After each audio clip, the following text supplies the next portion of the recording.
Okay, hello everyone. Apologies for my voice being not the best. We'll see how it goes. My name is Thomas Zimmerman. I work on graphics here at SUSE, and the presentation is on the Linux graphics stack.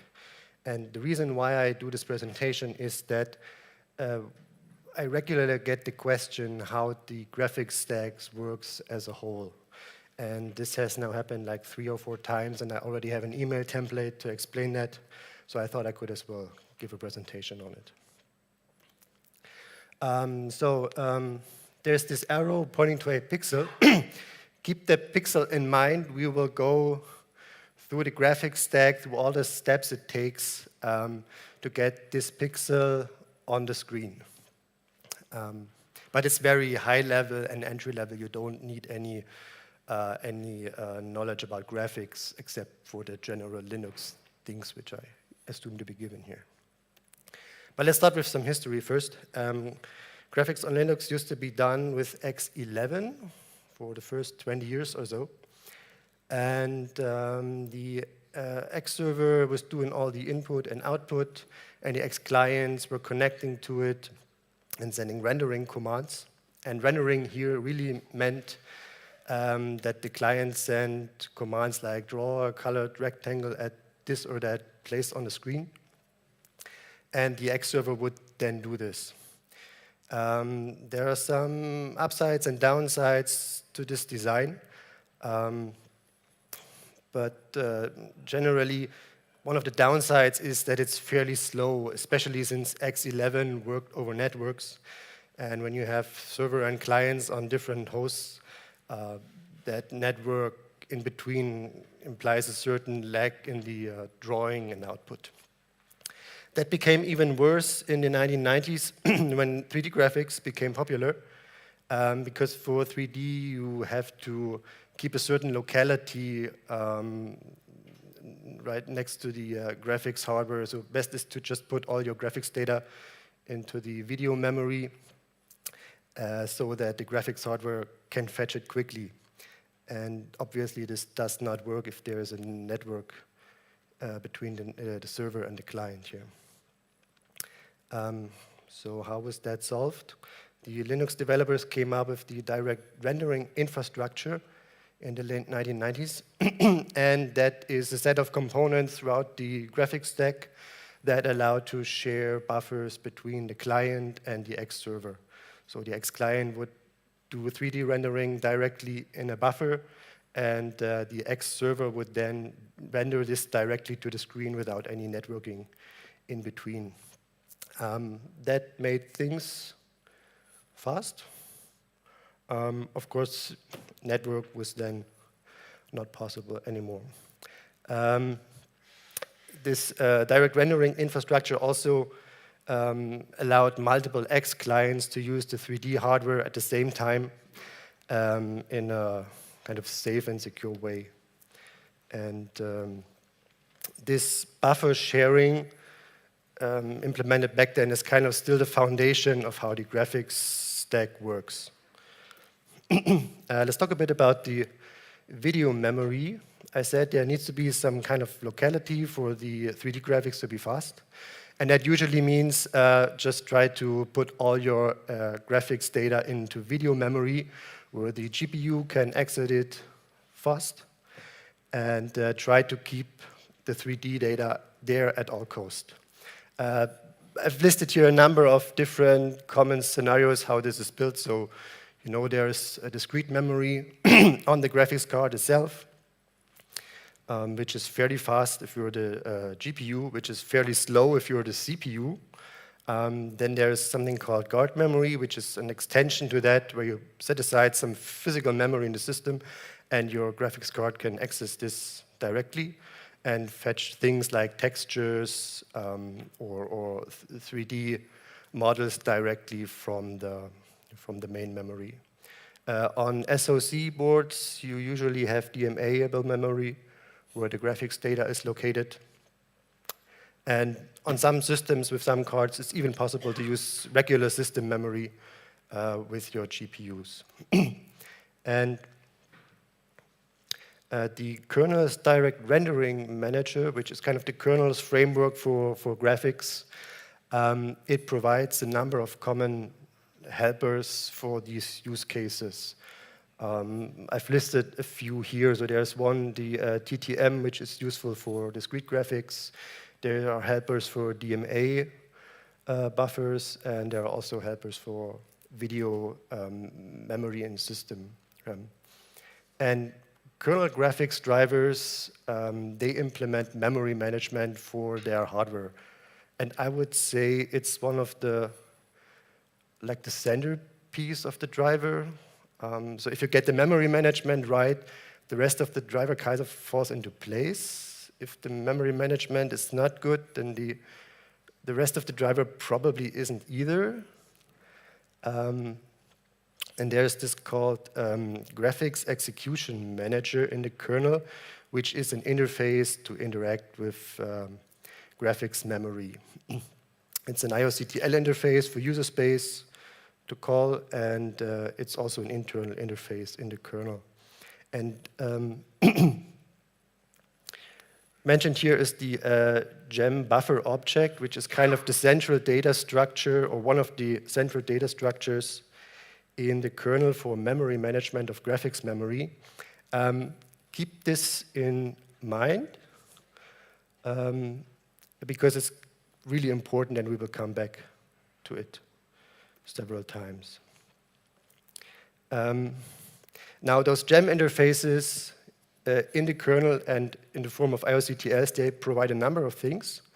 Like you can put buffer objects into certain locations in the video memory, or you can map them to user space, or you can release them if you don't need them any longer. The one thing the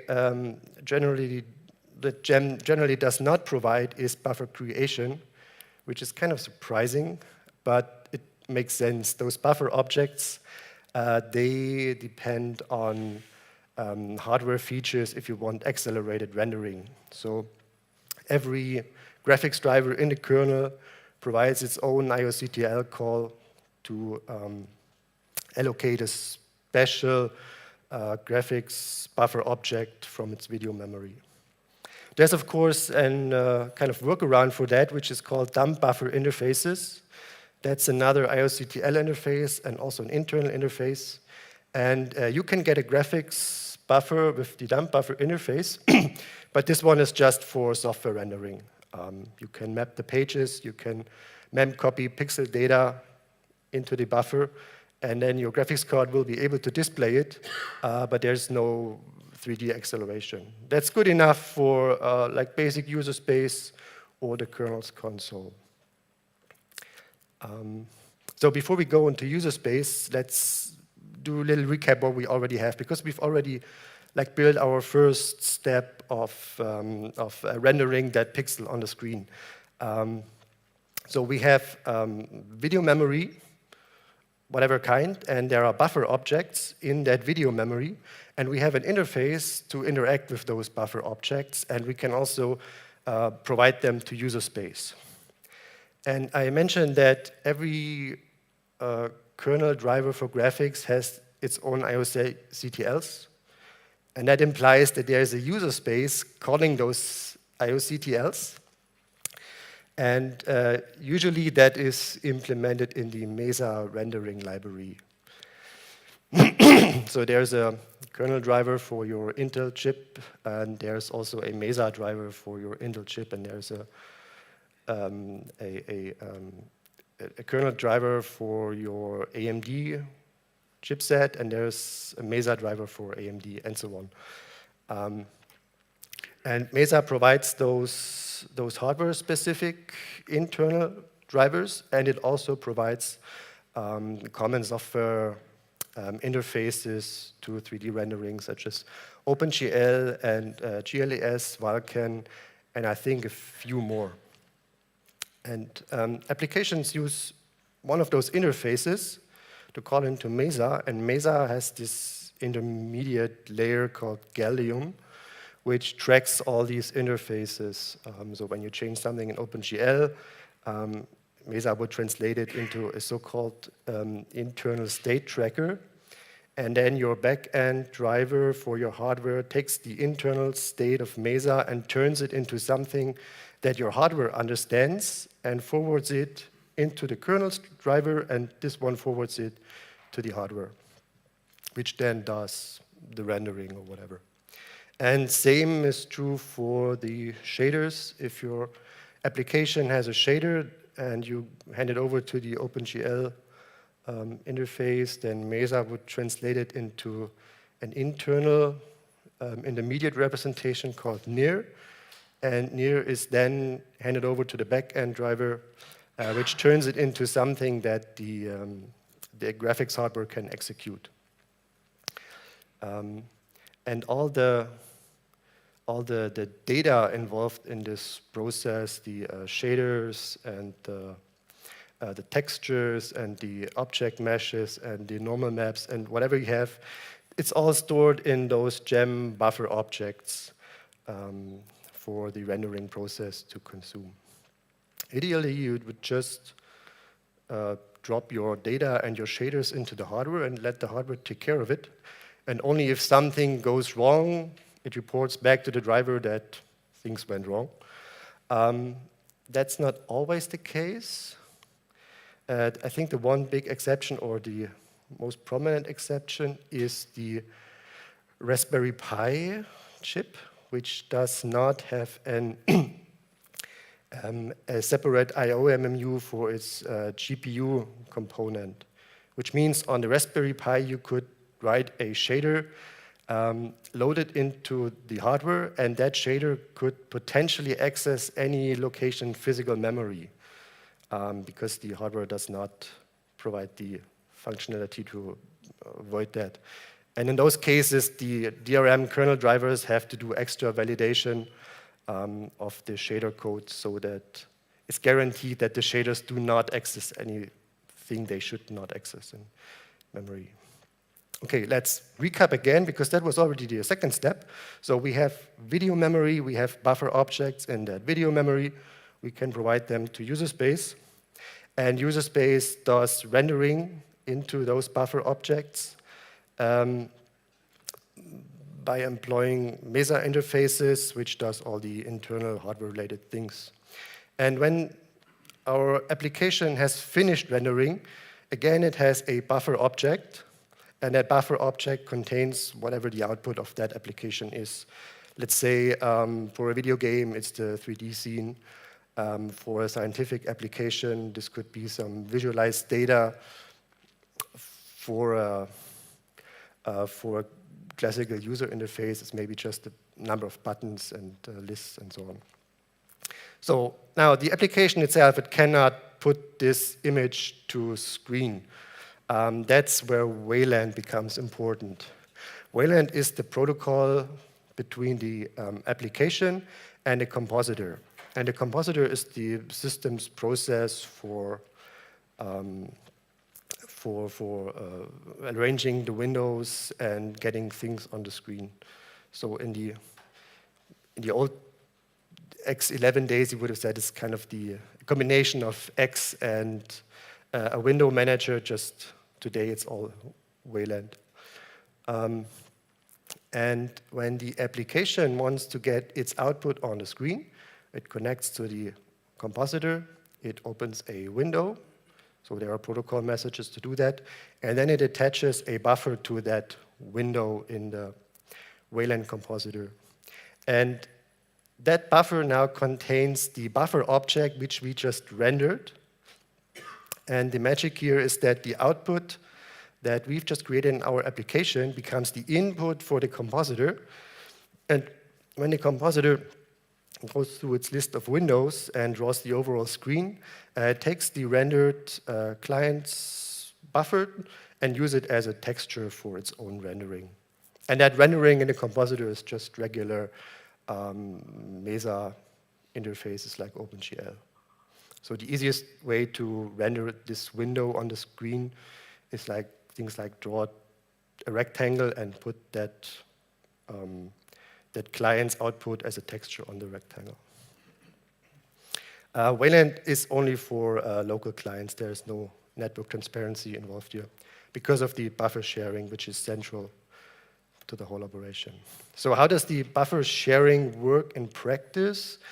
I think there are two ways to do that. The simple one is just system memory. So your client, it creates a file descriptor that is backed by system memory, and it transfers it over a Unix socket to the compositor, and the compositor maps those pages, and whatever is in the buffer behind that file descriptor is then available for rendering to the compositor. That is fairly portable, but it's also slow. So those pages behind the file descriptor, it's system memory, so you can really only use it with software rendering. And also, the client has to finish rendering the buffer before it can tell the compositor to update its screen. So the client would do the rendering into the pages there and then send a so-called damage message to the compositor, which says, look, this part of my window has been changed, please update. And of course, if the compositor starts before the client is ready, then the output is kind of garbage. So there's a better scheme to do this, which is called DMA-buff. That's a kernel structure, data structure, the DMA-buff, and it is used for sharing pages between drivers and maybe applications. And here our client also creates GEM objects, but with these driver-specific interfaces, it can now use 3D rendering. And our client has this buffer object and now dumps all the rendering commands to the hardware and lets the hardware do the rendering asynchronously. And while it's doing that, it's basically holding a lock on this DMA buff. And when the hardware has done rendering, it calls back to the driver, tells the driver, okay, I've finished rendering what you've given me here, and then that lock is being released. And when that happens, the compositor can come in, take the hardware rendered output, and use it for its own rendering.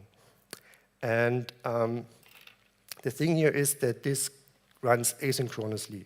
So as soon as the client has sent all its rendering commands to the hardware, it can inform the compositor that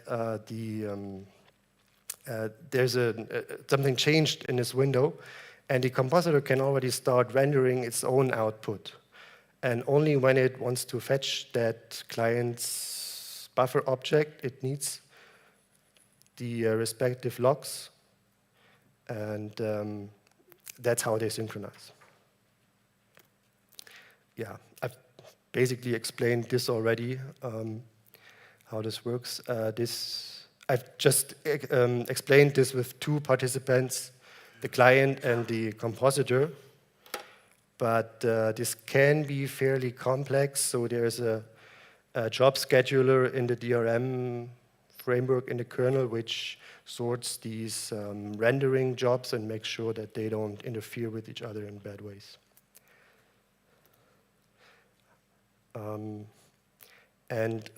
Video decoding, just a word on that, that works in the same way. So if your client does not do 3D rendering but does video decoding, it possibly uses some of those interfaces I list there. I think VAIP API is an Intel thing, VDPAU is an NVIDIA, I think. There's maybe Vulkan video, I'm not sure how popular that is. But internally, if you have hardware, then you can use the same synchronization schemes with DMA buffs, and things can run asynchronously. And also the Linux kernel's media subsystem uses DMA buffs, so if you have a USB webcam or so, you can use the synchronization as well. The main difference here is the color formats. So the regular rendering is RGB, and these are these YUV formats.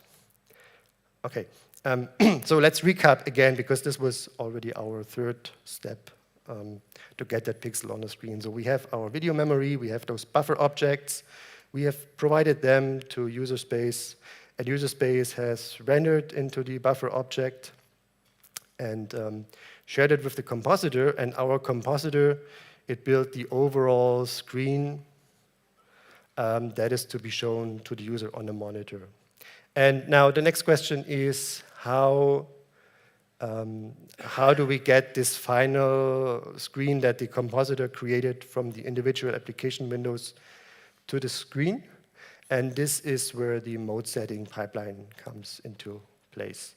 Again, the compositor's output is a buffer object, and we can attach this buffer object to a so-called DRM frame buffer, which is a data structure in the kernel, and it gives our buffer object a color format and a resolution, and then it's like an image. And the compositor is privileged in the sense that it can program the display mode, that's called mode setting, and it can also set which frame buffer is being displayed to the monitor, that's called page flipping. So when a compositor wants to display its own output, it instructs the DRM driver to set a display mode, if it hasn't done that already, and to display the frame buffer with the output stored in the buffer object. And DRM now provides the individual stages for the mode setting pipeline, from frame buffers to the actual monitor. Like I list the most important here: planes, CRTCs, encoders, connectors. There are a few more, but those are the ones that you need at the minimum. So let's talk about the planes a bit. A plane in this context, it's a hardware building block or feature that displays a frame buffer. So usually you have a primary plane that is like the overall screen, and that's at the very bottom of the plane stack. And many cases there's a cursor plane floating above it, which displays the mouse cursor. And the thing here is that those two planes are fairly independent from each other, and the hardware is doing all the compositing of those planes. So you can move your mouse cursor, and you don't need to redraw the primary plane to move the mouse cursor. The hardware does it for you. And between the primary plane and the mouse cursor plane, there are so-called overlay planes, and those, if they are provided by hardware, those usually have like special functionality, for example, displaying video frames. I mentioned that clients maybe want to display videos, and they have a certain color format, and those overlay planes, if they support the color format, they would then do the color format conversion internally. And the compositor can pick those planes, attach frame buffers with video frames on them, and the hardware would do the necessary steps to get this on the screen.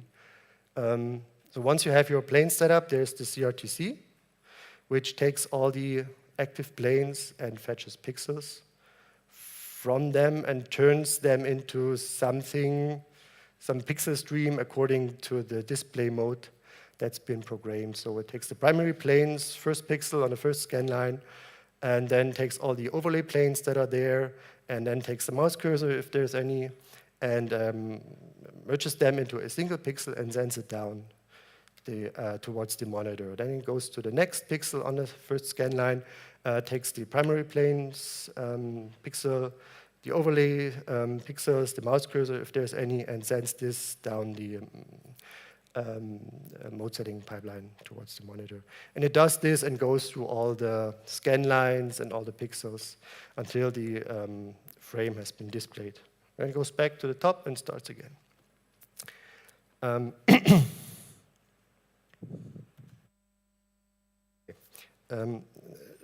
after the CRTC, there's a connector and an encoder. The connector is kind of obscure, I think. It transforms the display signal from the incoming pixel data to the signal, whatever the output understands. It's rarely used, I think. It's just kind of you need it, but not really functional. And the connector in the mode setting pipeline of DRM, this represents your physical connector on your device, and it also represents the monitor. And that connector data structure is also where you can get information about the monitor. This is called EDIT data, and it has information about the monitor's, I don't know, resolution, color, spaces, supported display modes. Connectors can fetch it from the monitor and provide it to user space so that your compositor knows which display modes to show, for example, or how color correction needs to be applied. One thing here is that if you have a complex mode setting pipeline, it can happen that you over-allocate. So for example, you have a primary plane that needs a frame buffer. You have a number of overlay planes. They all need frame buffers. And then you have your mouse cursor, and suddenly you're out of video memory, and then you don't have a mouse on your monitor, which is not optimal, not a good user experience. So what DRM provides here is called atomic mode setting. So what I've just described is like of a long-term or long-standing problem in graphics interfaces, and DRM has solved it in the form of atomic mode setting, where you have like a check phase and a commit phase, and all your individual elements of the mode setting pipeline, the planes, the CRTC, the encoders and connectors and so on, they all have state, and you have this overall state of your whole pipeline. And before you do any changes to your output, you do this atomic check on all the individual stages in the pipeline and see if your update would actually work. And if it does, you commit your update. And if it doesn't, it is rejected as a whole. So this guarantees that you will never end up in a state where you have no mouse cursor.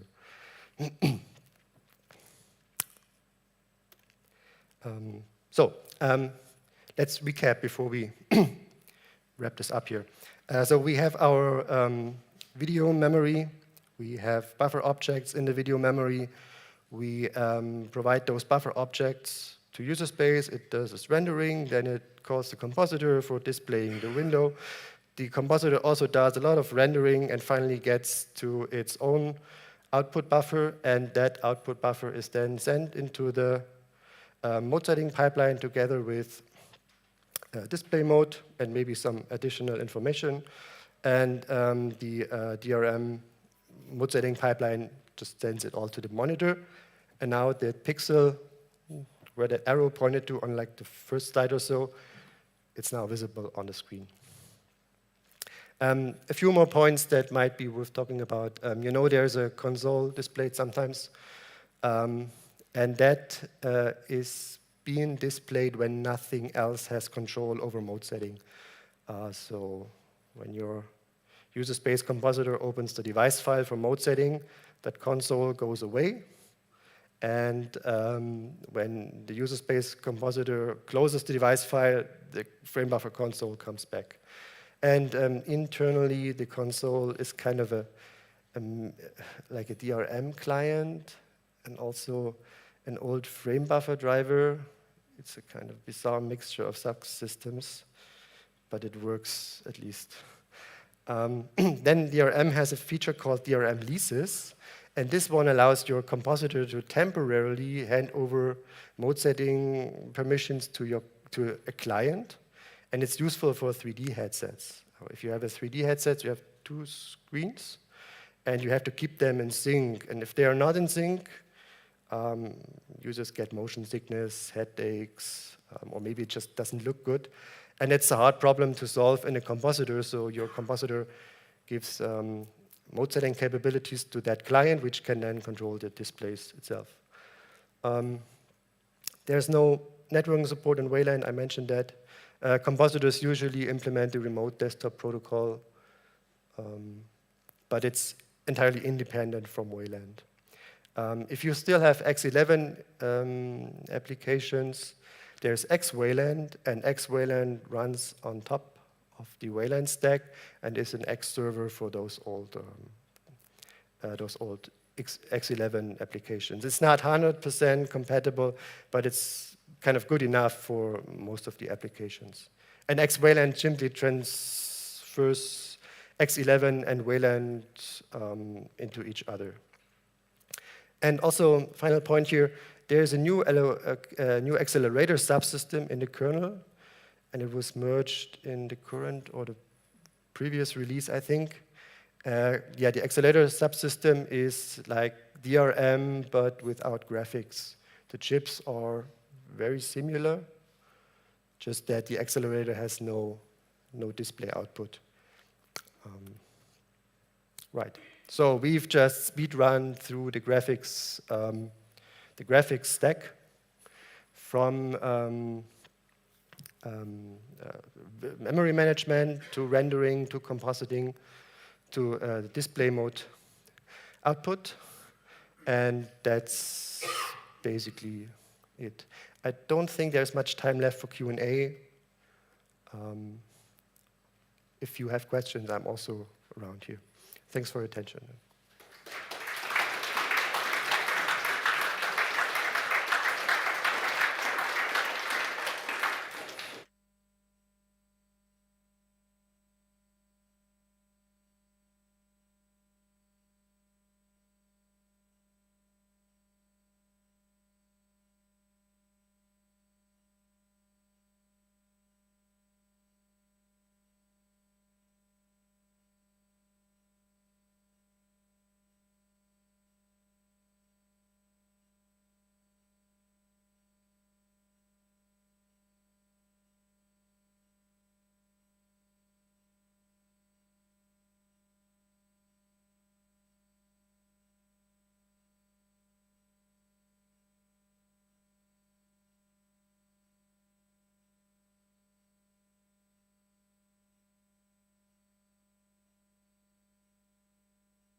Good morning. Thanks for coming. My name is Giovanni Gerdovic. I work in the performance team at SUSE under Yusuf Kaukab. Topic of this presentation, preemption in Linux, kernel preemption. I encourage you to raise your hand and make a sign if you want to make any comment, interact with the material. This is those are things that I'm learning. I will surely make some mistakes. There are things I'm not sure about, and I will tell where they are.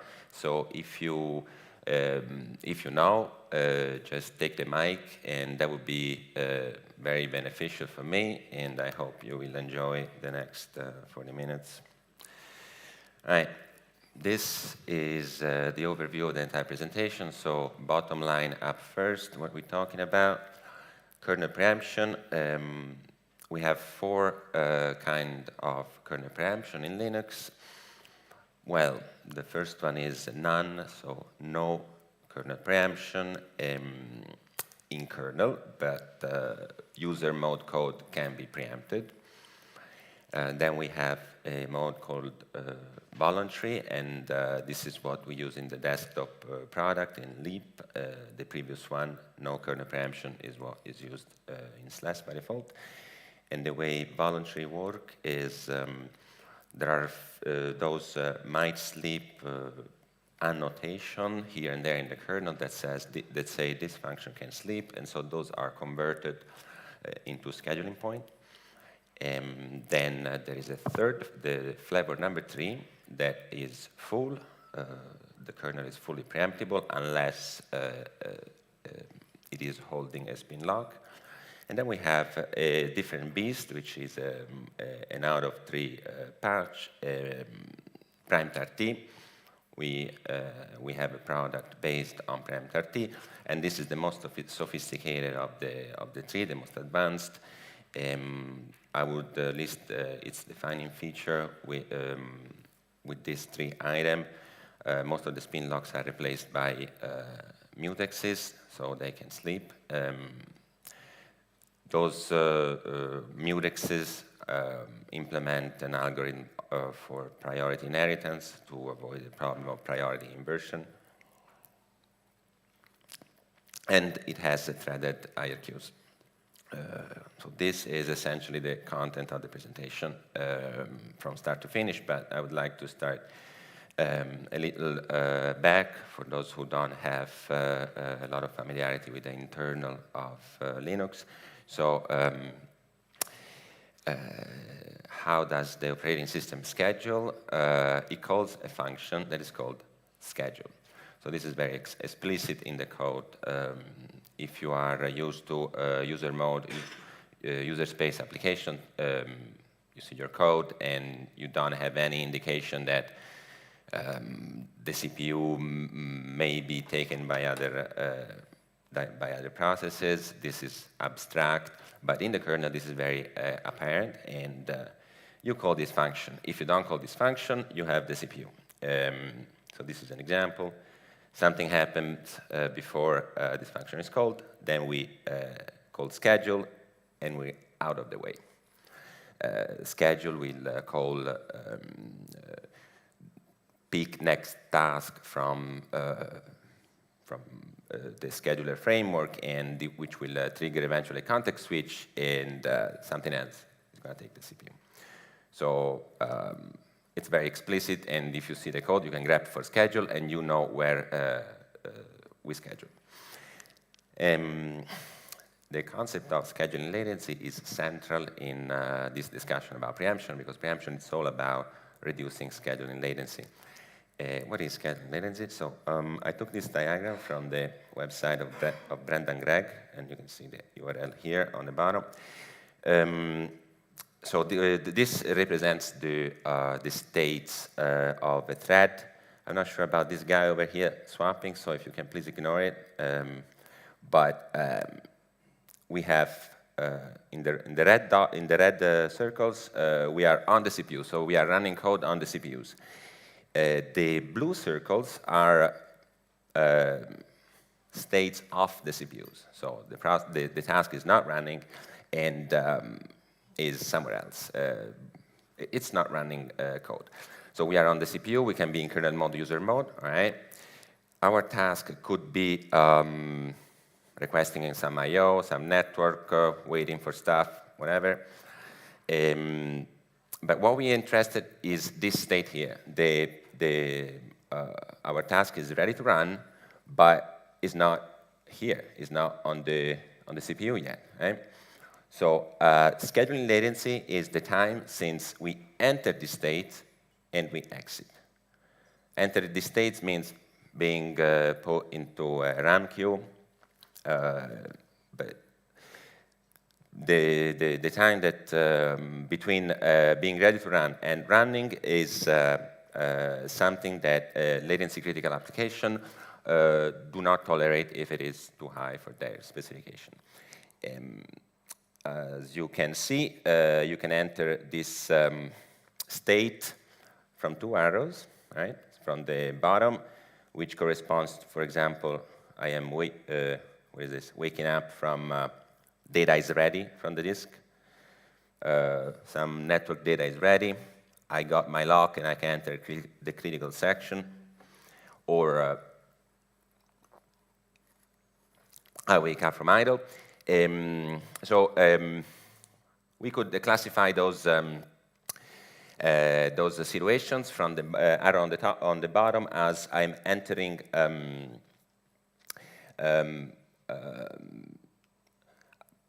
those are situations where I relinquished the CPUs voluntarily. There was something that I wanted to do, for example, reading data, etc., and I gave up my CPU. The task gave up the CPU in order to make progress. But in this other arrow, which is the arrow that we will concern with today, this is preemption.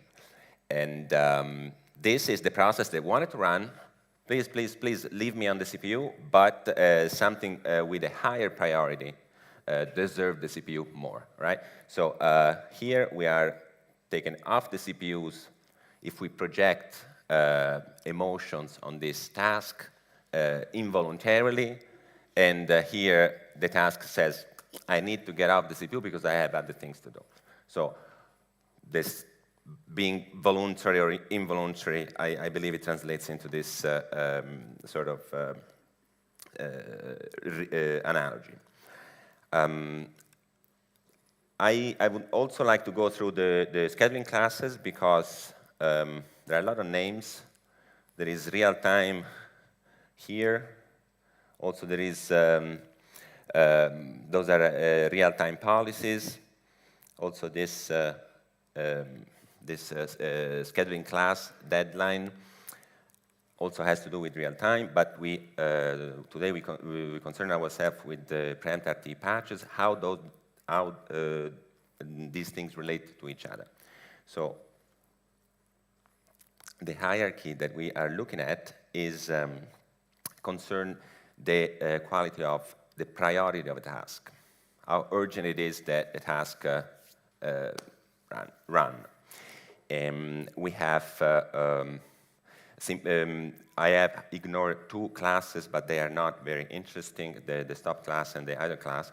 But those three are where our user mode task or kernel thread will be in.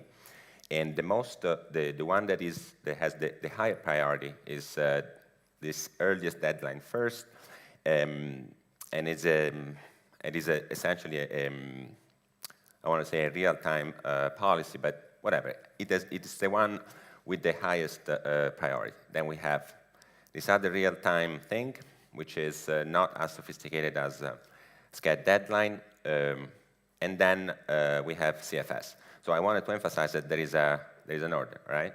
Higher priority. Can you see my my pointer, by the way? All right, because I'm sort of using it to point at things. So this is higher priority, less priority, and then the least the one with least priority.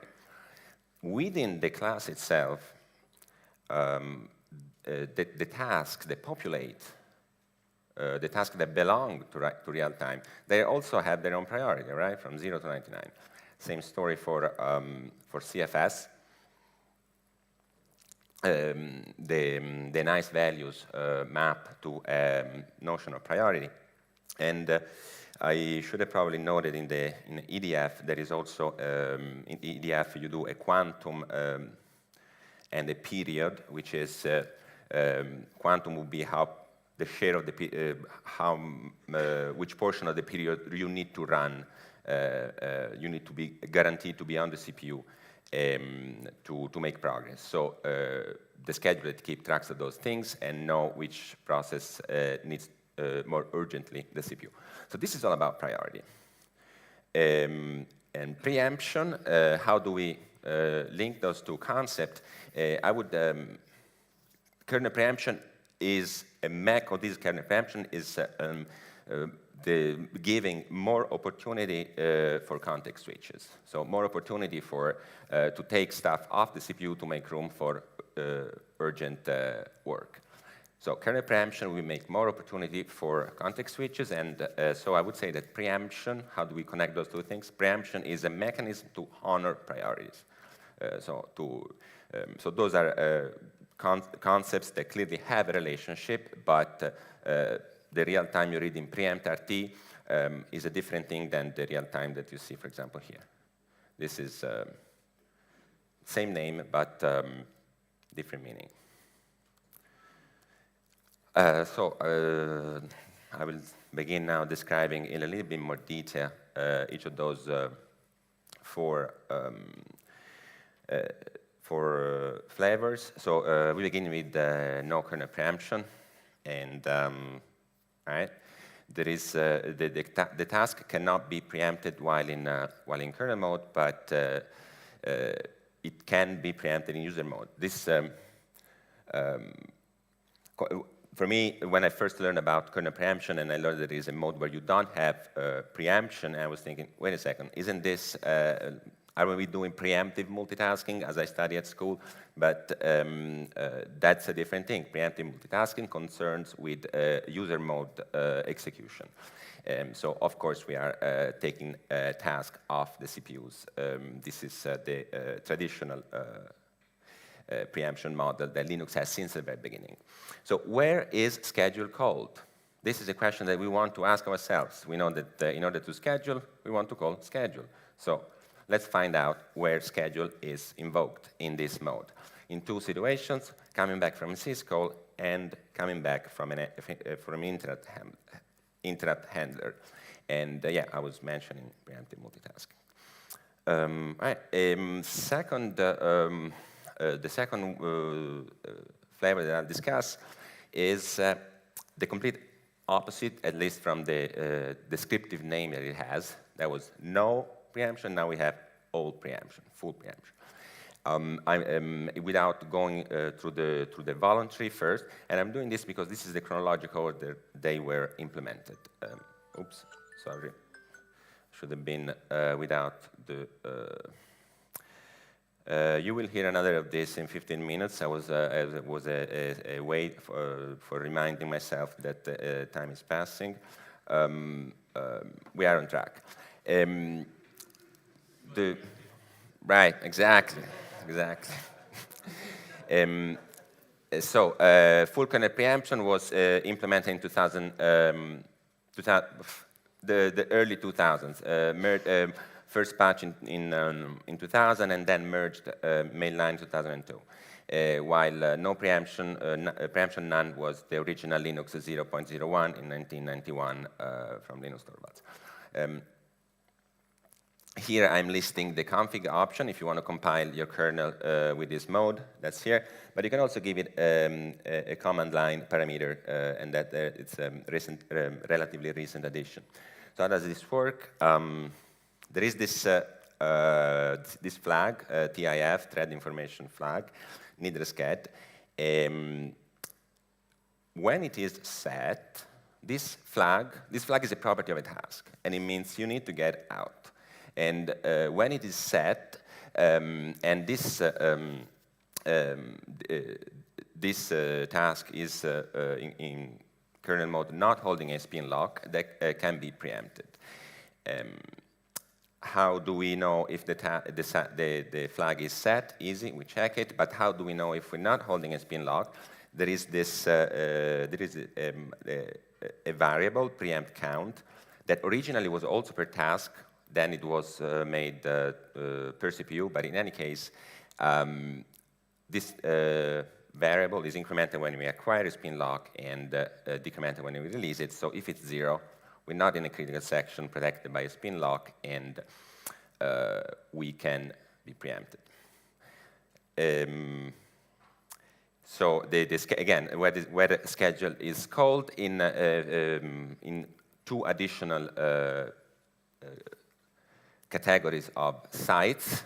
One is the exit of interrupt handler that return to kernel mode, not to user mode. That was already taken care of by preemption none. And in this second case where the kernel calls preempt disable. Sorry? That's exactly right. Thank you, Jürgen. So this should be preempt enable.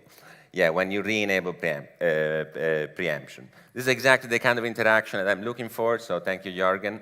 But I knew this one, all right? That was a typo, right? Also, I'm kind of confused. So, you know, if I have kernel code and there is interrupt, so I have enabled interrupt, so IRQ can happen, but I have preemption disabled, then I don't think we will actually call schedule, yeah? Like... so you don't think that this is correct? You don't think that the first site is... Yeah, because it doesn't make sense to me. Like, I can disable preemption with preempt disable, and then interrupts can still happen, yeah? That's the whole point why we have, like, preempt and disable. But then if, like, IRQ happens and we return back, then we are not allowed to schedule, yeah? So... But I believe that there must be. I don't know exactly if it's like the last thing in the. I don't know. This also.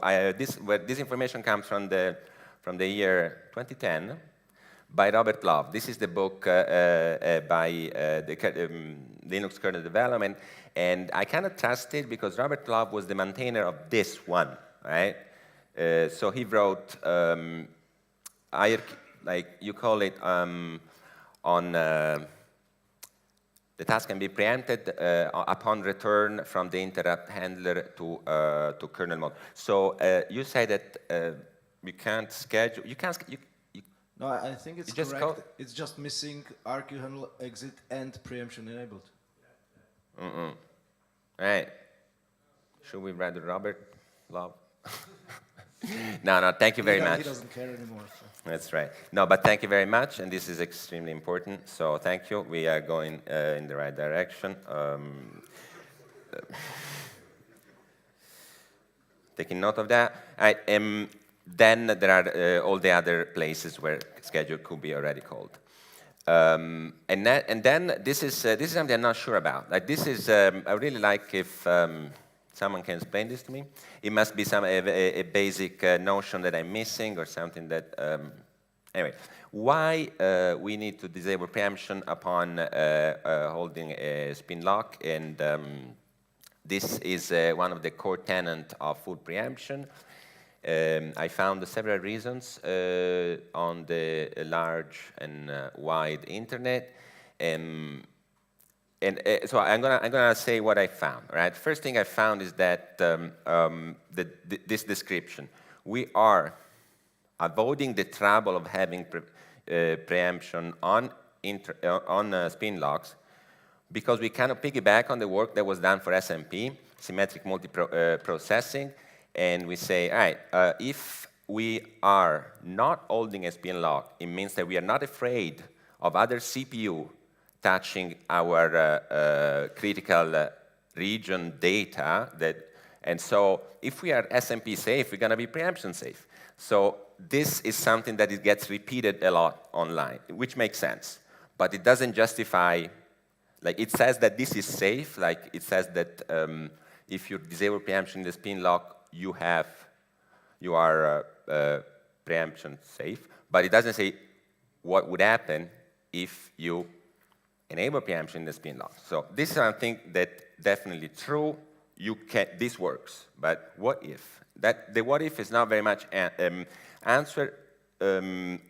One thing that I am convinced when I read it, I say, okay, that makes sense. By the way, the consensus of all the people I ask is that this is a deadlock. Like, I'm not sure if it's certain that you do it, boom, deadlock, or there is a possibility of having a deadlock. So the answer is deadlock. Which one? Back to what I was trying to describe. There is a situation that I can see happening. I am at a task. I want to cross the critical section. I grab my spin lock. I enter my critical section. And now we try to think what would go wrong if I was preempted. I enter the critical section. I have the lock in my pocket. And I'm preempted. I'm out. So I go to sleep, essentially. Then other tasks may want to also cross the critical section. They try to acquire the spin lock. They see that I have it, so they start spinning. So they're spinning, waiting to enter a critical section, but I am not even there. I'm just sleeping. So this argument says it is a waste of resources because the developer put a spin lock there assuming that the task crossing the critical section was going to go as fast as possible, but the task is sleeping. So this is an argument that says you're going to wait a lot, like a high latency. Okay, there are lots of people that want, please. So two things. One is with the IIQ, this is basically invalid because normally if you need to grab a spin lock in an IIQ handler, you need to switch off IIQs when you're taking the same lock out of the IIQ handler. No, slower, Jorgen. Thank you. But if you can, so you said, I'm trying to grab an So if there's a lock you're taking from both inside an IIQ handler and outside an IIQ handler, the same lock, you need to disable interrupts before you're taking the lock outside of the IIQ handler, because then, of course, you get the deadlock situation. And the other thing is, if preemption was left enabled in spin locks, at least our preferred lock handling way, the queued spin lock handler, would no longer work because it relies on the fact that there are different kind of uninterruptibilities, basically, and in all these, I think those are 4 different states, only one spin lock can be held at the same time. Otherwise, the mechanism would be broken. So if you are in a normal spin lock, you have the first state, you have then, I think it's the BH spin locks, it's the second state which can be active, and then you have the IIQ disabled, and then you have the NMI lock. The locks handle the type of BH bottom half. Yeah. So you have basically 4 queues for spin lock handling. Yes. And if you have 2 spin locks, which can be taken in the same section, the queues are broken basically, and the fair lock handling is no longer possible. So this is garbage, right? So this is basically the reason. Okay. Oh, you explained me the reason. All right. Okay, there is a recording. I will study what you said. It will take me a while, but I will eventually get there. You still have something to say, Richard? I please. Still have something to say, yeah. Okay. So not coming from the kernel world, not knowing anything about this, but this is all not special to spin locks. It's true for any kind of lock. If you held a lock and then you reschedule and you want to take the same lock, then you have a deadlock. So maybe the kernel guarantees that this only can happen for spin locks, but I don't know why. Exactly. So now you explain that. This is also what I was thinking. Like, why do you special case a spin lock? But Jorgen has already explained the solution. But when I read that, I said, why do I special case the spin lock? Why Murex would have? Well, the reason is that the spin lock is the only lock that can be taken from the interrupt context. All right. So if you would take a spin lock and go to sleep in a non-interrupt context, then you can easily starve interrupts, because those are the only locks that can be taken. That part I didn't know. I didn't know. I mean, this actually gets completely changed by preempt RT though, because you can go to sleep with spin lock held with preempt RT. And the way this is achieved is that sure, okay. All the interrupts are running as a kernel thread actually. So IRQ, we can schedule. I threaded IRQ. Yeah. Okay. Yes. But you say I can sleep on a spin lock on the RT Murex, you mean, or Yeah. Preempt RT does change this, because with preempt RT you can go to sleep while holding a spin lock. Yes. Because you are not going to starve an interrupt, because interrupt is running. That's right. That's the reason. The interrupt that you're not starving. Okay. Oh, nice. Yeah. Yes. That's what I wanted to say. No. You don't get it this cheap, Peter. Yes, I also get the prize. Didn't do any work, but I also get the prize. Right. Anyway, thank you. Okay, it was quicker than I expected, but I have some extra material. So I guess it wasn't completely answered. So why isn't that an issue for a mutex? So our mutex is always like per task. You cannot take a mutex from an IRQ. Is that correct, Irji? That's yeah, but I mean, so I take the mutex, I reschedule, and another task enters the kernel and wants to take the same mutex. Okay, so it will eventually, so yes, it wants to take a mutex, it will go to sleep as well, yeah? So it will go to sleep, and then eventually the other task gets scheduled again. So basically all mutex taking points are also rescheduling points. Sure. Yes. So that wasn't on any of the slides. Well, before. so in kernel, so I was only leaving the kernel. Sorry. Sorry. So in the mutex, it's this. There is might sleep, so that's a scheduling point in the preempt voluntary case. Otherwise, if like the mutex is free, it's not a scheduling point. If the mutex is taken, it is a scheduling point because we will go to sleep. And it's going to sleep, the thing. Yeah, sorry, I didn't mention that, but go to sleep, boom, schedule. You're leaving the CPU. I don't need to ask you to leave. You're already out. So, But this was in my mind, but thank you for pointing out that was not explicitly said. So that's very valuable, thank you. I forgot. Yeah, this we passed. Voluntary. Okay, voluntary is the middle ground of those three non-voluntary and full, without considering preempt RT. It was implemented later, so this is why I put it last. Voluntary is proposed in 2004, merged in 2005, edited, and it is a simpler in design, ingenious idea, but simpler in design than full preemption. This is a config option. This is a command line parameter. Ingo Molnar and Ariane van de Ven had to debug some latency related bug report. They were looking for giving more opportunity for context switches and realized that there were this might sleep function, which are essentially annotation. They, as I have read on LWN, they are a debugging aid. If you are sleeping in a function that doesn't have might sleep, bug, something like this. I don't know, never. But this is they were there dormant and code annotation. And Ingo thought, if someone took care of annotating all the places I can sleep, then how about I put a scheduling point there? It's safe. So they, Ingo and Ariane, put a contrasced into my sleep, and so you would check the nidresced flag, and if necessary, you would leave the CPU.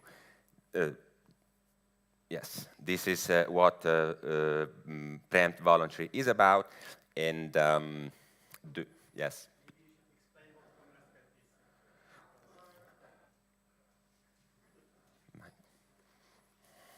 So maybe you should explain what conrescat is, because I don't think you mentioned it. Yeah, I don't think I know. I read the name. I would expect that you check need rescat, and if need rescat is asserted, you call schedule. This is what I would imagine it is. So conditional rescheduling, you don't necessarily call schedule, but there is this need rescat flag that is set. One thing I want to mention that I don't think is super obvious is we describe this mechanism using the flag need rescat, and we say you are a task, you are on your CPU. If in the meantime another task of higher priority became runnable, then preemption will get you out of the CPU. But how you were running on the CPU, how could the scheduler make all those calculations and update need rescat? The answer is that this happened in the tick, and so the periodic timer interrupt, and so all this mechanism depend on having a tick. So the higher the tick frequency, the more accurate you are in your updates of the need rescat flag. Yes.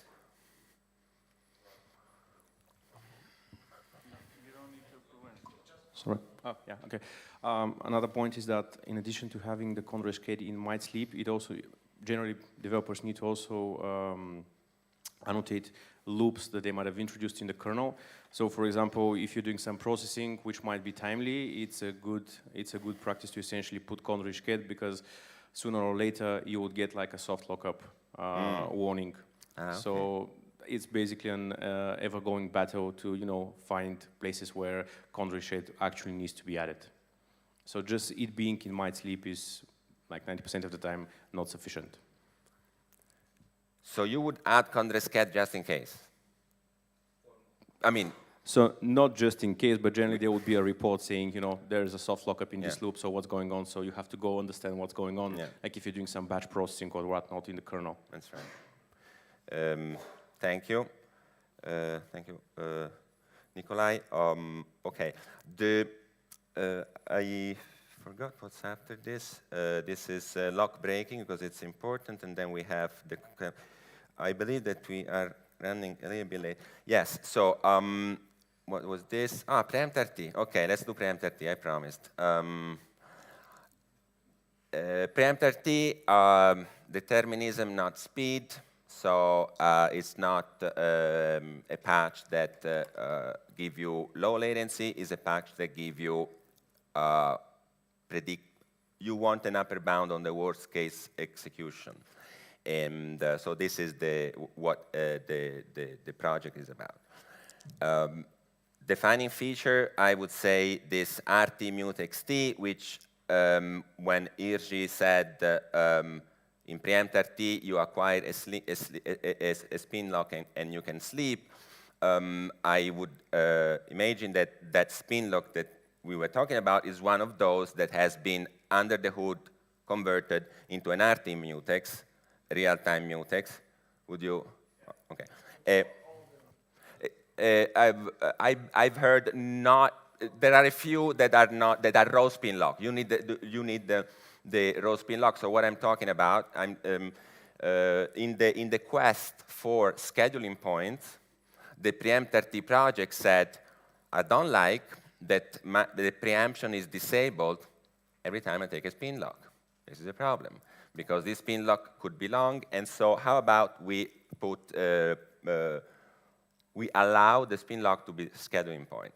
And so this is what RT mutex is, real-time mutex, is a synchronization primitive that replace spin locks in the preempt RT patch.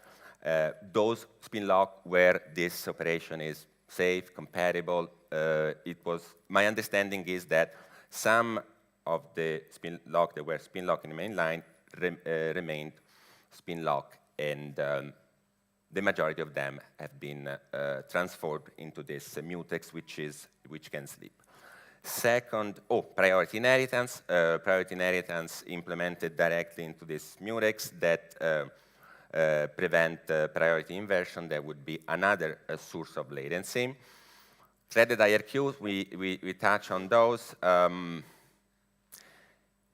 Essentially, the top half does not, you run the top half in different threads. So you can be in a different CPUs, and you don't have to wait. You have to wait or not? It can be preempted. The thing is that you can preempt it. You have to wait it, but someone can preempt it. So the threaded IQ is, let's put the top half on another thread of execution, another CPU, and let it sleep if necessary.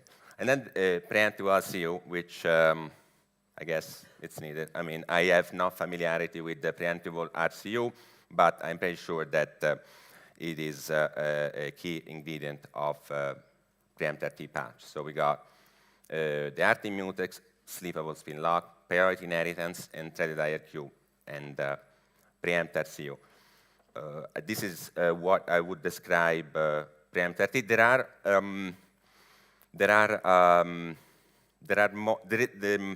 more.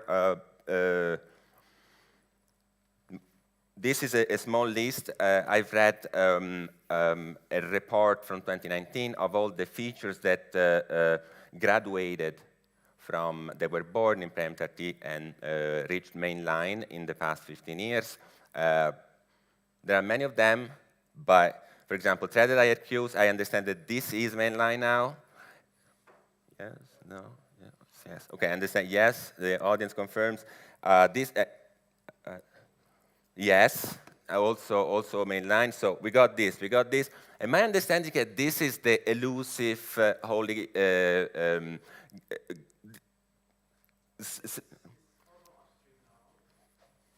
but it's not used. Like maybe, is it possible to sleep on, what do you think? I don't know. Yeah, so I believe some of the RT mutex code is already upstream, it's just not enabled by default, but you can in principle like enable this. It's just that some bits which allow the integration, like some bits still are not there, but like the RT mutex T as such is already upstream, I believe.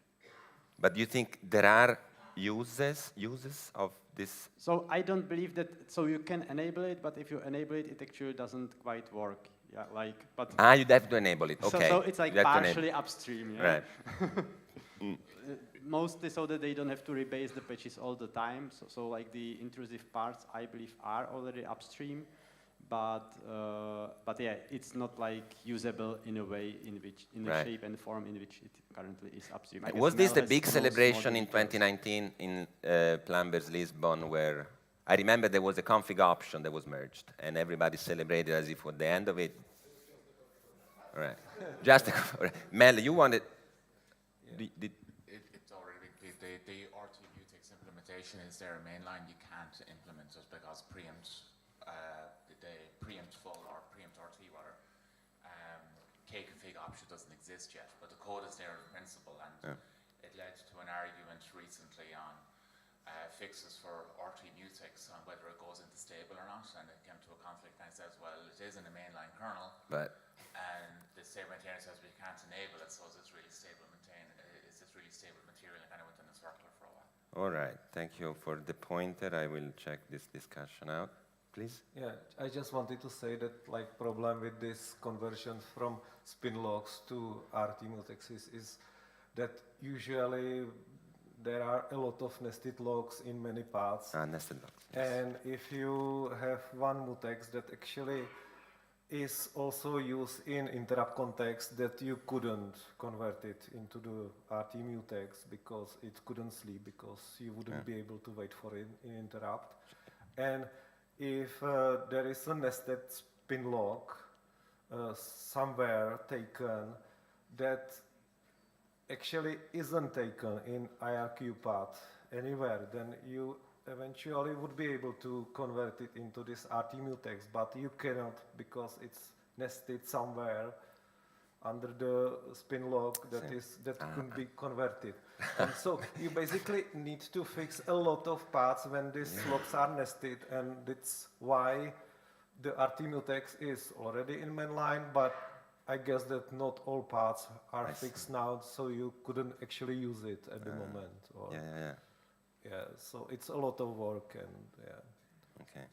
And by the way, the traded IRQs are used even not just in RT, but even in a normal situation when it's enabled, and it usually works that way that if there are, I don't know, maybe the default is more than 10 IRQ requests pending, then they are handled like immediately, and if there are more than 10, then it basically gets offloaded even now to K-Thread. Okay, yeah. Makes sense. So, thanks. And it's actually quite magical because sometimes the system works very well, and when it reaches the point when it started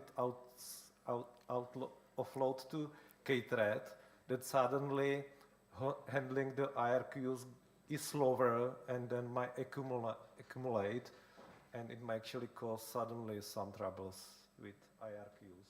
Because once it switches to K-Thread, that it always uses K-Thread. You cannot go back. Unless it gets empty, then it could switch back. Okay. Yeah, so. Yeah, Shung-Si, please. I want your comment. You were queuing for the mic. Is that correct? Yeah. Just want to let you know that there are 3 minutes. So yeah. So question: I see hard IRQ in the talk, but a lot of network processing also occur in the soft IRQ. So I'm wondering if you happen to know what's the difference of soft IRQ in the preempt RT part? Yeah, soft IRQ are easy. This is what I understand. The difficult part is the hard IRQ, also known as top halves. Those are the one that gets in the way and that generate the long latency.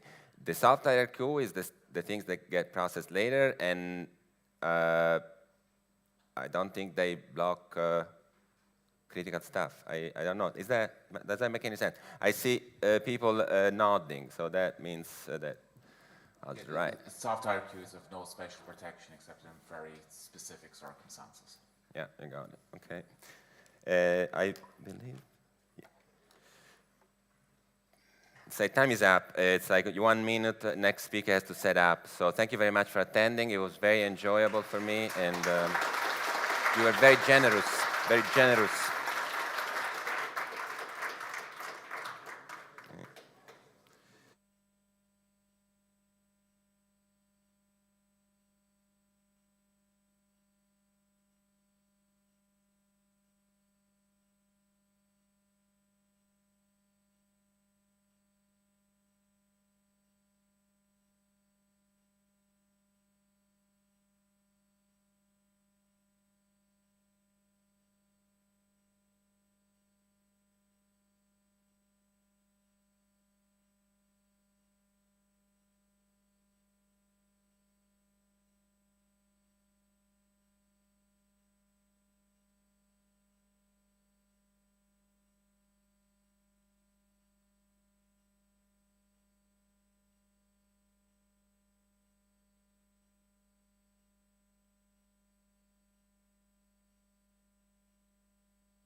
Thanks.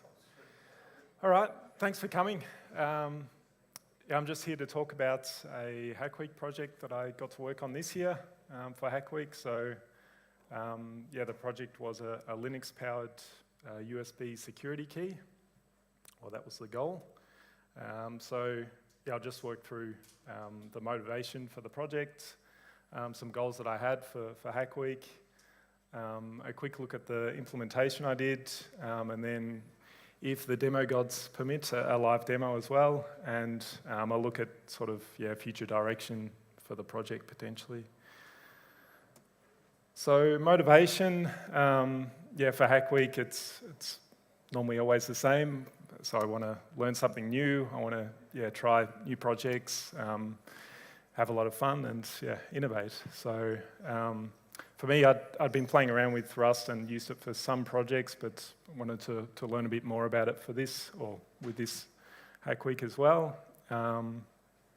Build system, so for embedded devices, I'd used OpenSUSE in the past, so there's a really nice tumbleweed port for ARM boards, but it's very much more general purpose, and for this project I wanted it to be quite minimal, so I decided to pick up Buildroot and play around with that. I wanted to reuse existing hardware, so the state of e-waste these days is pretty depressing, so I wanted to work on something which could then potentially be used on, say, old phones or something like that. And also work on something which I might use myself, so something which could be helpful for me. So goals for the project.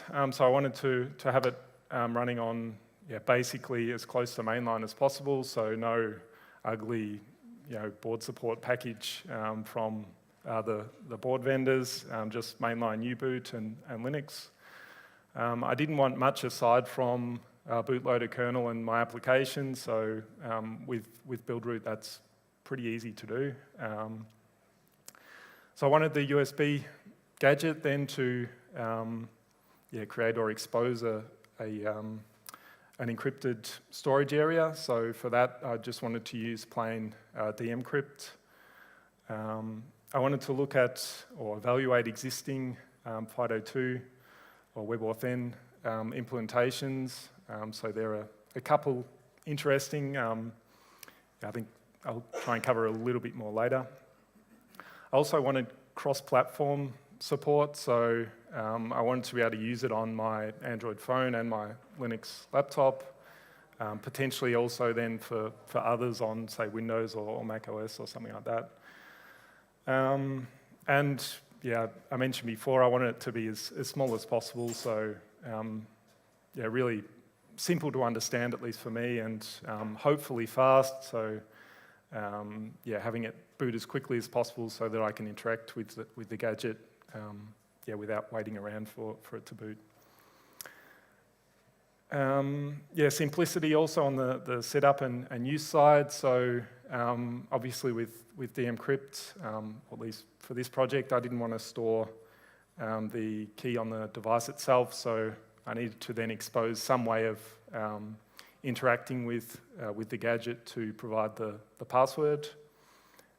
So I wanted just a simple web or offline web UI for that, which was actually surprisingly easy to do. And then stretch goals, web USB, so that's a new technology or new standard for interacting from your browser with a USB device directly. It's quite terrifying, but also kind of cool and interesting. So, and then also updates. So if I'm pushing an update to a server, say, it'd be nice to have the gadget then be able to install that locally.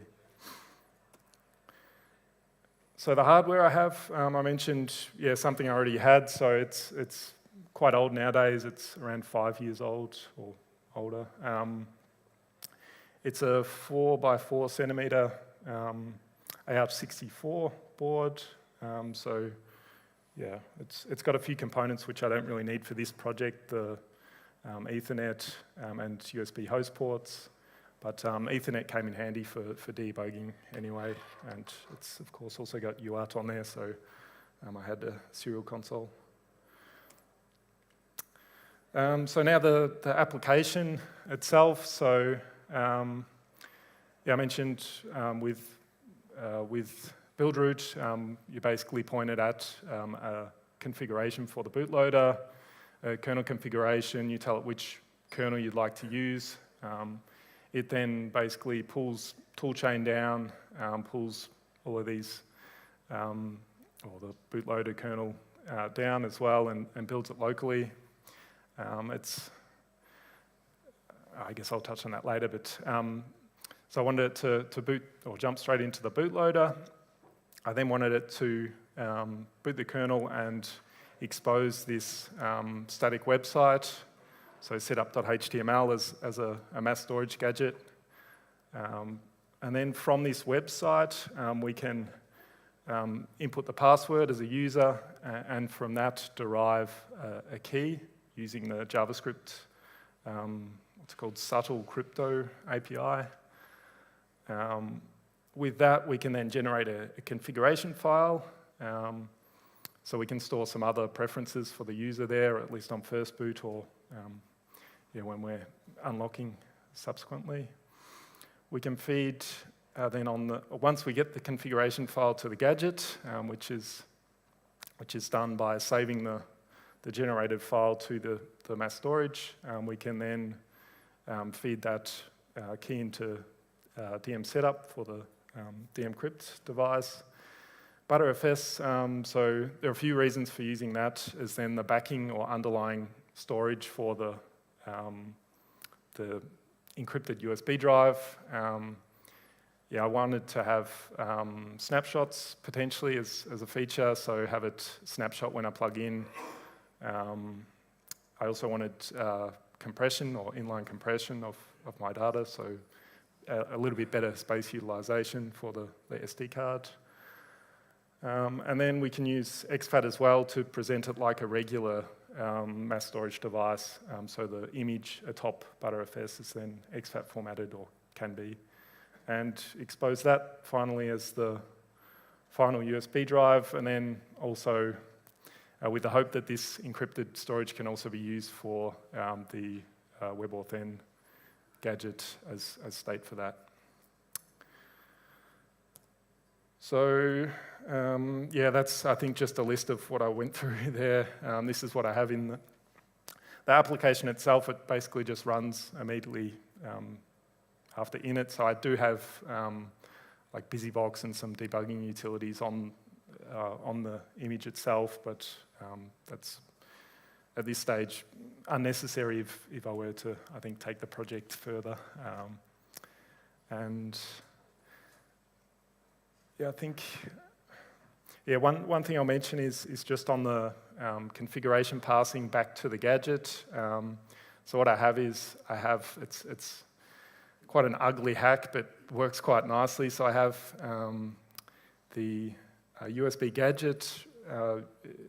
I use Rust FATFS library, and with that I can basically concurrently read the FAT file system image on the gadget, waiting or polling for the configuration file to arrive from the host. So yeah, it's quite ugly to think of in that we have concurrent access, but I use the web UI to generate a SHA-256 digest of the configuration file, so that we know that when it does arrive, we have consistent data in the configuration file. So, on to the demo. Here we go. So, I mentioned, yeah, fast was sort of a priority, so if you can see the lights blinking, then you should see the blue light sort of come on, and that's basically indicating that the app, or my app, has started. So it's sort of a second or so till it comes up. And we now have, oops, a USB mass storage device. So hopefully I can bring that over. So for first boot, we just have this setup HTML. And if we open that, we get the first boot setup. So I have the password for the encrypted, or for decrypt, which is uses a derived key. And I have the settings for the underlying storage, or the Btrfs volume, which stores the image. So let's go put in a password. I don't have a good keyboard now, so no, those keys don't work so well. So my USB keyboard just didn't want to start. Use the on-screen keyboard. It'll be totally secret. The password is "this is good." I just hope I have. Anyway, this is.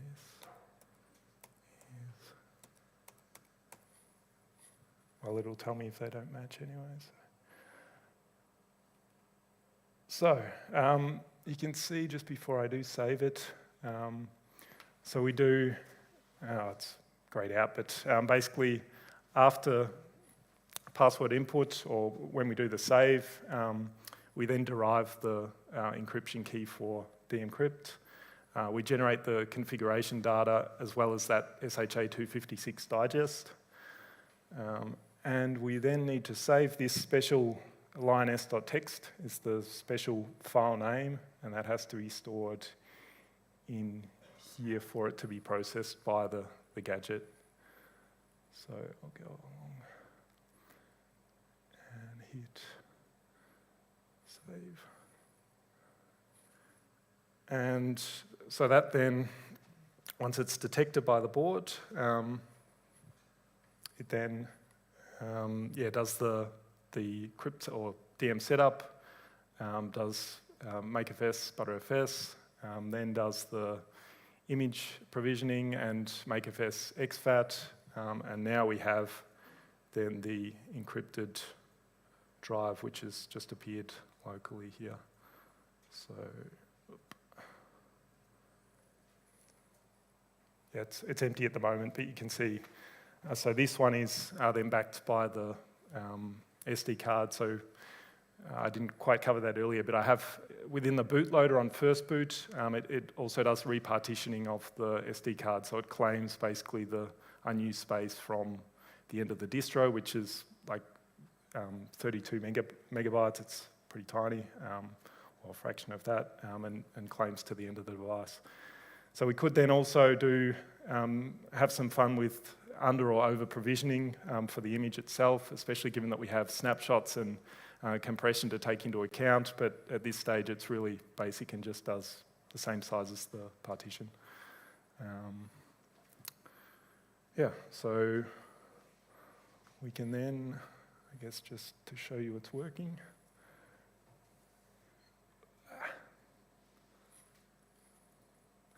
So this is my special encrypted data. So the encryption is of course done by the gadget itself. So the USB host is just interacting with a regular exFAT file system.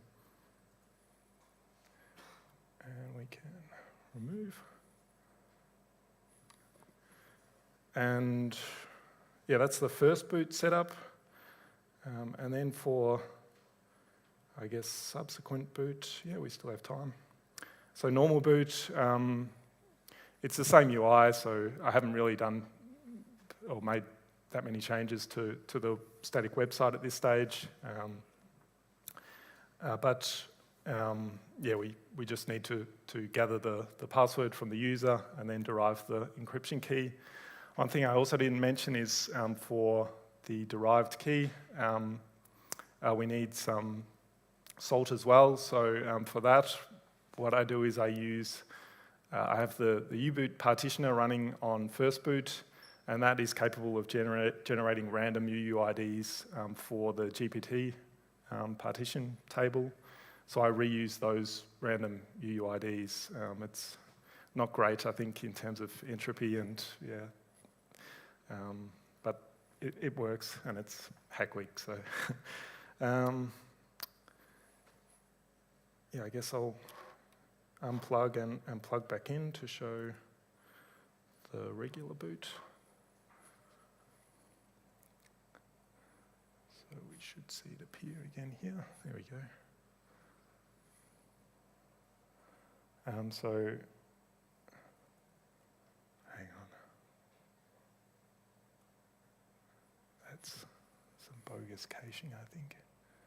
Just wait.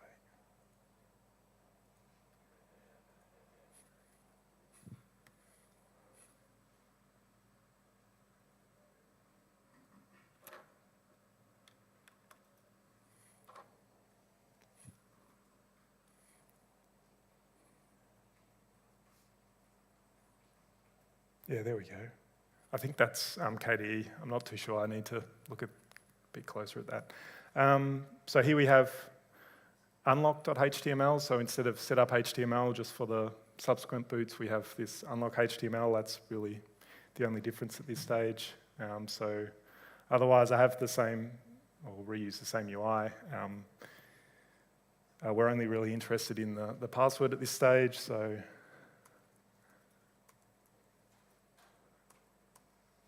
we can do that.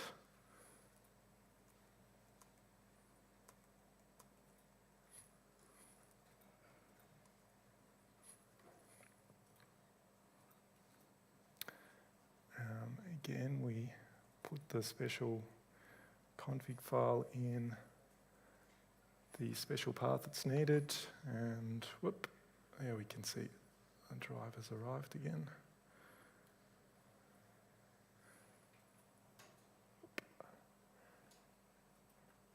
And there's the file we created, so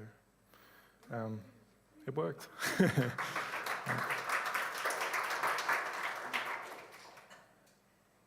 Oops.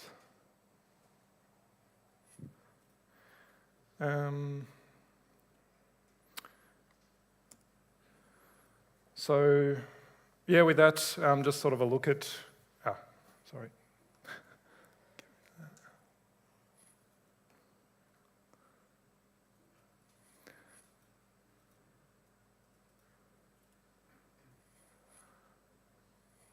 So look at where it could potentially go in future.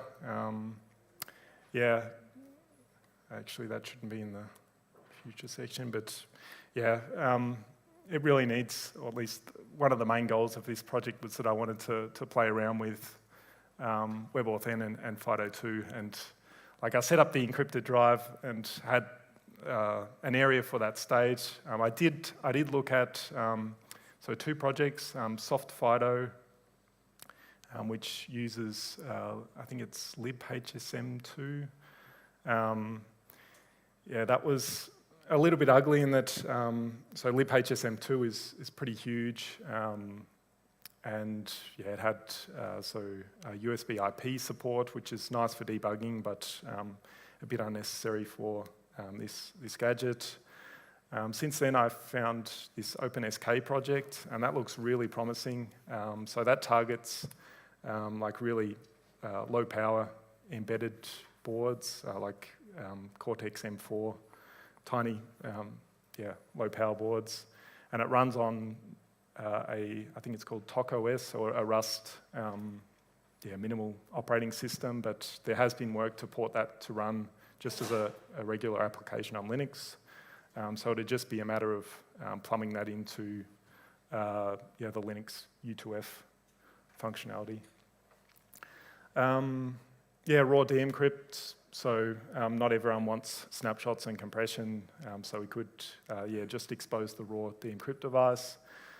I mentioned the snapshots are created on plugin, but there's no life cycle, so they just accumulate. That needs to be looked at. Web USB, so that would make it a little bit nicer in that we wouldn't need this fat file system slot for passing the configuration file between the host and the gadget. So we could still do that offline as well, in that we could have, say, the static website still exposed via mass storage, but then use Web USB just to provide the configuration back to the device. It would be I think, a bit more user-friendly, but yeah, it then would tie the project to Chromium-based browsers at this stage. Simple updates, so given that we have the web UI, it'd be quite simple to poll the server if we have internet access, just to update the board or propagate the update payload with the config. And then also, yeah, potentially look at other hardware. So this is an old USB 2 board. Yeah, something more performant, so USB 3 would be nice. Open source hardware options. There are two that I know of which look good for this project. So there's the Beagle board. I think Pocket Beagle would be quite cool because it has a button too, which is important for WebAuthn. And there's a Pine OX64, I think it is, which is relatively new. That's a RISC-V based board, which is also interesting. And then personal lessons. Yeah, for me, it was fun to play around with Buildroot, so it was completely new for me. And given that it sort of feels just a lot like the Linux kernel config sort of procedure, or yeah, it felt quite easy to sort of get started. But yeah, as I mentioned, it sort of pulls all sorts of things down from the internet and compiles without sort of checking source verification. So I actually used a different laptop for this project just because I didn't want to have it on the SUSE network. So, and the user experience, yeah, I think I learned that like using static web pages for generating say configuration file data even offline is quite easy to do and quite user-friendly. And Rust, yeah, it was fun doing another project in Rust. For embedded stuff, so there are some really good things there on the embedded side because there's this no standard flag where you can build things without the standard library, so that you know, filtering for these projects, you can really see that people go to a lot of effort of trimming down the size of their applications. But then on the other side, yeah, the regular Rust applications, I think the cargo dependencies sort of get a bit out of hand. It's really easy to sort of snowball into something just huge. So you need to sort of keep a close eye on what's being pulled in by cargo. And yeah, that's it. I can't really read my thanks there. But, yeah, sorry about that. Didn't check this slide. There we go. Any questions?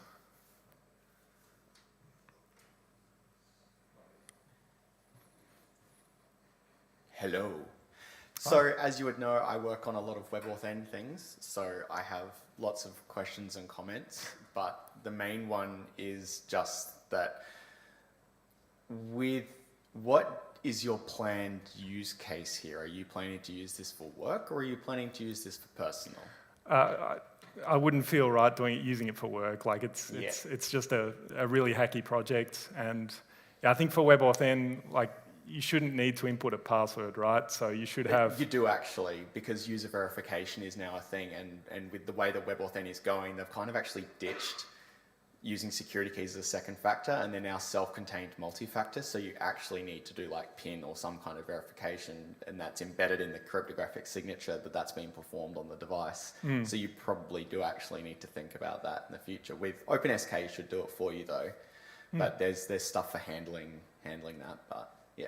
Interesting. So we could then derive a key from the decrypt key as well for It gets WebAuthn? more complicated than that, and it's probably better for a conversation, unless everyone wants it on the recording on how this works. But let's do it in the hallway. But we can do it in the hallway. But the TLDR is that you generally need to derive a per relying party key. And so your de-encrypt is just for secure storage, but every single website needs its own key, because else companies like certain very large American vendors will track you everywhere.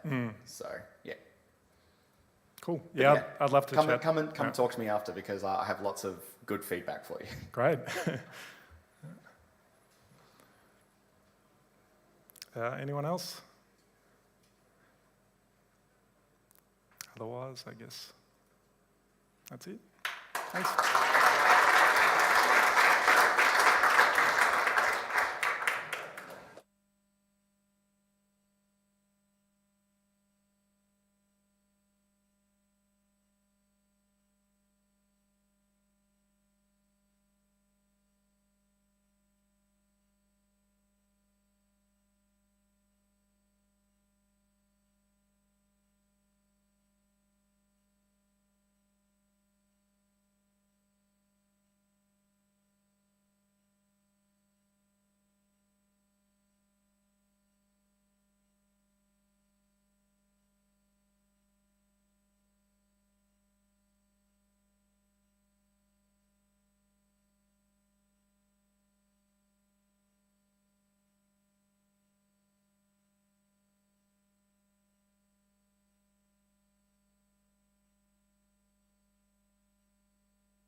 Okay. So let's start. So thank you for coming. And this is a session. Basically, it should have been a kind of both. So rather, it's not for showing so many things, but to be more about discussions. So to say, this is a free preemption session. so interrupt me at any time. So I'm Takashi, and originally this session was brought by Sri, but he unfortunately cannot attend this meeting. So why I took over the role for leading the session. And this is about ALP kernel package discussion. So as I said, this is kind of both, and we talk about packaging of the kernel. And okay, let me start from the current status of the ALP kernel. We have had regular discussions, so most monthly or bi-weekly, so by an ALP kernel working group. And some things have been decided. For example, we took over the stable branch for the tumbleweed just for the ALP. So we started from scratch from tumbleweed instead of 3.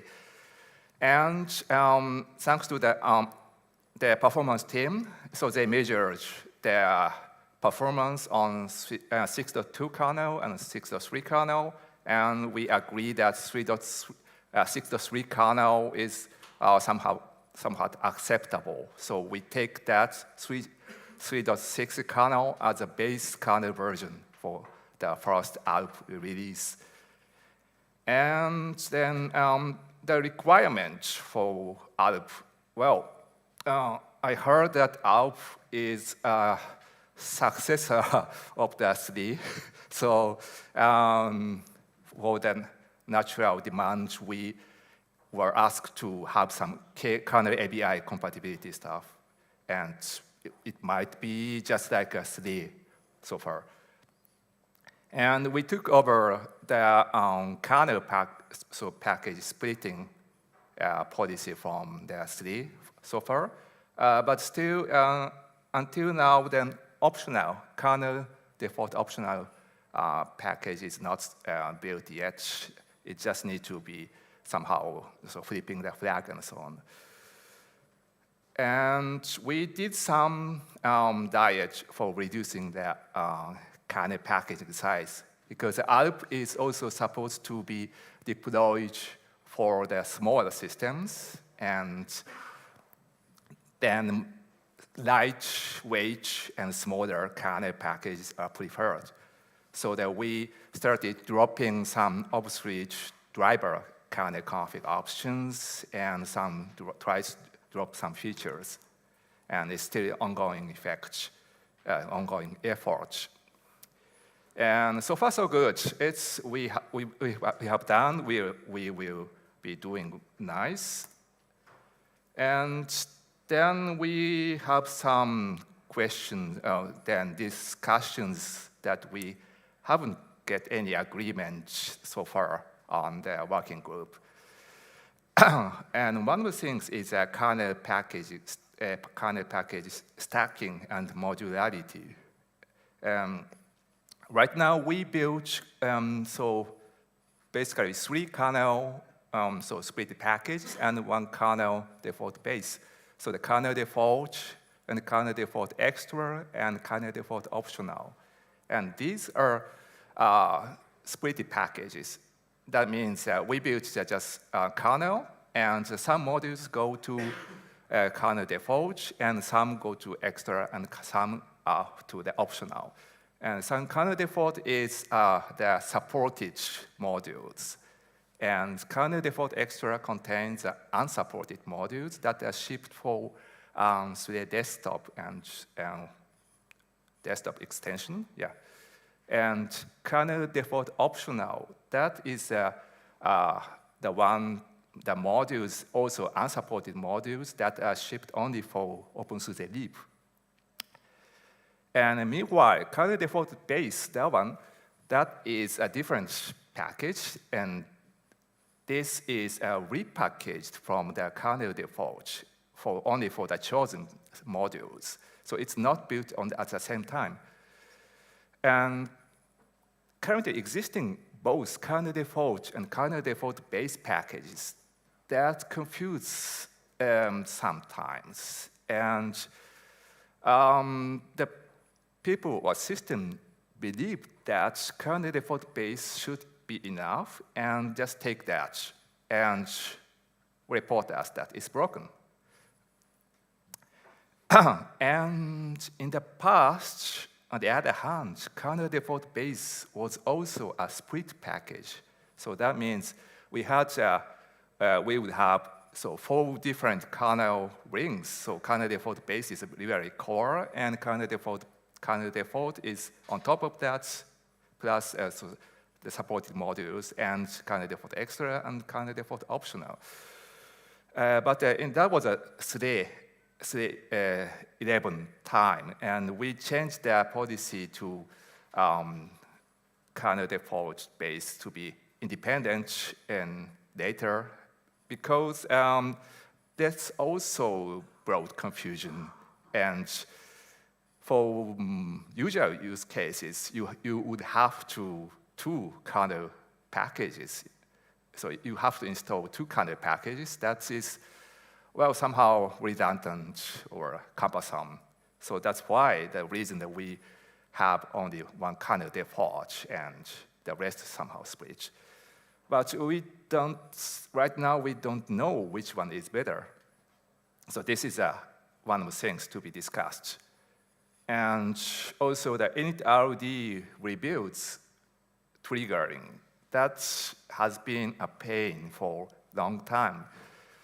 And actually, the init-rd is called once in kernel default package install and kernel default extra, and optional are postponed for the post-trans phase or somehow. Yeah, Takashi, can you maybe remind me why do we have kernel default base these days? Yeah. Question 2. That's, okay, what is it next? Yeah, okay, not here, but it's required for the smaller system, like virtual machine and JWAS. Is that really the case still? Because originally that was the use case which we had once, where we tried to make a really small VM image and even include certain modules, or basically compile in certain modules in there. So that required us to have different things. But at the end, the actual size difference is not that large, if I remember correctly, between... It is, yes. Well, let some expert... Well, the size difference between kernel default base and kernel default is not necessarily that large. But overall, I think, so from my perspective, excuse me, the question is, well, I think this is actually not enough. I think we need to go much smaller, because currently, if you look around, there are many distributions out there that advertise 200 megabyte or fewer image sizes, right, for the edge. We can't produce a 200 megabyte image if our kernel is already 250 megabyte.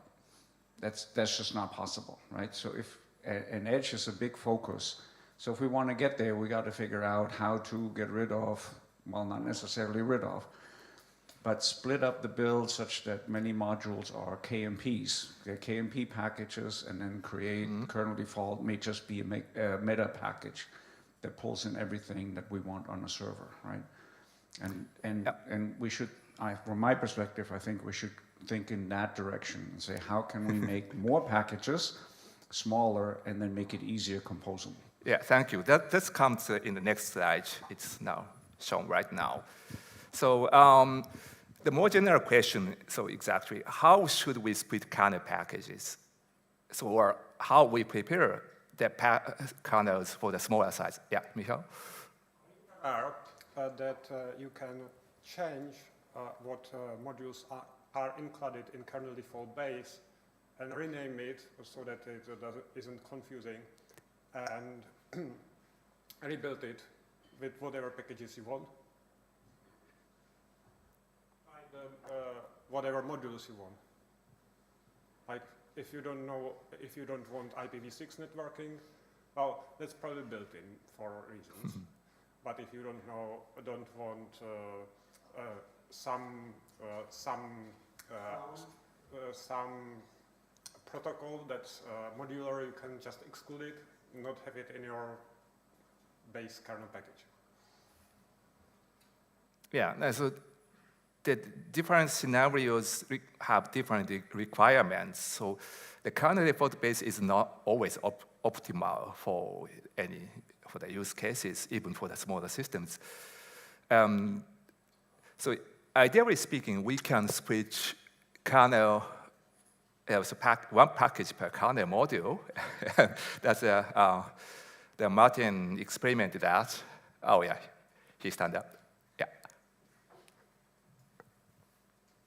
One thing, if I see here, the different conflicting packages. So my thinking is when you have, for example, kernel default VM, and you then need just one more module, it means that you have to throw away that kernel and install the full package instead.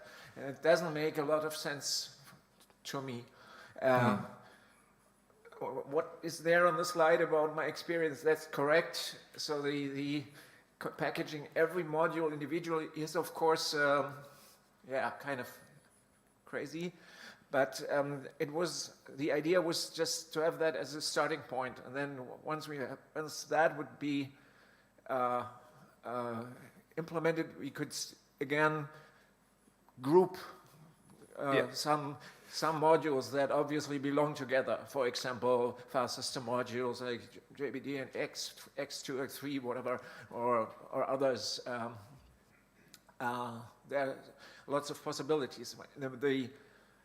The good thing about is that the kernel ABI and KMP technology that we have enables us to track the dependencies between the modules, and so the person, for example, that would have kernel default VM and just needs one more driver,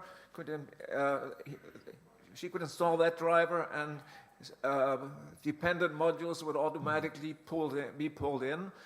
That would be a big advantage. On the other hand, we have had this discussion yesterday about QEMU and the very complicated user interface, and that's of course something that one needs to solve.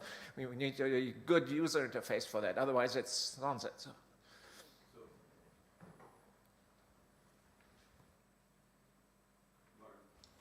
The other thing is that if you need just one extra module in kernel default VM, you can change the kernel default VM spec file, add the module name there, and rebuild it. It takes about 2 minutes to build because it doesn't build the kernel, it just pulls the kernel default and extracts the packages, extracts the modules, and rebuilds it as a new package.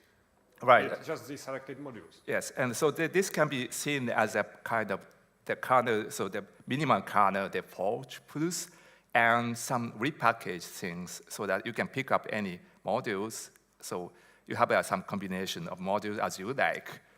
And that means that we can create a bunch of different flavors with a bunch of extra stuff just for one specific scene or so. I had a quick question for Martin. In your experiments, did you do any experimentation with the update? When you have like one module per package, how did the update go?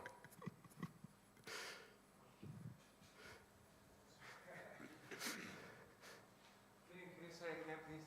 So I like the idea of having a bunch of small kernel packages for different use cases like that. Not to this level, I think we can do more granular than that. But as I recall, every time that we've tried to do broken up kernel packages, the two biggest problems we've run into are the initRD getting generated properly at the right time with everything that needs to be in it, and how to keep updates consistent.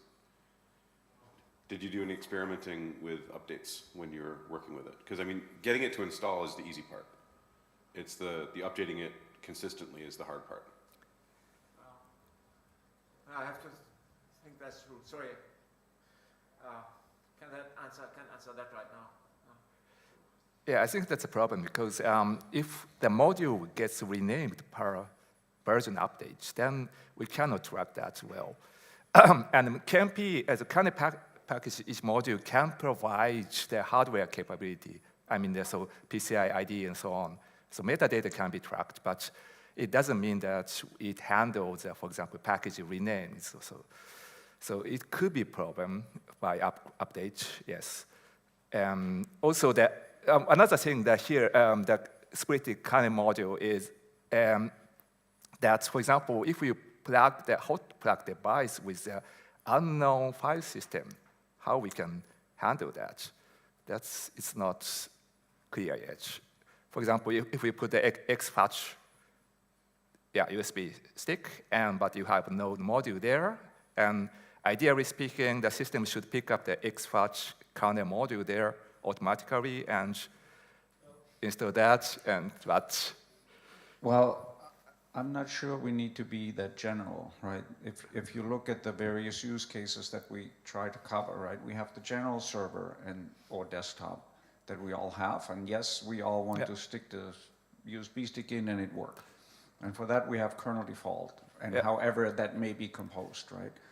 But for the other use cases, like on the edge, the people that we deal with, they know their hardware, and they know what kind of USB stick they stick in there. So, you know, I'm thinking when we provide these images to those specific customers where we have direct relationships, we can give them a kernel that is more customized, still from the stock kernel that the labs team maintains, but it meets their use case, right? And that would make us more competitive compared to the other guys. And the regular use cases, what we all use on our laptops and desktops and what goes in the server, doesn't really change all that much from there, right? And maybe an intermediate step is not have one KMP per module, but one per subsystem. So there would be USB and whatever telephony and sound KMPs and whatever, instead of having one per module, right? Well, if we have some certain customers that we want to provide some very specific kernel package set, then it's actually doable even right now. Just the same way as we build the kernel default base. It's just repackaging of the certain set of modules. So it's doable, but it doesn't scale much. So if we have 100, 200 different data sets of the combinations, then it's basically the manual choice of the modules, and that can become the problem. So, yeah. I think the argument that Robert's trying to make is that we're not giving customers with these custom use cases the tools they need. So right now, the only way to do it is to take kernel default, install it, use Kiwi or something to strip out the things you don't want, and end up with something that doesn't resemble what we ship anymore. And you're right, that trying to do this on a per customer case with repackaging doesn't scale at all. And usually that's something that we would end up having to charge for because it is extra work for us. And that makes us not competitive in that space anymore. But I think that, one more thing. And I kind of like the idea of having it per subsystem, but I think what we need to do is probably recognize what common device profiles there are. And so we can have, a file system subsystem might not make any sense because most use cases are only going to use 2 or 3 of them. Likewise with USB devices, like I have my KVM small kernel config because it builds the entire USB stack with every single device and I never need any of them. But if I want to boot a VM, I need like HID. And if we can figure out what the common ones are going to be in those subsystems and package those one way, and then everything else is like, if you need the kitchen sink, then pull this in.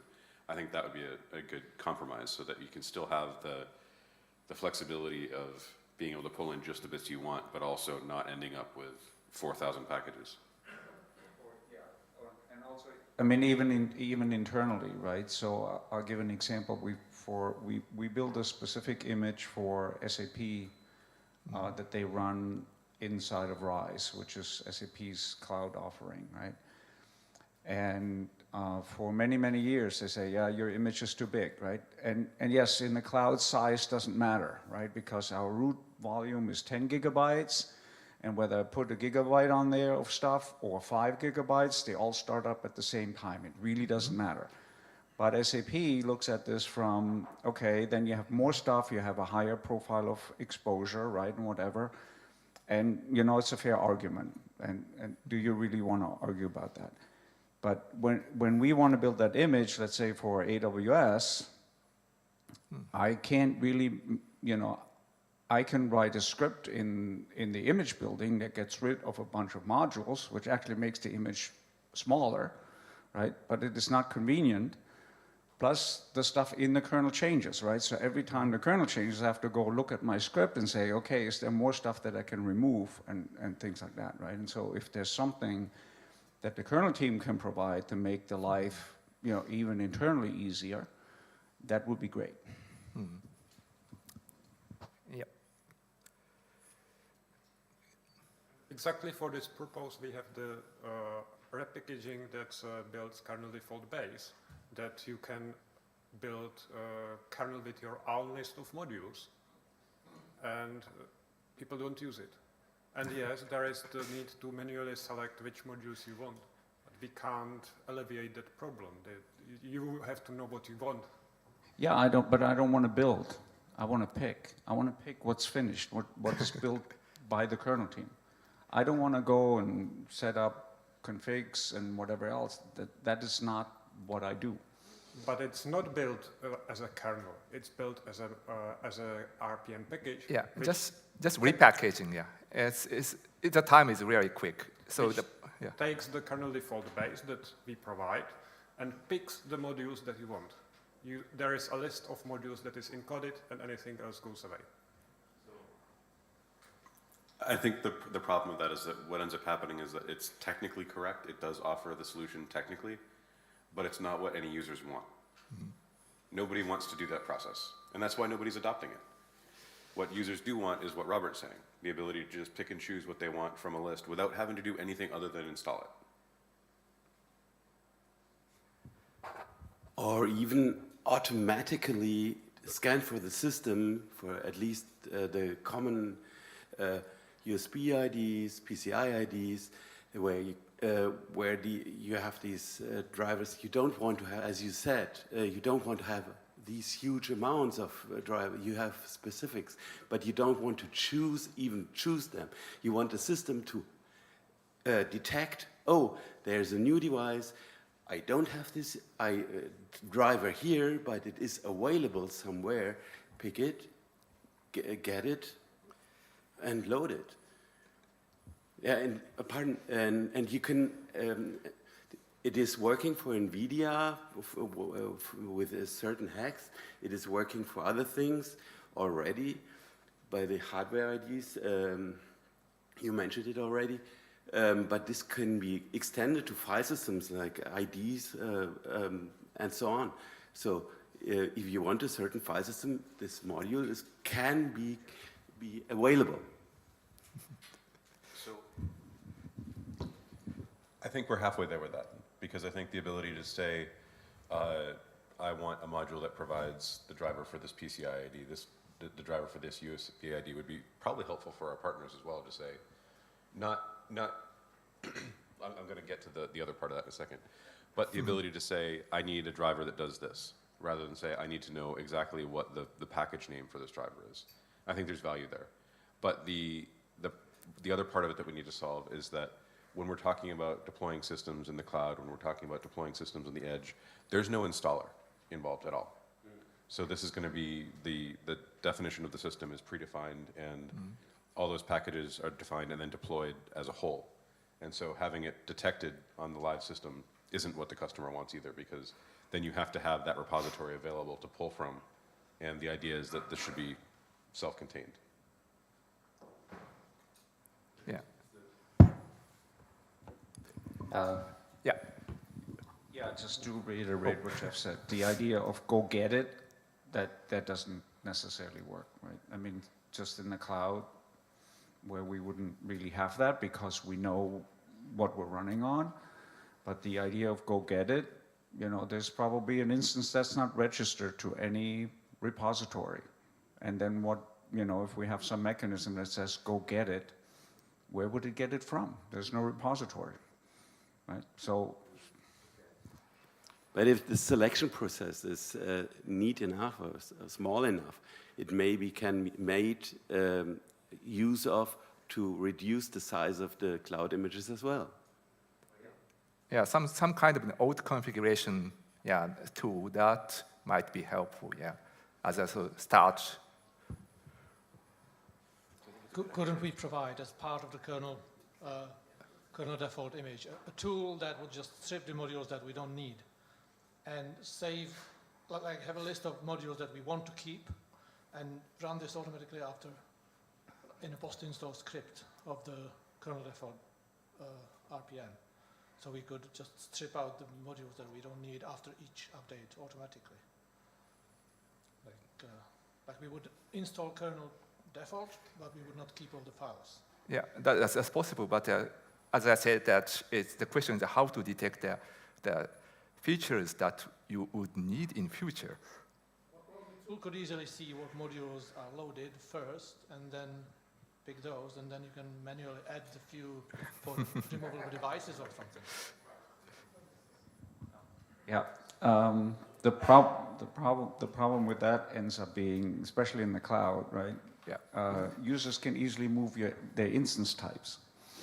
And so if I build the kernel, if I strip out stuff I don't need on one instance type, and then they stop the instance and move it to a different instance type and need a different driver, where are they going to get it from, right? So the total machine customization also does not, well, it holds big pitfalls, let me put it that way. Okay, okay, there is one more. One idea, at least what would work for us or could work for us in automotive or edge scenarios. Why don't you split the kernel into like modules? Like there are different RPM packages for everything if you want to put in RPM packages, but everyone knows that there is patterns for everything. There's patterns desktop, there's patterns, I don't know, KVM. Why don't you make a patterns kernel desktop, a patterns kernel VM, kernel cloud or whatever, and then you don't strip everything and, I don't know, find some way to probe the system, but you still keep delivering a kernel default for desktop, but the kernel is split, but there's a pattern kernel default and something like that. So we could create a pattern kernel automotive, and if a customer wants something very minimal, they can create their patterns or something like that. So the way that we've handled that traditionally is with meta packages. So if you look at, not patterns, but RPMs that just have dependencies that are pulled in. So if you've ever built kernel modules like a KMP that needs to be built across a few different flavors, you've probably seen the kernel sims package. And the kernel sims package may have a README, but otherwise all it does is pull in other packages. And so if you wanted to have like a kernel automotive, that would probably be the easiest way to do it. And you wouldn't even need to necessarily build it out of the kernel package. It could be your own thing, though keeping the version numbers synced up makes sense to put it in the kernel package itself. Yeah.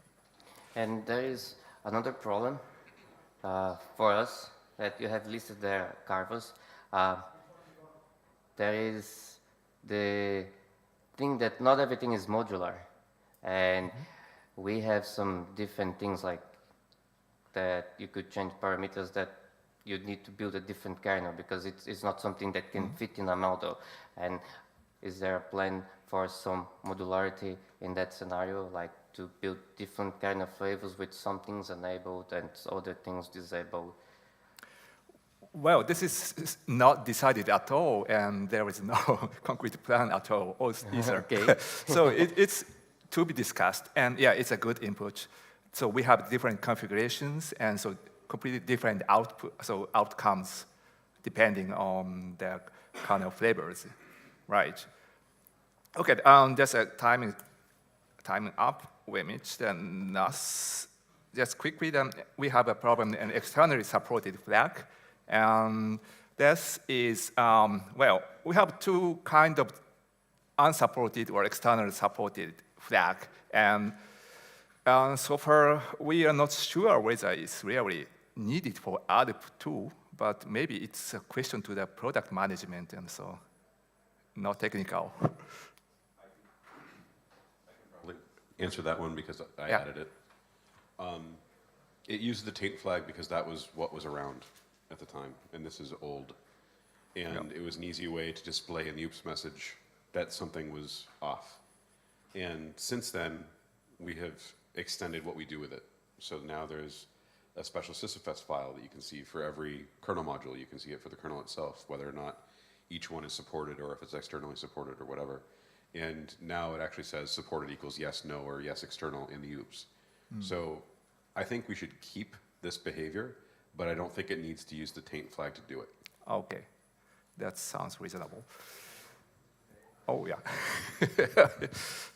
Disagreement?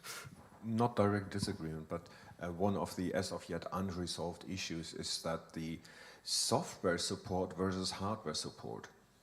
We repeatedly came across customer issues which, well, called upon us for support on hardware which was long since expired. Unfortunately, we never actually made it clear that the support we are giving is somehow tied to the hardware. And so if the hardware is out of support, chances are your software will be out of support too. So we are now in this unfortunate situation that we support the software, whereas the hardware is long out of support. And as we supply the drivers, we are actually obliged to fix the driver for which we won't be getting any hardware support from the vendors anymore, which is continues to continue to giving us problems. So I really would like to either say, right, okay, there is a hardware component involved, so you might check with your vendor, or indeed marking some old PCI device as out of support by the hardware vendor. Some expiration flag. I can follow up on that one too. I think one of the things we have there is, so for Btrfs, the way that we rolled it out, if you're not familiar, is that we released various parts of the feature set over time and marked the parts that we weren't ready to support as unsupported features. Now that means that we have a facility inside the kernel that we can dynamically turn that on and off. And so I think it would be possible for us to mark drivers or PCI IDs inside of drivers using the same sort of unsupported feature flag. And that would mean that you could return an error when you didn't want to support the device, and the user could override it if they wanted to, but it would also have the same impact where it would say, you're using unsupported features, your system's unsupported now. Maybe it should be clarified. I think that what really the supported flag and external support status means, I think. Anyway, the last slide here is just a bunch of the unresolved stuff. So size reduction, as I said, kernel config reduction, we are working on that, but we still don't know how intensively we should cut off. Also, the RPM changelog is getting very huge volume, and we don't know whether we should keep that or not. Because if we split it, we have more and more packages, then each package contains gigabyte of changelog or whatever. Kernel ABI compatibility stuff, I guess we will keep the 3 style. But this can be, of course, improved if technically possible, and we have some time. Also, multi-version installation of the multi-version kernel package on the one system. I think that Misha worked on that for some Jira tickets. I don't know exactly the current status, but I hope that that situation will be improved. And recently, we are asked to switch from the linked package to the multi-build builds for the ALP because of also the Git workflow and so on. That should be discussed later. And that's Tony's session about user space packages, how we can build better or unify better the user space package like for tools or Linux JVC devel, so header package from the kernel source. That's still unresolved, and And my time is up now, so thank you.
Well, welcome to my talk about my Hack Week project, about creating a Leap replacement using as many parts of ALP as possible. So I guess a good first question for any project is, why are you doing it? And sometimes because it's fun is a great answer. In this case, I have certain use cases, particularly I have a desktop that uses a KVM I also use a KVM server. Rebooting is annoying because then you have to bring up all your virtual machines again. So for me, that means that Tumbleweed, MicroOS, isn't really the best solution ever. I also read on the OpenSUSE mailing lists, there are a lot of community people who would still like something like ALP, something like Leap. If you look at the Leap usage figures over the last year, it is only growing. And so I think that there is certainly community desire, which was enough to motivate me to see what I could try and do. So I guess a good goal is, if we are trying to make a system that is like Leap, which parts of Leap do we care about? And in my case, I didn't really want to use transactional updates because I have lots of packages in OpenSUSE and I can't be bothered making them work with them and testing it. I also want to be able to upgrade from 15.5. Not using transactions or updates makes that easier. I want my core, what I consider at least the core of the operating system, not to be in containers. Part of that is I maintain a desktop environment, and I think the task of making Leap out of ALP is far simpler than packaging a desktop into a container. So that's another reason to point my self in this direction. I also, given the other community people who are interested in this, I want to make a project that's useful for me because that motivates me to work on it. But at the same time, if it's easy for other people to use and build on, that's where we can get a bigger product. And if enough people do that, you get something that can be considered a Leap replacement. If enough people don't, we have a cool new product that meets at least some people's needs. X11 is still important to me because I use keyboard mouse sharing software that only works on X11. The desktops I prefer aren't quite there with Wayland yet, so that was important to me. I have an embedded background before I was in SUSE, so being able to do like Raspberry Pi images, tap into that hobbyist embedded environment was also important for me. As I already said, migration from Leap 15 systems is part of the whole not changing what you know and you're good at. I have been packaging RPMs for 12 years. Makes sense to keep trying to do that because it makes my life easy. But on that, if someone doesn't submit Apache and SUSE has a great ALP Apache workload or a great ALP Samba workload, maybe it makes more sense to use those. If no one in the community helps step up to maintain something like Chromium or LibreOffice, which is quite a lot of effort, then maybe we go to Flatpaks for those. And so maybe we end up with a hybrid system and we adapt our tooling so that the equivalent of Zyper install finds you the best possible thing, whether it's an RPM or a Flatpak, and you can update everything with one command. So those were kind of the goals for this Hack Week project. Next, I chose a name. It was Grassy Knoll. This got the most comment out of anything on the mailing list, so I'm going to address it now. I was looking for a name. So Alps, you think of mountains, extreme sports, extreme things. We weren't trying to be extreme here. We were trying to pick a nice place to have a picnic and have a nice, casual, relaxed thing. And when I was looking in a thesaurus, a knoll, which is a small, low hill with a rounded top, Grassy Knoll seemed to fit that well. And so this is probably the most famous picture of a grassy knoll that you have ever seen. It also fits my kind of, at the time I was watching lots of Dwarf Fortress streams and I could see you making a Dwarf Fortress under a grassy knoll. In Australia, Grassy Knoll is also a brewery. The session ale is rather good. So these were the reasons to go with the name for that project. Since doing the project, I found out the name has issues in certain countries. So going forward into the future, it's not a name we will use, but it is the name we used, and the documentation was written and the wiki pages were there, and I couldn't be bothered reworking it afterwards. So that's why we have Grassy Knoll. And then probably the best thing for me about this Hack Week project was it wasn't me, there was a team. So Maurizio is the XFCE maintainer. When I started thinking about this project, I started thinking it would be something he would probably also want to work on because he has similar ideas. And when I talked to him about it, he said yes. Then next we had Valentin, which was awesome. He joined the project because he wanted to learn, which then gave me a new challenge of finding more tasks. And so the fact that Grassy Knoll supports GNOME is all because he joined the project and helped with that. And then Lubos was using it as he wanted to play with what was the installer at the time, and so he joined the team to use this as an experiment with new installers and yeah. And so from that, the scope. As I said before, X11 is important. Enlightenment is important for me because I'm the maintainer, and half of this was and one of the main goals was for me to see how many packages I needed to add to learn and work out whether this is something I can maintain with a bit of my spare time if it was only 1 or 2 people. And then Maurizio was obviously interested in XFCE. We thought Yast is a very open SUSE thing, so let's try that as well. And as I said before, we got GNOME because someone stepped up and joined. Similarly, you could say we don't have KDE here, which was because we only had a week. We had to pick our battles. If someone joined and helped, then great. But what we learned with the other desktops, we can presume that if people want to contribute KDE to something like this in the future, it will probably work as well with about the same amount of effort as Leap. And then also for GNOME, we only focused on the desktop. We didn't try and get the complicated apps like LibreOffice and things with a ton of dependencies. And so for the design, I basically wanted to start out doing the same thing we did with Leap. So you take the repository from SUSE, use as much of it as possible, and then you have a second repository in OBS that the community can submit additional repository packages to, which is this first repository here. And then in Leap, we were building images in a second repository, so I copied that design because it seemed easiest at the time. Through this talk, because we're being kind of technical at this conference, I'm going to show you the things that I got stuck on and I had to figure out, so that if you want to go and make your own custom distro based off one of the other OpenSUSE distros, hopefully there's enough information here to start pointing in the right direction. So as you can see here in the repository setup, we're cloning the SUSE out repository as it was at the time, and then we're adding our own backports repository with our extra packages. In the end, I guess I should say now that the project was a success. We had working GNOME, XFCE, and Enlightenment live CDs with some functions of Yast running.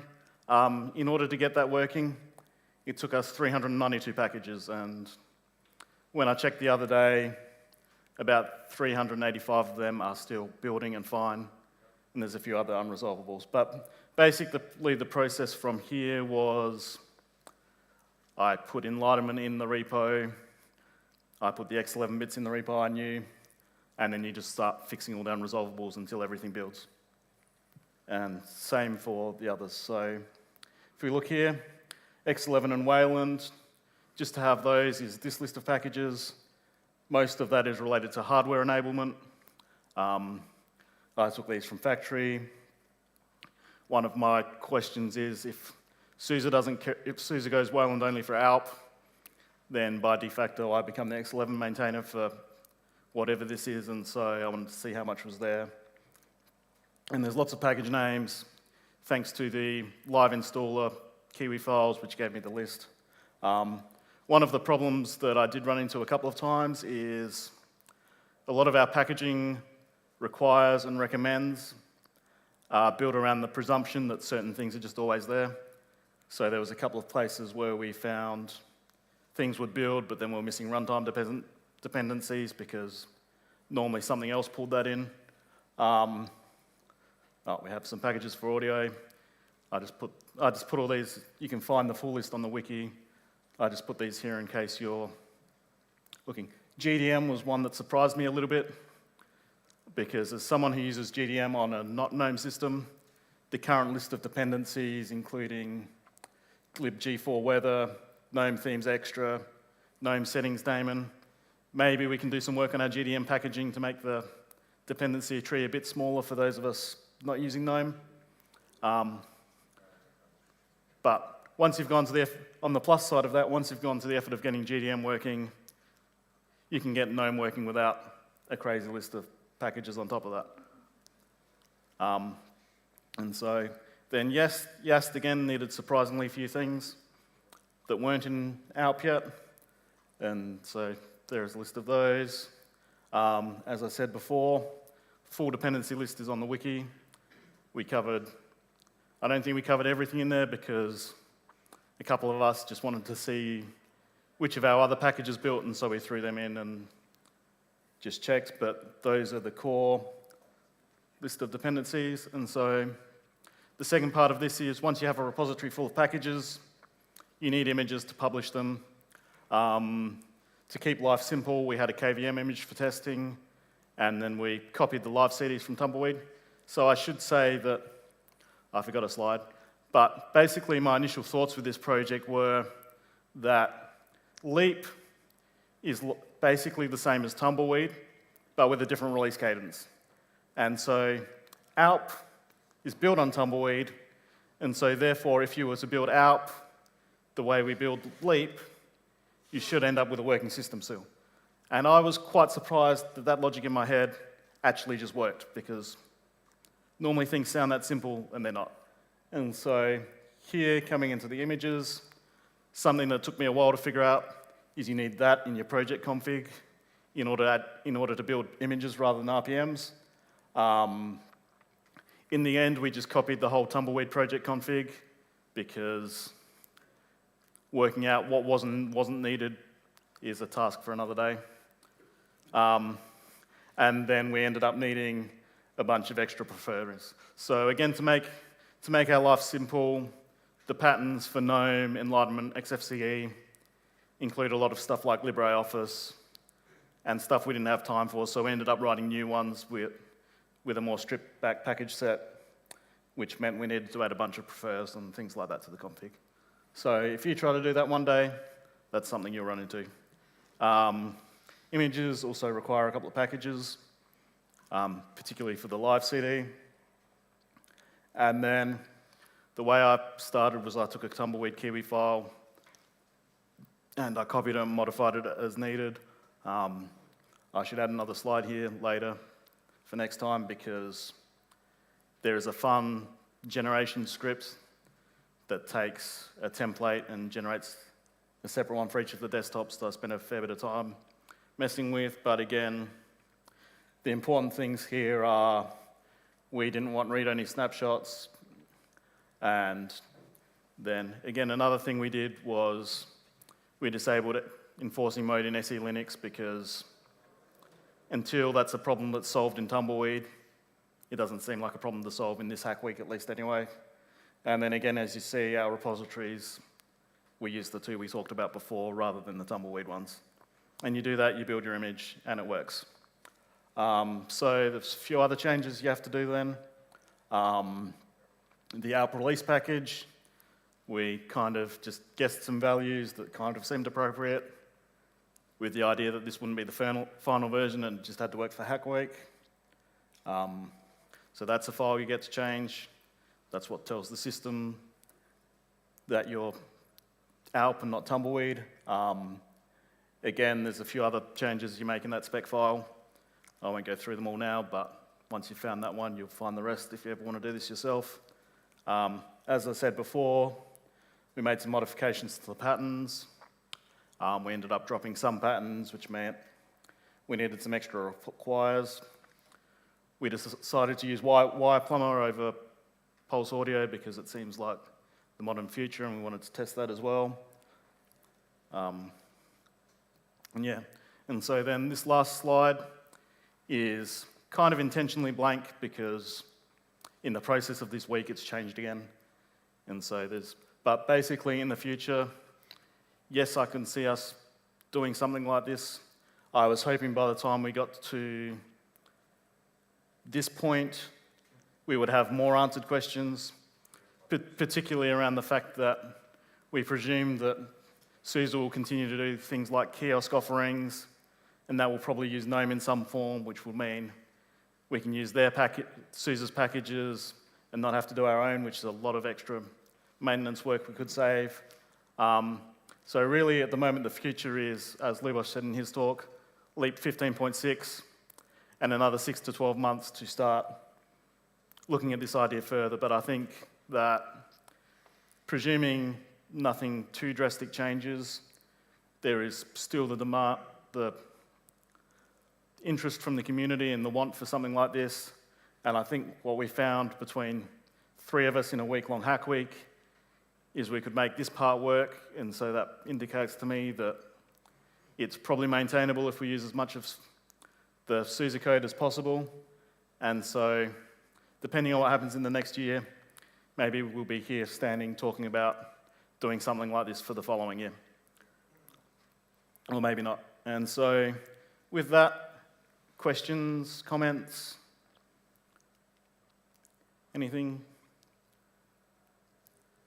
This was aimed to be much more of a, this is what we did, this is how we did it, rather than a, this is what is going to happen in the future talk.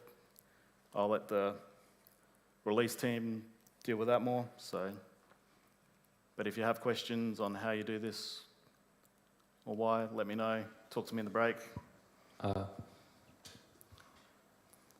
About yesterday's, I think it was yesterday's Lubos talk and yours, I presume that this would turn into what? Leap or the next? The future of Leap. So like you have like the question mark for the future of Leap. Yep. So this is just a proof of concept. Yes, we can still do Leap without. Yeah, basically. And I think, for me at least, lots of people around the place have different opinions. Whether or not we should call this Leap or not, if we get to the point where there is lots of community contributions and we have a reasonable feature set, the Leap name is well established as the stable OpenSUSE. There's a lot of good branding there. I think it would be a shame to lose that. At the same time, if we ended up with something that was just XFCE and Enlightenment and didn't have GNOME and KDE, then clearly that's not the Leap people come to expect, and we should use a new product name. And so that's kind of my thoughts on the matter, but there is a person walking up to a microphone who probably disagrees with me.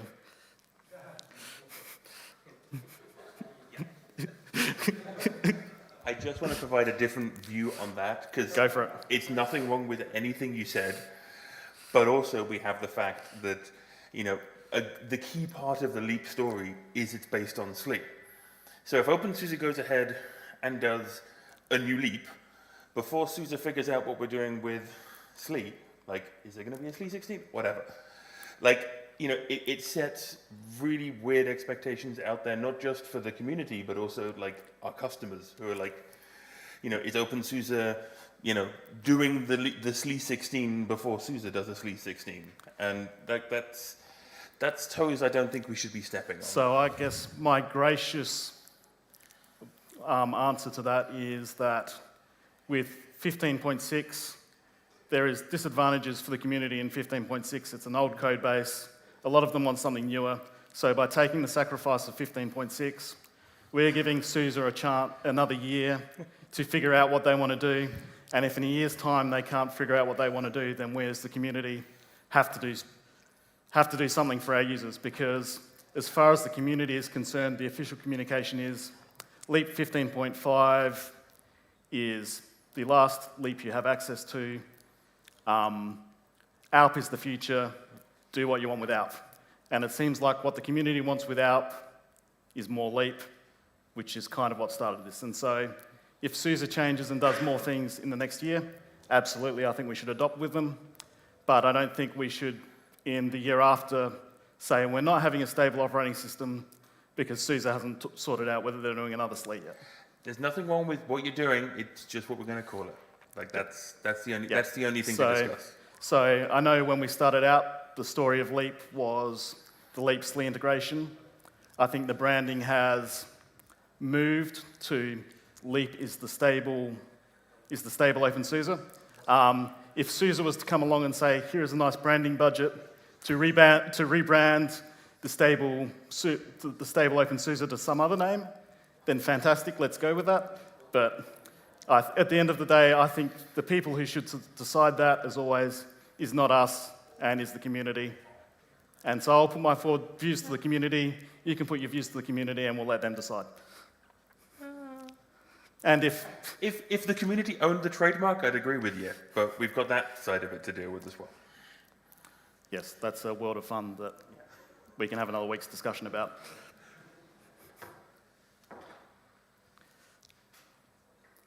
Very different pathway on this, and I'm totally not involved in any of this. This is just as a spectator sport.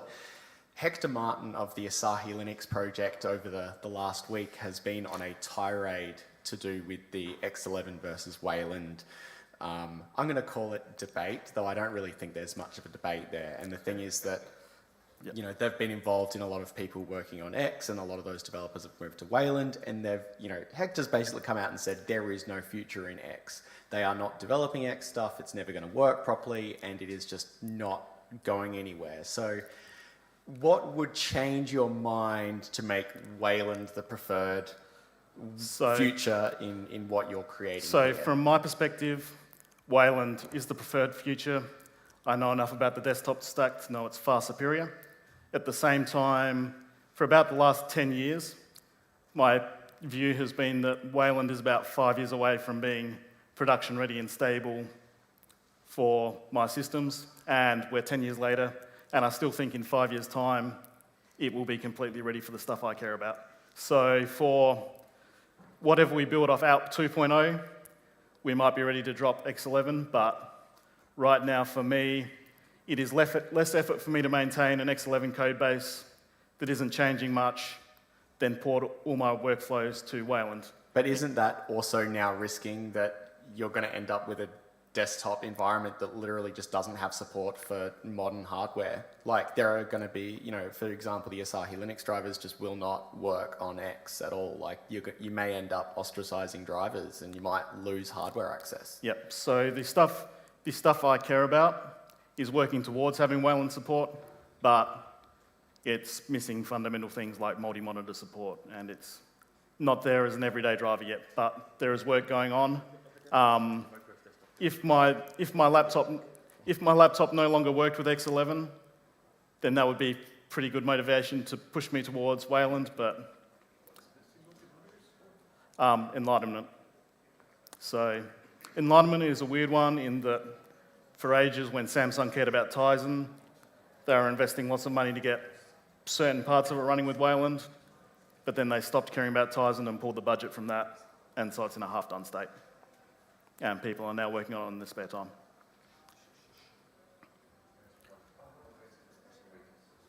Yeah, so my question is, when you created and started this project, how do you envision users and yourself to watch movies, and how do you envision how codecs are implemented in your model? Because on your slides there was this GDM and this long list, and I spotted Flatpak, and just yesterday I learned many people just use Flatpaks from somewhere and they are happy. So this to watch videos and whatnot. So from my position on the board for a few years, I well understand the legal reasons of why we don't have it out of the box. My preferred method is to still, say, install VLC from the Pacman repos. If users also want to, particularly, I think the answer to the question comes, if we don't have Chromium, if we don't have LibreOffice, and we're getting them from Flatpaks, then we're going to have to make tooling to make Flatpaks and RPMs both first-class citizens. if we're getting everything from RPMs, then I would personally still get things from RPMs, but Flatpak is there. If you choose to do it differently, then you can. I don't want to exclude people from using Flatpaks, but I would prefer to focus on RPM-based where possible. Okay, so to rephrase the question, do you need a project in Pacman to satisfy your needs or the needs of users, or are you fine as it is now? I imagine that in a year or so, if this was to take off, it would need a project in Pacman the same way that Leap currently does. Okay. Thank you. Yeah, just a heads up. I'm not sure if you are aware, we had a sort of panel discussion by the whiteboard yesterday, just discussing what's happening in IBS right now. So you are aware that the development has shifted, right? Yes. And it's being worked on. Eventually it will be synced on, but until that you are kind of blocked, so just be aware of that. No. Monitor the situation. Yeah, so one of the reasons that I did the design the way that Leap was is because I know enough about common criteria and I kind of presumed that it would end up in IBS. And so I always designed it to work that way. And obviously we can't start work now on something new until that syncing is done.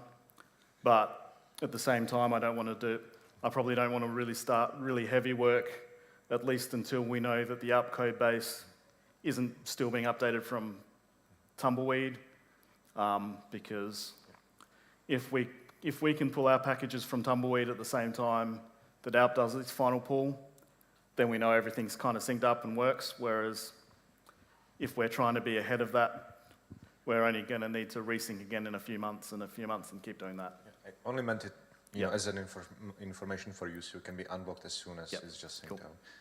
I have one more.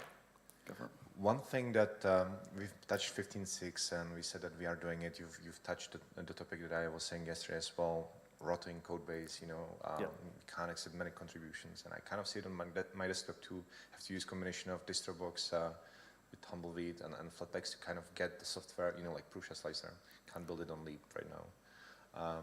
So I guess just listen and learn from if you fork it and then it ages, these technologies kind of stay up to date, so we should really focus on them because it seems to be becoming part of our daily workflows anyway. Just saying. Cool.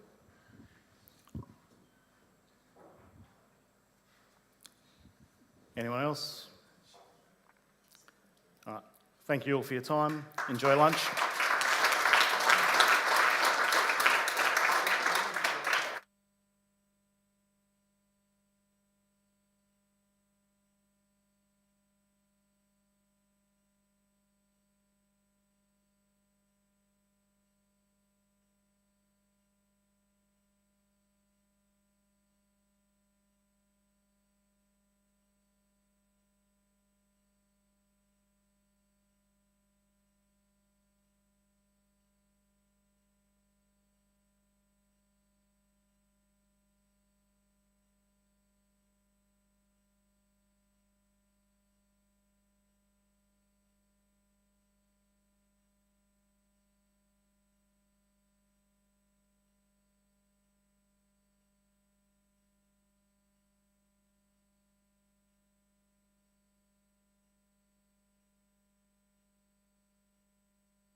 All right. Hello, good afternoon, everyone.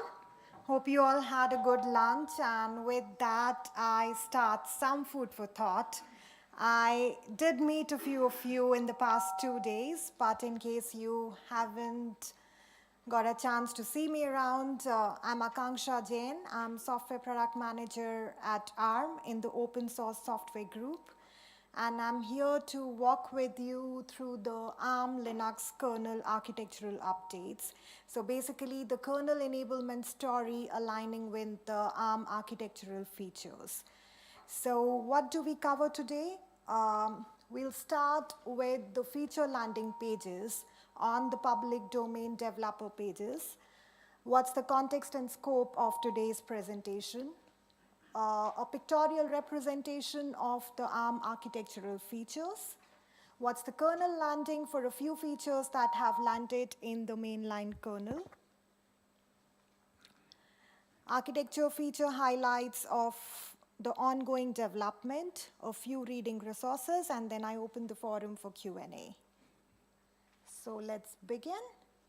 This is a developer landing page for the ARM architectural features, with 2022 architectural extensions being the latest. So the feature name and a short description available on the link mentioned above. Building on top of it, we have an equivalent kernel landing page which talks about the feature name, sometimes the old feature name to avoid ambiguity.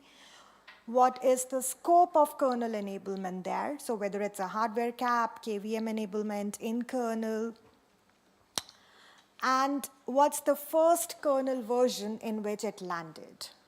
Again, hyperlink of the landing page mentioned above.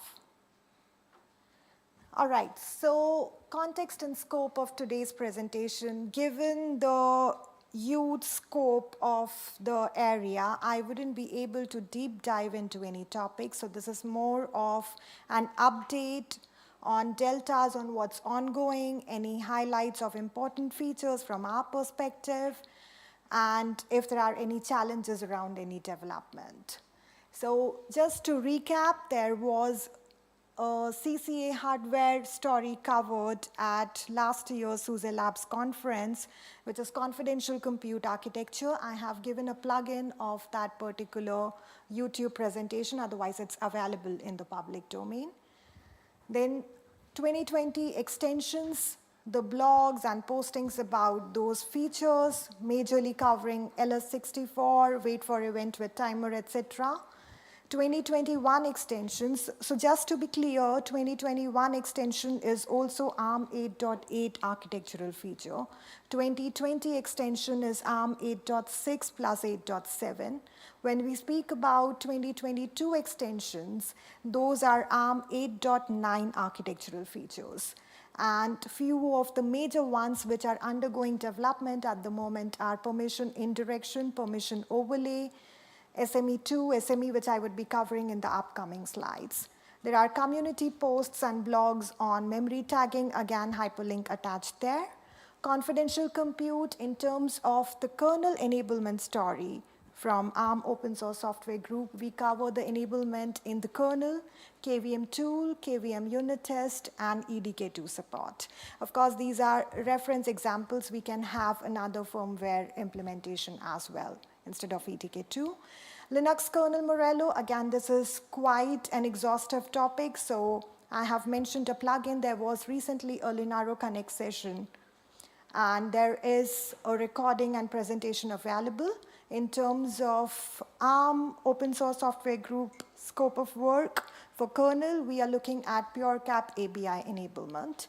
And then landing for scalable matrix extension, there are public blogs and postings on SME and SME2. So this is the first pictorial representation. I'm not sure if this is the first time you all are seeing this graphical representation, so I'll probably very quickly mention. The rule of thumb here in terms of color coding mentioned is whatever has landed in the upstream mainline kernel is shown in green, work in progress in amber, something which is yet to be picked up is in red, and somewhere we do not infer any Linux scope of work is shown in gray. So if you see for 8.6 and 8.7, which are 2020 extensions, most of the part is already done.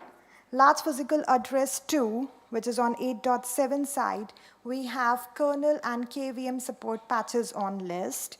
If this is a feature of interest to anyone in the SUSE partner ecosystem, please let us know and please make noise on the mailing list. That's work in progress. Memory partitioning and monitoring, nested virtualization, I would cover in the upcoming slides. Maybe on ARM 8.2 architecture side, you see SPE in amber. That's because everything is upstream in the mainline kernel minus the KVM support. Again, we could not get a strong use case around it, so it has been deprioritized for other advanced architectural development. If this is an important ask, we can revisit it in terms of our priority. Moving on to the new architectural features, so 8.8, as I mentioned, that is 2021 extension. 8.9, which is 2022 extension. So you see this is still work in progress. Right now on 8.8 side, we have memcopy, which is feed mobs or memory operations, for which we have patches on list. NMI, that's non-maskable interrupt, is work in progress again. We have patches which are being reviewed. Then we have PMU support, SPE support, which is work in progress. Pointer authentication Karma 3, which is an extension to pointer authentication, got merged in kernel 5.18. On 8.9 side, so last year, if anyone of you attended, there was a dedicated talk on guarded control stack. Now that's a 9.x feature. And we are actually working on permission indirection and overlay as prerequisites for that particular enablement. Then we have hardware caps around range prefetch and counterscaler, which has got merged in kernel 6.1.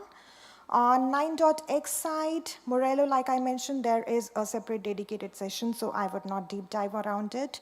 For branch record buffer extension, we have patches on list which are being reviewed.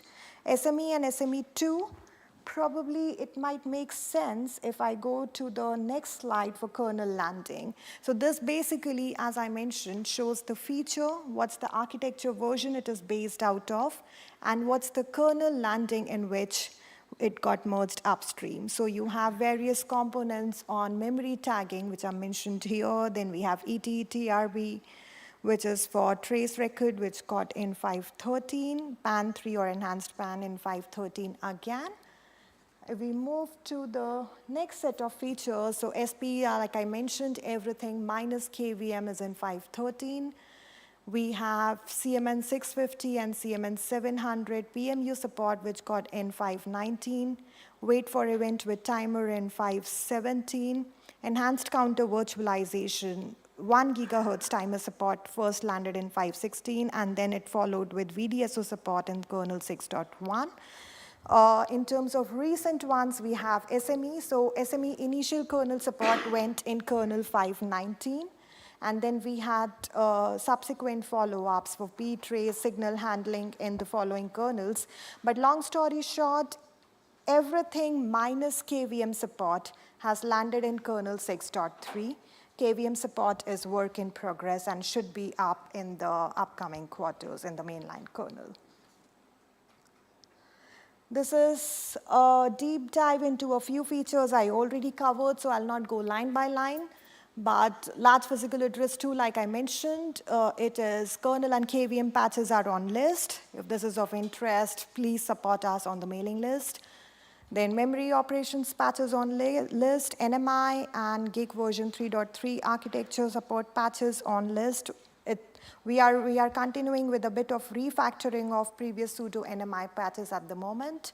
On BRB side, that's branch record buffer extension. It is feature parity to Intel's branch record feature. We have the perf ABI commits in kernel 6.1. Right now, version 9 patches are on list. Scalable matrix I already covered in detail. And guarded control stack, like I mentioned, we have prerequisite to the enablement patches on list. Besides that, we are also working on kernel user ABI, and we plan to post that on list in the upcoming quarter.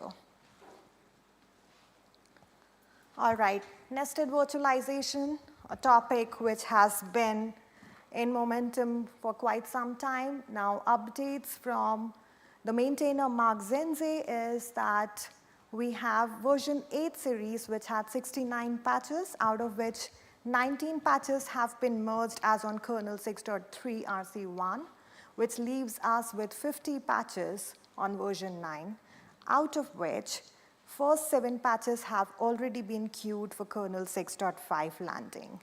There is also an overlap with KVM timer series that's on list and also queued for kernel 6.5. One thing to note here is that the testing has been primarily carried out for nested virtualization 2. So if you noticed in the pictorial flowers, nested virtualization is split into 2 architectural versions, ARM 8.3 and ARM 8.4. The testing has been for nested virtualization 2, that's 8.4, because there was no standalone hardware use case for nested virtualization 8.3 feature. The testing has been carried out on Apple Silicon M2 device. All right, MPAM, so memory partitioning and monitoring. I wouldn't again go into the context and the use case around it, but we have a public snapshot available against, which is rebased against every kernel release. So the latest one is around kernel 6.2, and we should have, again, 6.3 sometime very soon in the coming weeks. Besides that, let's go to the next slide, which talks about the software story here.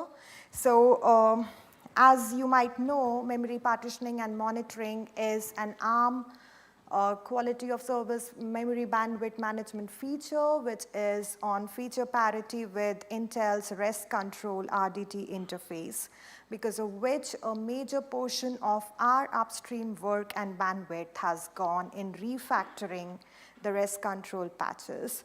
Now we are in the last leg of REST control refactoring, so we have version 3 of the series on list, which is around 18 to 20 patches. We have around 27 more to go, after which we would pivot towards more full-fledged ARM64 driver enablement. Now the ARM64 driver enablement patches are around 80 to 100 patches again. Again, if this feature is of importance to the SUSE partner hardware ecosystem, please help us test the patches, contribute on the mailing list, because the faster we get through the refactoring process, the quicker it would be to expedite on the ARM64 driver enablement. Also, if there are use cases for MPAM in the GIG, SMMU, or in the Realm world, when we speak about confidential compute architecture, we are happy to deliberate on those topics and include that on our roadmap. Besides the public snapshot that I talked about, we also have a file of known issues against every public snapshot release so that you can know what are the workarounds available for the fixes. All right, virtual CPU hot plug. Now, if this is a topic of interest to anyone around here, there are active discussions happening around this topic at Linaro Public Forum. In terms of a quick recap of what went upstream or what's on list, we had an RFC prototype which was posted around February timeframe. Again, links to that and the public snapshot available. We had some feedback from the maintainers which led to an alternative proposal, and that's being considered. In terms of next steps, we have kernel support which has been rebased. We are trying to align it with equivalent QEMU support. Once that is done, we would appreciate if there could be some testing support from the ecosystem. This is few bits on the ARM specifications. So we have currently, in terms of, again, kernel scope of work, we have FFA 1.1 notification support, which is ongoing. So we are in the thick of FFA 1.1 development. Besides that, we also have user space RFC support patches on list. Again, if this is of interest and you could help us strengthen the use case around it, it would be appreciated. On SCMI side, we are working on 3.1 and transport options for power management capabilities. 3.2 is on our roadmap. True random number generator got merged in kernel 5.12, as I mentioned. In terms of other highlights, I don't know if this is of interest or not. We have interconnect PMU support, so CI 700 NCI patches are on list on a public GitLab branch. Again, we appreciate ecosystem to help us with testing of those patches. Besides that, CMN 700 patches are likely to be on list by the end of this quarter. This particular interconnect support lands in Grace CPU by NVIDIA, so in terms of the hardware visibility around it. On SPE and PMU support, major part of it I already covered in the previous slides. For 8.9 architectural features, that's 2022 extension. This is the scope of work. So for SPE, we do not infer a lot of scope of work. For PMU, we might have substantial deep dive into the kernel enablement and then a few PMU event support. Maybe another topic of interest would be the performance improvement around memory system optimization. So we are working to enable folios for anonymous memory. Now this is as yet without contact bit, and with that we have 10% performance improvement. There's an initial RFC series which is on list. And with contact bit, we expect a significant delta in terms of the performance improvement. Again, once the series matures, if this is of interest to you or your partners, if you could help us understand the use case, the significance, and if you could help us with testing. Protected KVM, just an FYI, we are working on Android alignment for this, and there are patches available for SMMU version 3. This is included in Total Compute 22 solution stack available in the public domain. All right, confidential compute architecture. Now, this is quite an exhaustive topic again, so I wouldn't be able to go in detail about it. But as I mentioned, this was covered in previous SUSE Labs conference. Now, very quickly, if you see there, this is based on Realm Management Extension, that is a 9.x hardware security extension feature to provide an isolated, dynamic, attestable, and trustworthy execution environment. Now, built on the top of this is an optional security software architecture, which is called confidential compute architecture, and this has various software layers layered up in a stack. So RSS, which is the hardware encryption scheme. Now this provides the encryption and attestation details. It is part of the TFM code base available on tf.org. Then we have the TFA monitor, which is the EL3 layer. We have RMM. We have the Realm world details mentioned here. So RMM, we have a dedicated mailing list and a website update. In terms of the kernel story, we have patches, RFC patches, aligned against beta 0 spec on list for kernel, KVM tool, KVM unit test, and EDK2. Again, iterating EDK2 is a reference firmware example.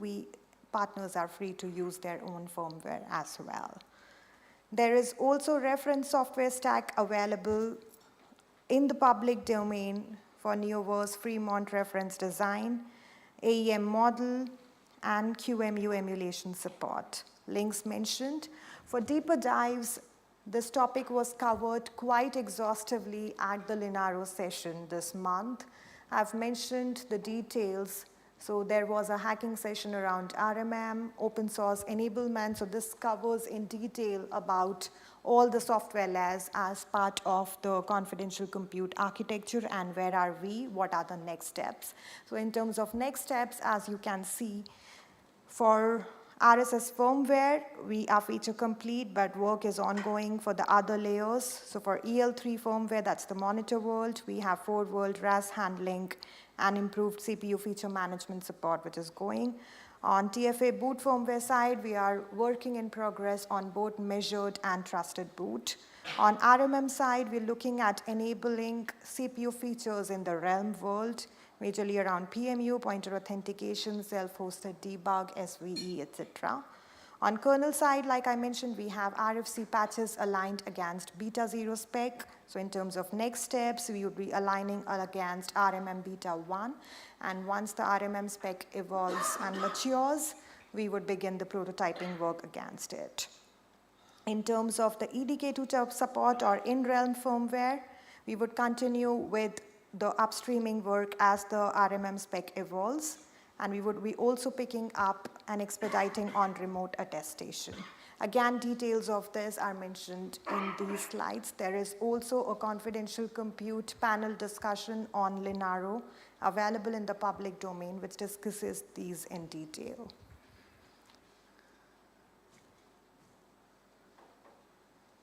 All right, these are a few resources for further reading.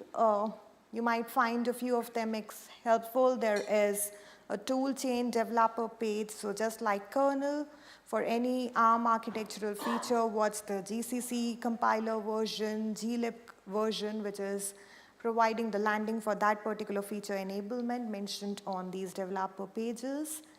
Then the architectural features that I talked about, the block support pages, and the ARM and AEM model link for AR64 architecture support link mentioned here. I think that's pretty much about it. I'll open the forum for any questions, preferably YouTube friendly. Otherwise, we can take them offline.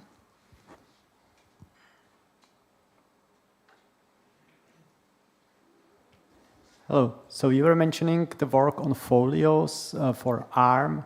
So does it mean essentially equivalent of like huge pages? So basically all transparent huge pages, which is currently like working on x86 architecture. Yes, yes, that's under development. It is still very early nascent stage. So we are, if this is of interest, we can deliberate more around it.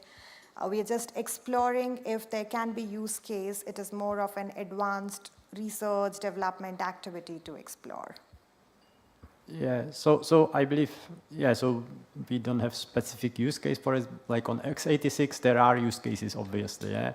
On ARM, because the page size is configurable, I guess it's less of a concern. On the other hand, for us as a distributor, we anyway have to run with a particular page size in each kernel we ship anyway.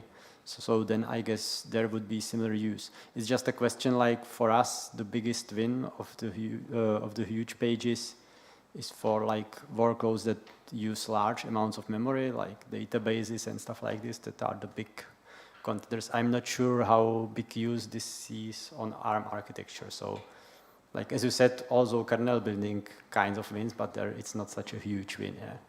Like for databases, it was much bigger deal. So. Yeah, so I'm not sure we can help with the use case. I was just interested, like, whether this is it. But. Sure, sure. I mean, I can just say that there is a partner interest around it. It's still very early stages, so maybe as things mature, we would be able to talk about it more.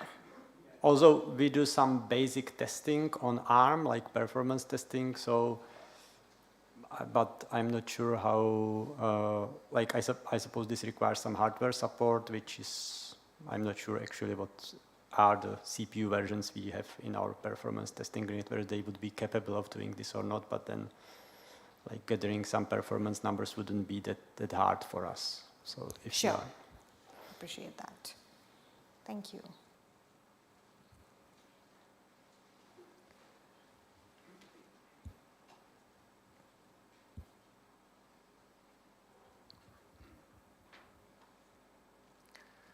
All right.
Hello, everybody. So I guess we can start.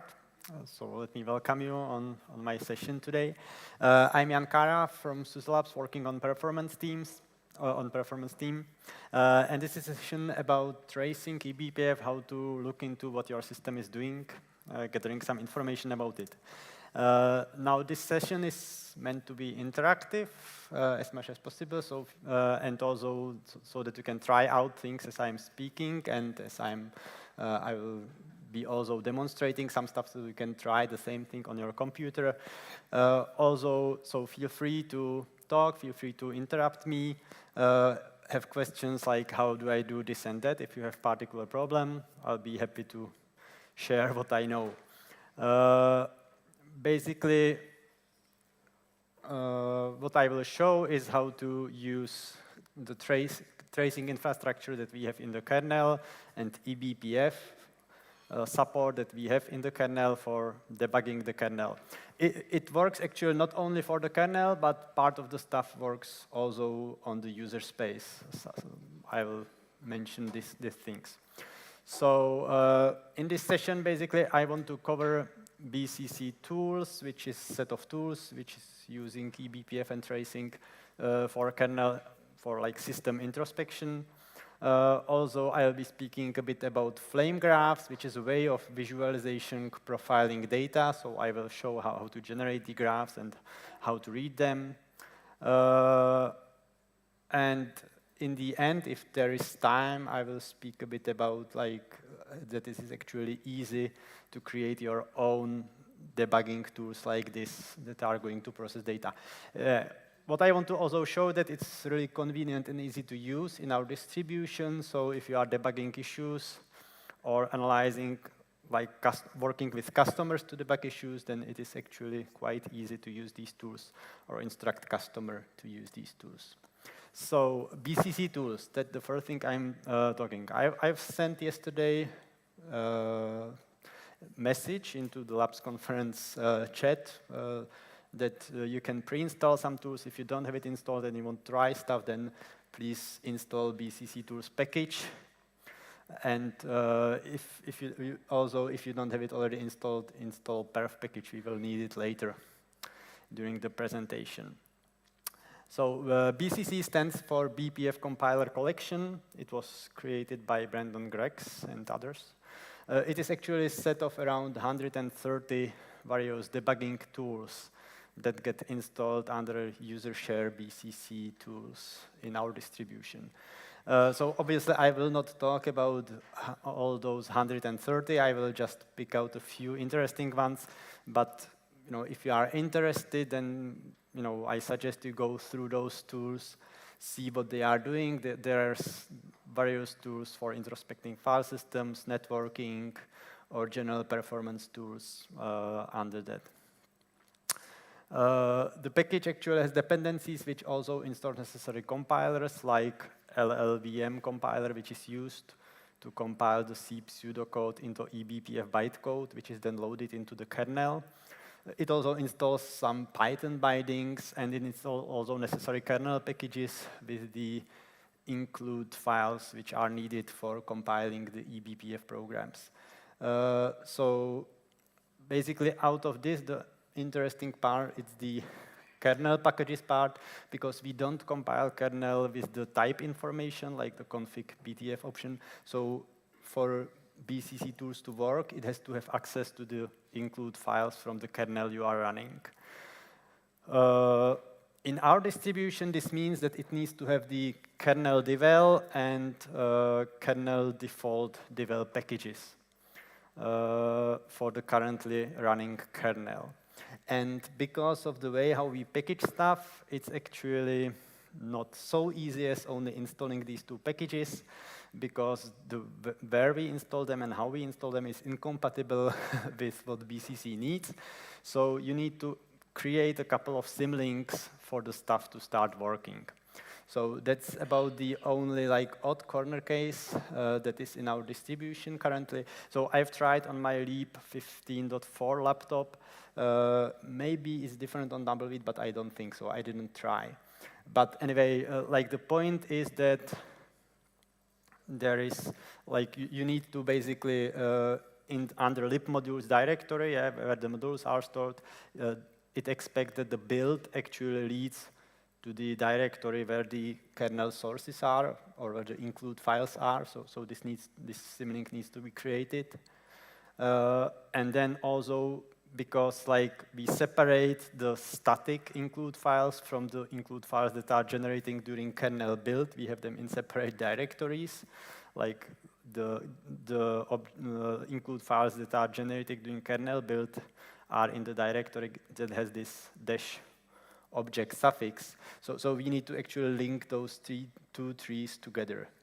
So if you want to, so yeah, you need to basically link from this object directory into this basic, into this base include tree. So,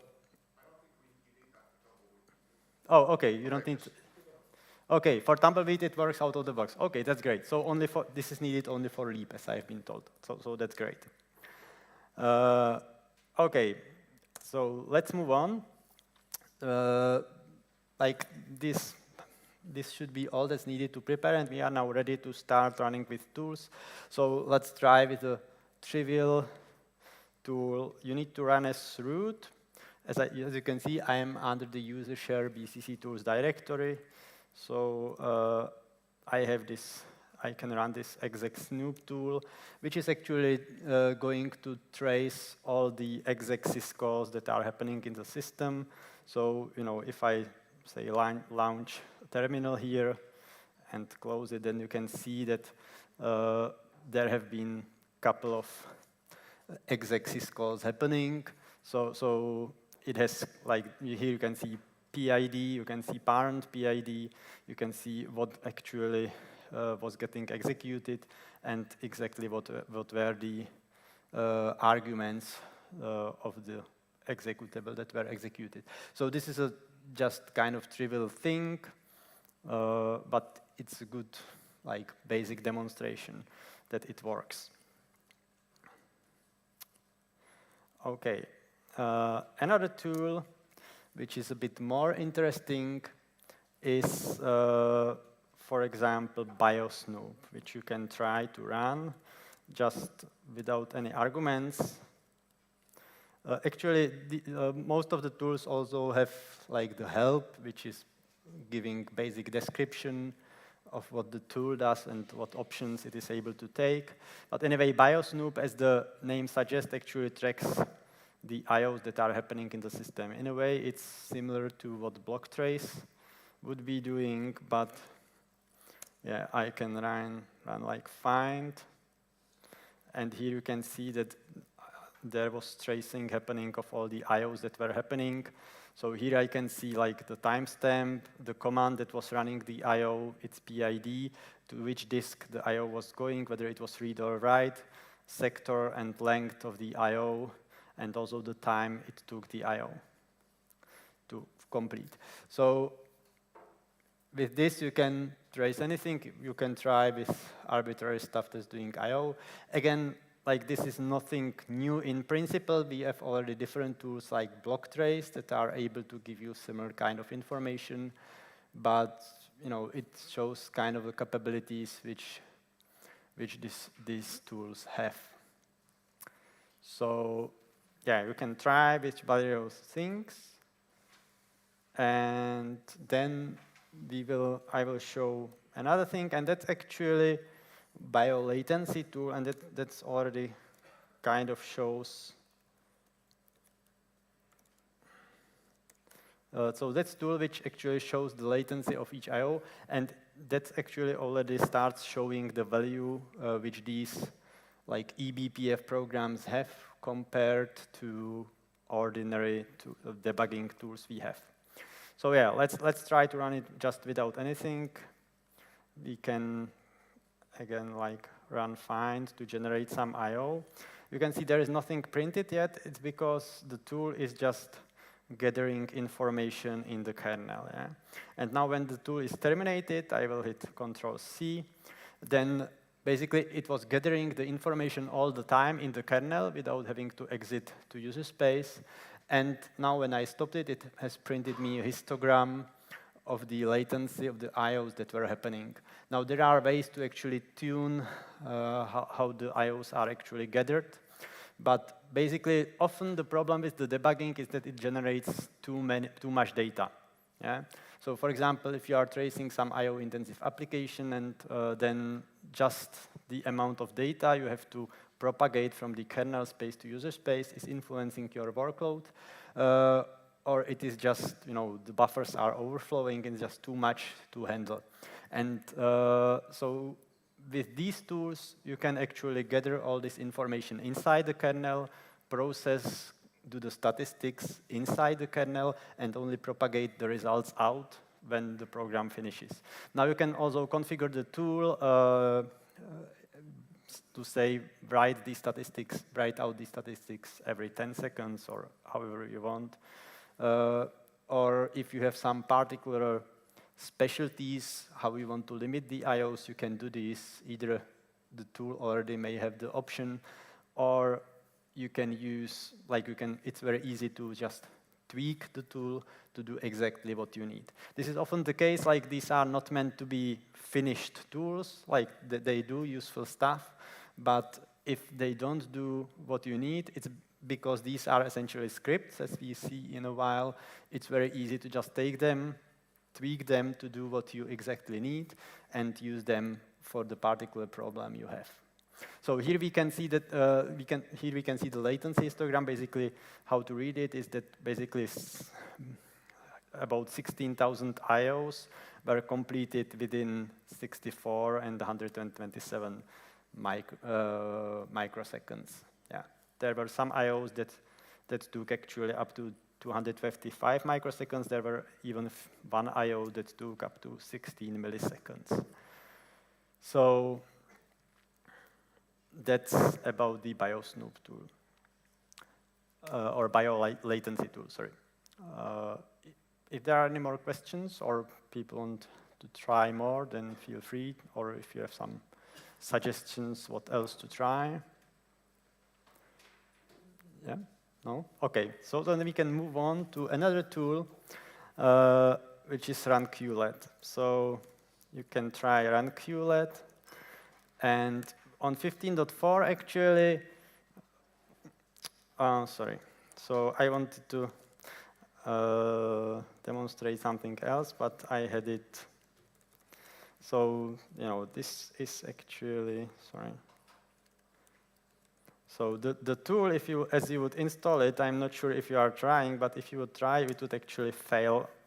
On 15.4, it tends to fail like this. And that's actually also a useful thing to know and be aware about BPF tools. And it's because the BPF script, which is there, it hooks into the kernel internals. Yeah? It essentially loads into the kernel, looks into the internal kernel. Basically, the script is compiled as it is loaded into the kernel. And it looks into the kernel internal data structures, so basically it has the same problem as if you were writing a kernel module. If the kernel changes, the tool just stops working. So in this case, actually, the task struct has changed since the tool was written, and the state field in the struct doesn't exist anymore. And that's what the LLVM compiler is complaining about here, that the state simply doesn't exist. And what you need to do in such cases is you need to look into the tool, kind of look into the kernel, try to guess what needs to be done to the tool to make it working again. Yeah? So obviously, without at least basic kernel knowledge, it's a bit difficult. But in this particular case, if you look around the structure, you will quickly find out that the state field got just renamed to a different name. Now it's called __ state, because the accessor functions should be used to access this state. So there is, luckily for the checking whether the task is running or not, the checking for equality with the task running state still works correctly.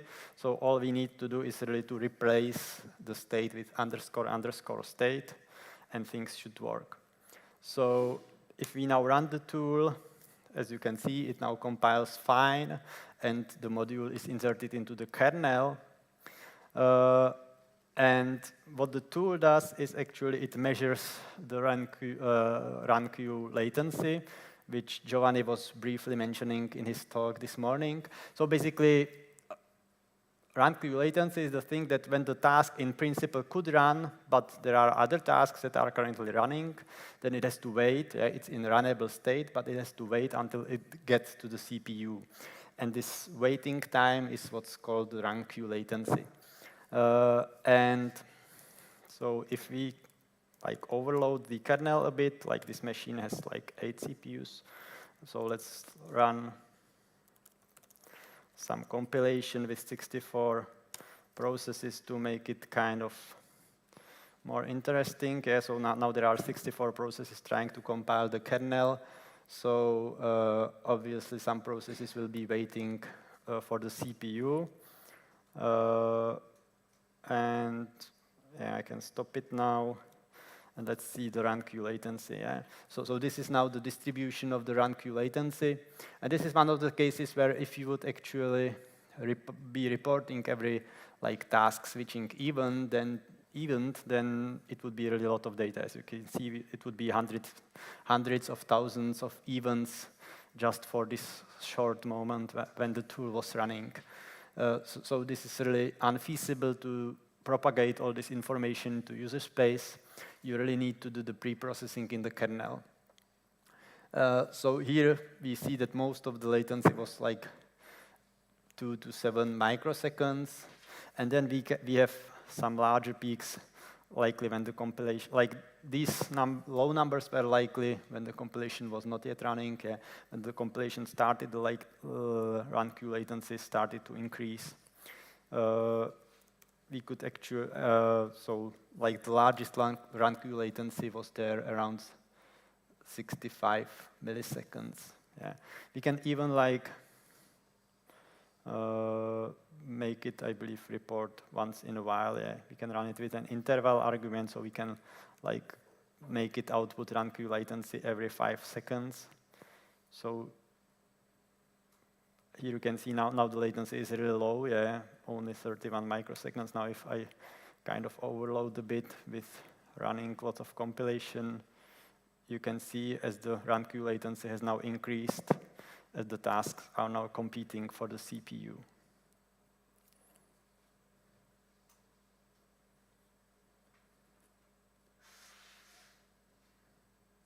So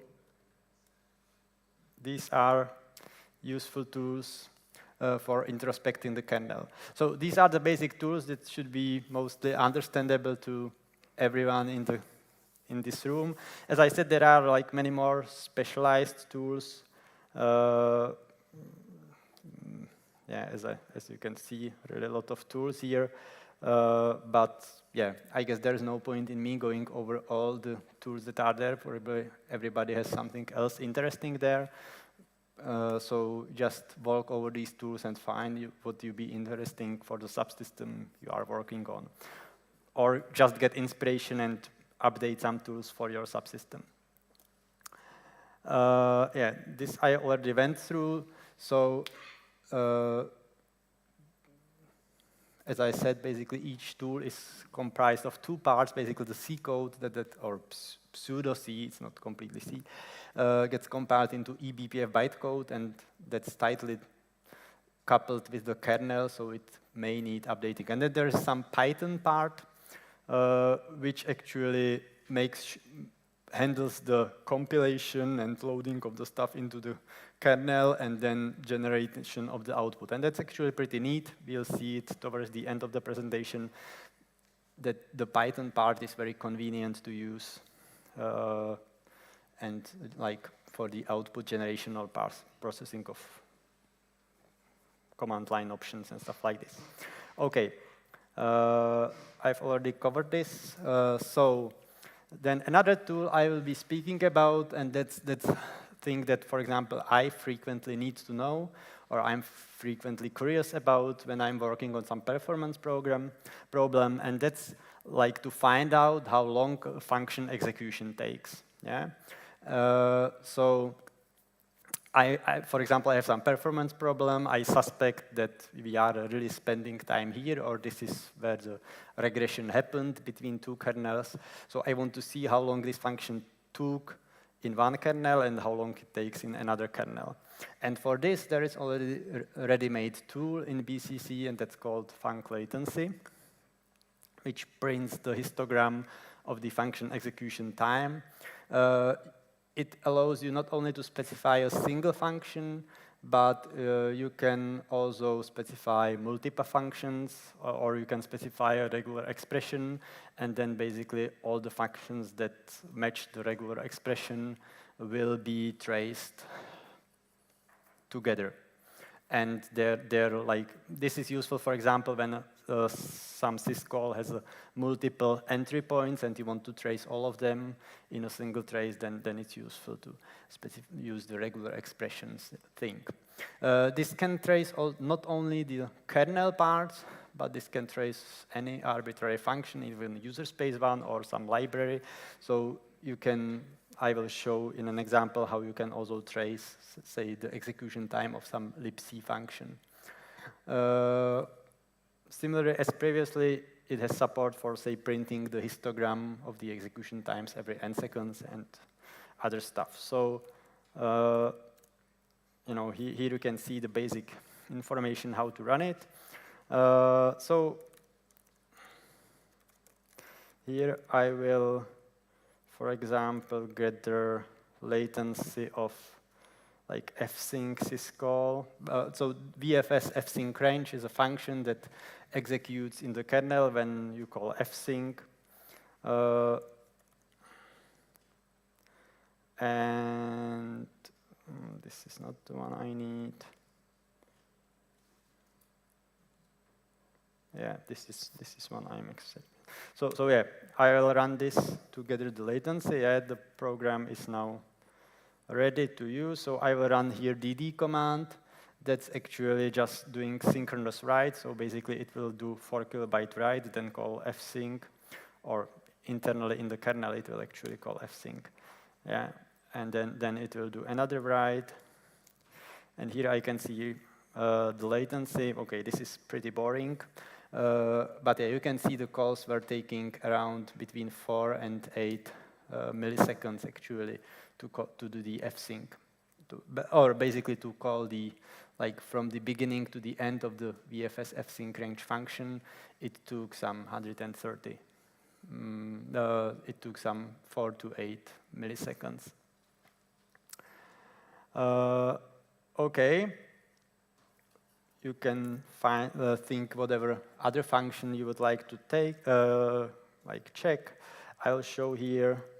So here I can now look into how long a write function is going to take. This is going to be a bit more interesting. So let me run the same DD again. So now I am tracing. Oh, okay, oh no, it's more interesting. There are actually more histograms because there are now more processes that were executing the write function in C. Yeah, because it was not only this DD that was executing the writes, but there were also many other programs that called write, C write function while I was running this.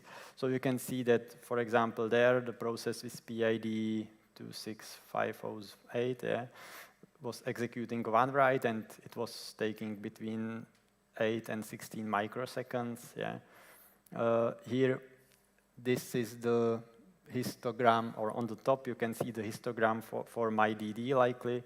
That's the PID 26503. That was like those 128 syncs that were happening there as part of the write system call. So they were taking really long, from 4 to 16 milliseconds this time. And then there were other processes that were calling write, like usually the terminal writes, yeah, and other stuff that were pretty quick, so taking just a couple of microseconds.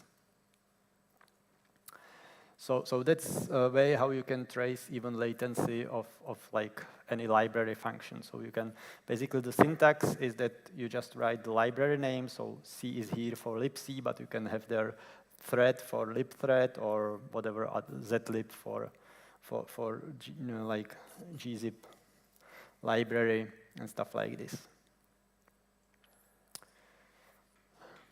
So that's about tracing individual functions.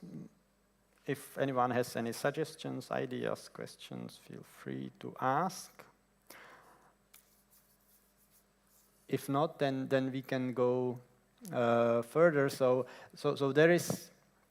there are related to functions. There are several other tools that are here.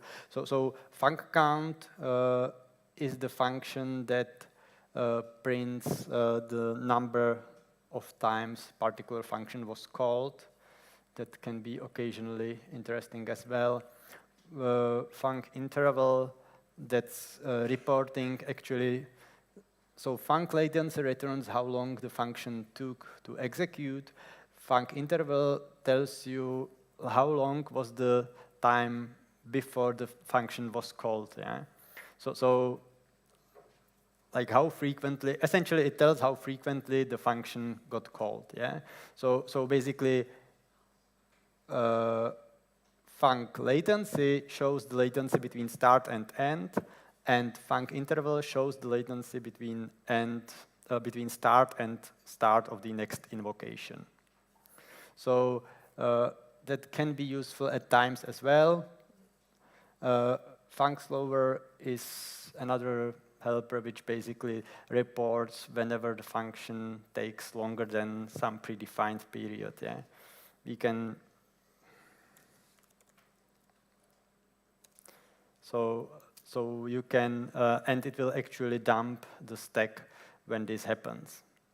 So like I can, for example, again, say print, I don't know what, yeah, we can say the minimal timestamp for milliseconds. So basically now I want to print all bright calls in the libc library that are taking more than 4 milliseconds. Yeah? So there is nothing happening here. If I run here, this, yeah, you can this call, you can see that yes, these calls were generally slower. So yeah, here you can see the latency, actually how long each call took. So it was like the first call took actually 16 milliseconds. Then the other calls were generally fast, taking between 4 and 5 milliseconds usually. At least those that were longer than 4 milliseconds. And as I mentioned, you can also instruct this to dump me the stack trace. So, for example, so I've asked it to dump only the kernel stack trace at this point. Oh, why it isn't? Oh yeah, that's no, okay. So I cannot really dump kernel stack trace when I'm tracing user space function. Yeah, that doesn't make sense. But if I trace kernel function, or then it will be showing me where actually the functions that take longer than 4 milliseconds, where they were actually called from. So if I'm like looking, here I can see the stack traces, like where these calls that took longer than some threshold where they will call from.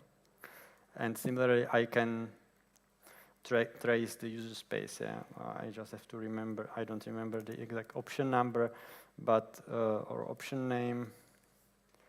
I can, yeah, minus u. So if I write here minus u and say trace the write call, then I should be seeing here, yeah, okay, yeah, I don't have, okay, so it doesn't quite give anything interesting because I don't have debug symbols for this stuff. So like to get decent traces from the user space, you obviously have to have debug symbols installed, which I don't have at this point, so it's not showing anything very interesting on my laptop.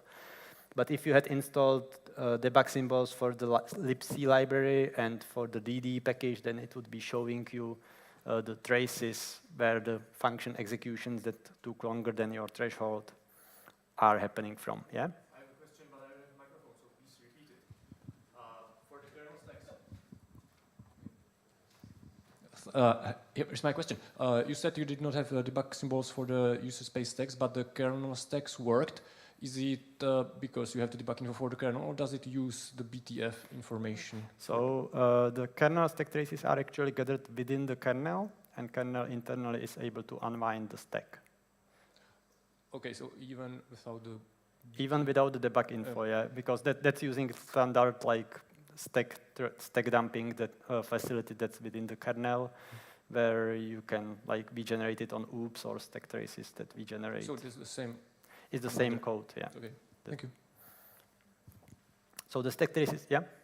I have a question about the library tracing that you have. So I understand how you can install these traces to the kernel. I'm wondering if for libraries, do you need to compile your libraries with something specific like entry with knobs or anything like that? That's a good question, and I'm not sure. I believe yes. So these are default packages as we ship them. I'm not sure how actually it works to attaching to the entry points to the function in libraries. In kernel, we have there the knobs at the beginning and essentially under the hood, it's using ftrace to be able to hook into arbitrary kernel functions. For the user space, I believe there's the same facility essentially, like as ftrace, available for all the binaries these days. We use it for live patching and stuff like this. And so I believe this is the facility that is used under the hood. But yeah, I don't know the technical details about the library parts. Maybe our toolchain guys or live patching guys would know better.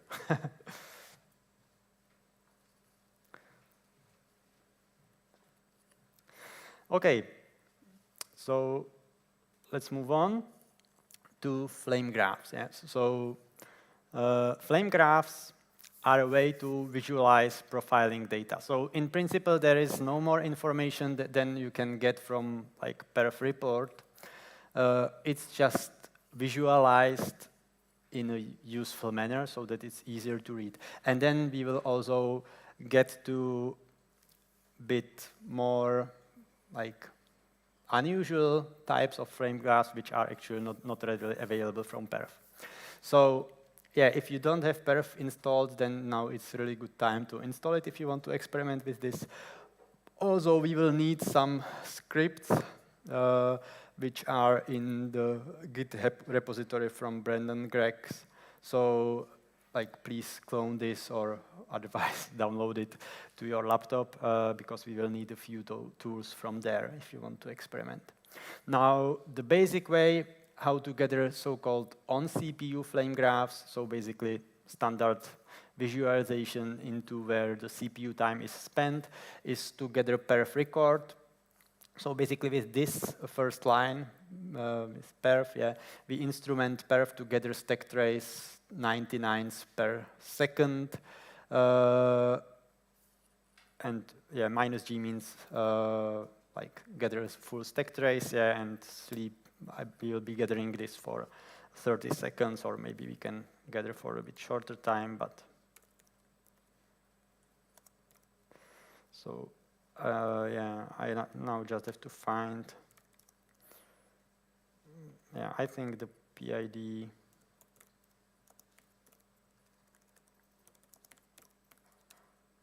yeah, PID of the Firefox still works for me. So this will be a bit boring trace, but okay.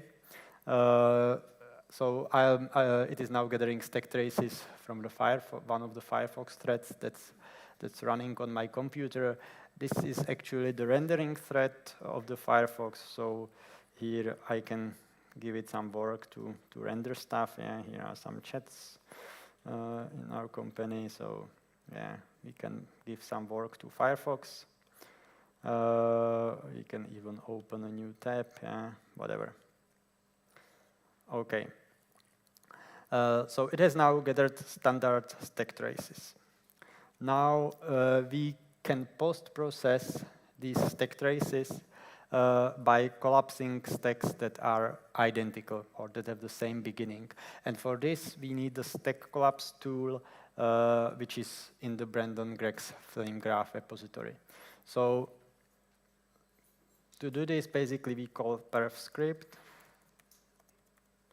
And yeah, I have cloned it into my home directory source flame graph stack collapse. So yeah, I'm now going to execute this. I don't know where you cloned the repository, but yeah. And then we have, so that's generated the folded file.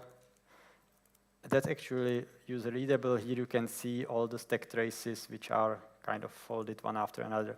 Now this is not very nice, but it's normal textual file. And now we can use the flame graph tool, which is again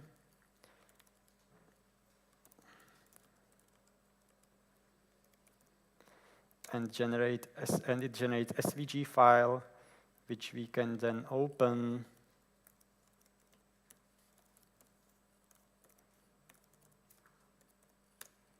Here. Yeah, so this is actually, there is very tall column here at the beginning. Yeah. But anyway, this is actually where the time was spent for the rendering thread. Here the time was spent in SVG composite. The nice thing about this is that it's clickable. So for example, if I have this column, I don't see what's there, I can click on it. Yeah, it's some user space stack. Again, I don't have user space debug symbols, but here I can see that it was like spending some time in allocating in the kernel for sending messages. Yeah, here we can see that, again, like most of the in-kernel stuff that Firefox spends time is actually allocating memory. Also, we can see that it was spent time like somewhere executing some reads and processing, yeah, some time on pthread mutex. We can click back basically to undo the visualization here. Okay, not much interesting here. Like we can have a look what's this column, for example. This is like some few text stack. So basically here the Firefox was spinning on some few text, waiting for something. So this is a way to visualize profiling data. As I already said, basically if you did perf report, in principle, you could see the percentages and the trees. So this is not that like interesting compared to standard perf report, but still it gives nice visualization of like where the bulk of the time is spent. That actually can be seen pretty quickly from the flame graph. Okay, now the problem with gathering flame graphs like this is that you have to record the stack every time you basically take a trace. Yeah, that's why we did only 99 times per second. Now there's a cheaper way to do this. You can gather the stack already in the kernel instead of having perf gather it in user space, and already collapse the stack in the kernel. And BCC Tools has a tool called Profile, which does this. So basically, it will, in the kernel, gather the stack trace. We can, again, specify the frequency. We can specify -f, which means already fold the stacks in user space, which means that it will like deduplicate the stacks already in user space. And yeah, we will gather it for, again, we can gather it for 30 seconds. And so, yeah, maybe to make it interesting, yeah, we can, so -k, -f, what I need more, yeah, frequency. Okay, yeah, I can keep having there 99. I'll be gathering for 30 seconds, okay. And yeah, here I can run, say, tar. So I will run tar to like compress the kernel. So this is a command which will compress the kernel source. And maybe to make it more interesting, I will drop caches so that the kernel has to be reading, one more, yeah, so that the kernel actually has to be reading also some stuff from disk because the kernel source is obviously cached on my computer. So yeah, so let me, and let me execute this.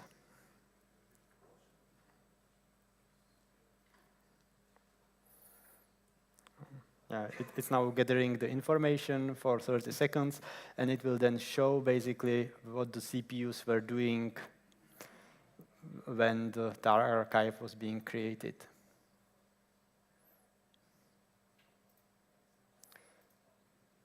Yeah, okay.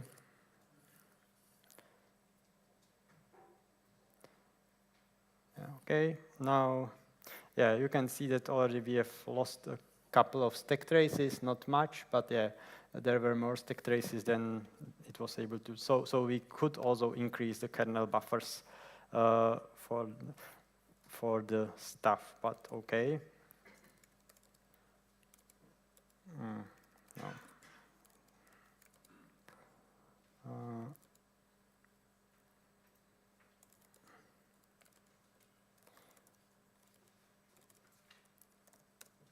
Yeah, okay, so I've generated the flame graph, and let's have a look how it looks like now. But yeah, so here you can see, like most of the CPU time was actually spent by gzip compressing the stuff. Yeah. Also, as you can see, the terminal actually, which was scrolling, Exa terminal, which was scrolling with the files that are being worked on, spent significant amount of CPU time, which was a bit surprising to me actually.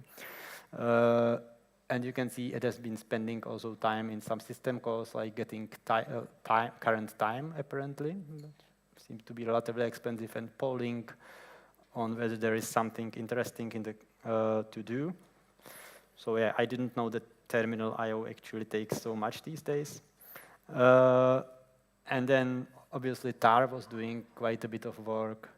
So doing like statting various files, reading files from disk. So this is still CPU time, but still there is like noticeable amount of CPU overhead in this. Yeah, so obviously this is compared to other CPUs doing nothing. So yeah, this didn't take that much overall. Yeah, and then we have here various noise from other applications that are still running on this computer. Yeah, so this is, for example, some kernel work.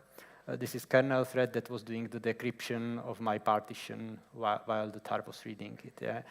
Or encryption of the gzip archive that was written to the partition. So this was the kernel thread, and I believe, yeah, this is, for example, something communicating over network, yeah. So you can see various stuff that was happening on my system here. Okay, so that was about profiling. Now, more interesting, at least for me, or like what I find even more interesting is the off-CPU flame graphs. So standard flame graphs were showing essentially where the CPU time is spent. That's kind of standard thing with deprofiling. Now, what we often need to do is to find out where the tasks are actually blocked and how long they are blocked there, and possibly the reasons why they are blocked there. And for this, there is this off-CPU time tool, which is part of BCC tools again, and we will use the flame graph script to actually process the output. So I can basically do the same tar experiment, but now with the off-CPU time. So basically, it will show me where the wall clock time in the system is essentially spent. Yeah? How long the tools are blocked in various places and for how long they are blocked there. So for this, there is of CPU minus K means that I only want kernel traces because I don't have user space stuff anyway. Yeah, for this, it doesn't really make sense to trace the whole system, because basically in the whole system, a lot of the stuff is just sleeping, waiting for input from the network, waiting for incoming connection. So that wouldn't be really that much interesting. So I will directly trace only the tar. Only the tar. I will directly trace only the tar process. Yeah, let me drop also the caches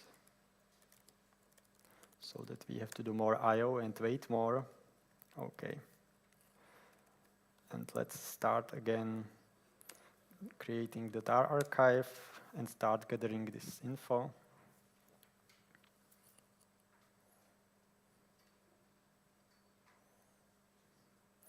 It will run again, it will gather the information for 30 seconds.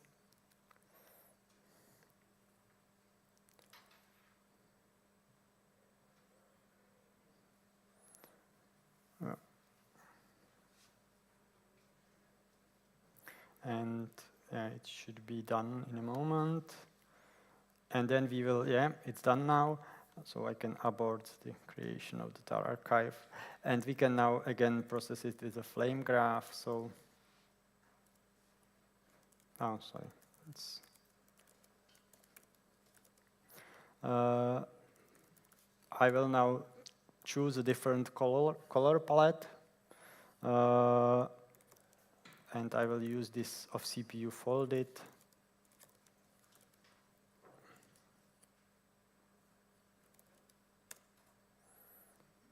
And generate the SVG. So here I can open it.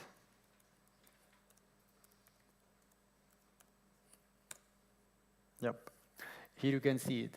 So you can see that it was about, the wall clock time was about equally spread between the reading and writing. So reading actually was happening from the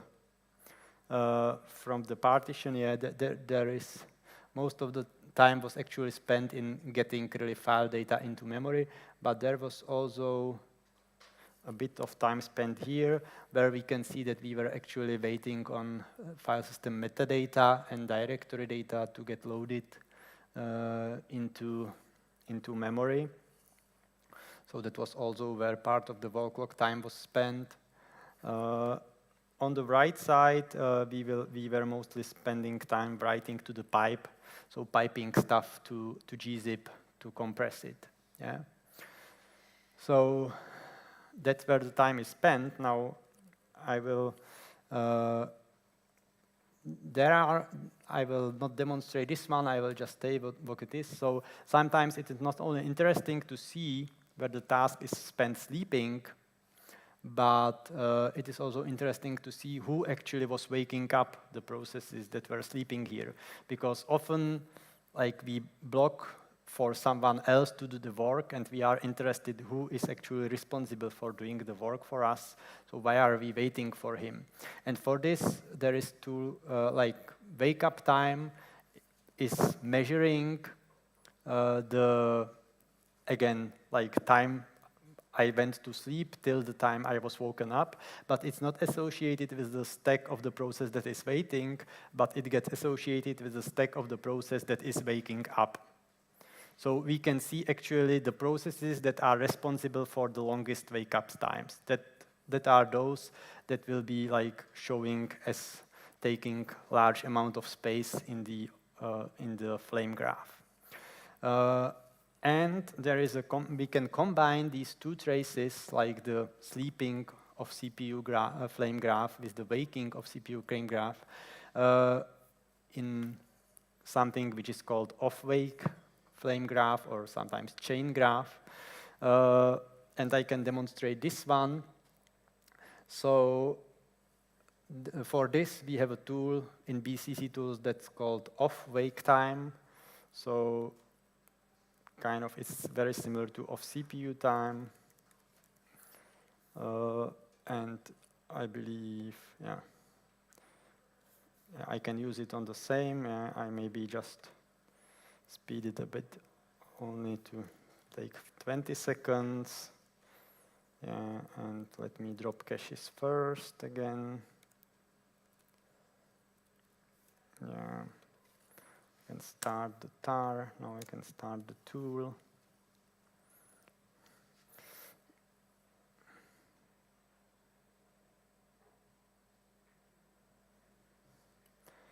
Yeah, so it's gathering the information now.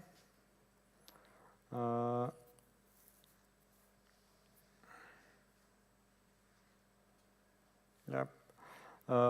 And I can regenerate the flame graph now. I've gathered it to the same, so it should be like here. If I now reload it, oh yeah, I wanted to change the color palette now. So I will choose a color palette chain, and so that it's better visible. So here we can see again the same sleeping graphs. Here we see the read, and here we see the write.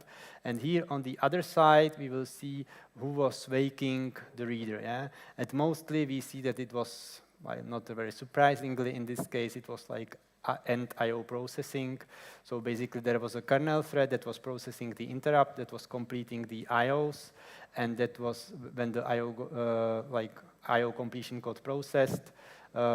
And yes, I have the device mapper on this laptop, which is doing encryption and stuff like this. So it's a bit hidden behind various kernel key-worker threads, but these were in the end waking up my read system calls that was blocked, waiting for page data to be filled in. Here it may be a bit more interesting, but in principle it will be very similar. Yeah. So again, this is waiting for the directory data to get loaded into memory. And here on the other side, we can see that who was waking it up was like this buffer head code that was finishing I/O on the buffer head. I have a question to yes. this graph. What is on the x-axis? Is it like sum of the times? Yes. Or is it number of samples? So it is actually it's the number of samples. It's the number of samples. Sorry. No. In this case, no. In this case, no. This case, it is time actually. Sorry. So on the on-CPU graphs, it is a number of samples. But in these off-CPU case graphs, it is really the wall clock time. Like some of the wall clock time that was accumulated with this stack trace. So like basically you can read it like that 100% of the time was we actually had on the stack this function, yeah, then like about 60% of the time on stack was a cases read symbol, and about 40% of the time was on stack the cases write symbol, and that's the way actually how you read it. And the way how it is done is that we actually use the scheduler system calls. So basically whenever the task state changes and we decide to schedule or deschedule a task, we gather a stack trace and record the time, and from this we actually extract how frequently we were sleeping with which stack trace.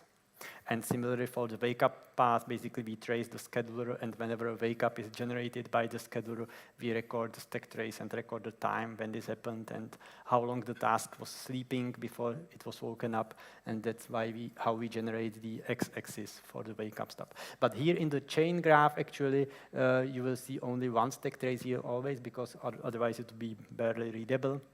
So here there is only one stack trace generated for the most common actually waker.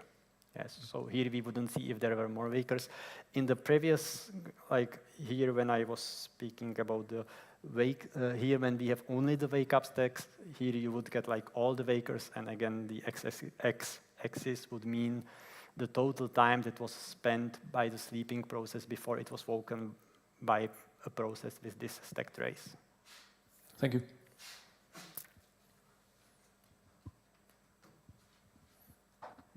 On a similar note, can you explain what do the different colors mean? I mean, the darker ones and lighter ones? So you know, the color palette, so this means that like this totally different means that this is a waker, this is the process that was sleeping, yeah? That's, I guess, obvious. I believe there is no no strong meaning between these various shades of the same blue. It's just to make it like visually easily readable. Yeah, I don't think, at least I'm not aware of any like, I believe it just rotates in these like shades of blue just rotate in more or less random manner in such a way so that you can see that there is a difference between these columns essentially to make the columns like more separated visually from one another. It doesn't show any, I don't think it shows anything like related to the time or something like that.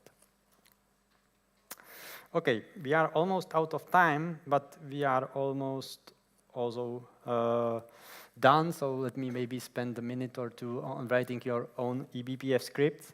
So yeah, as I already mentioned, there are two parts of this. Yeah, there is like the C part that's compiled into eBPF and loaded into the kernel.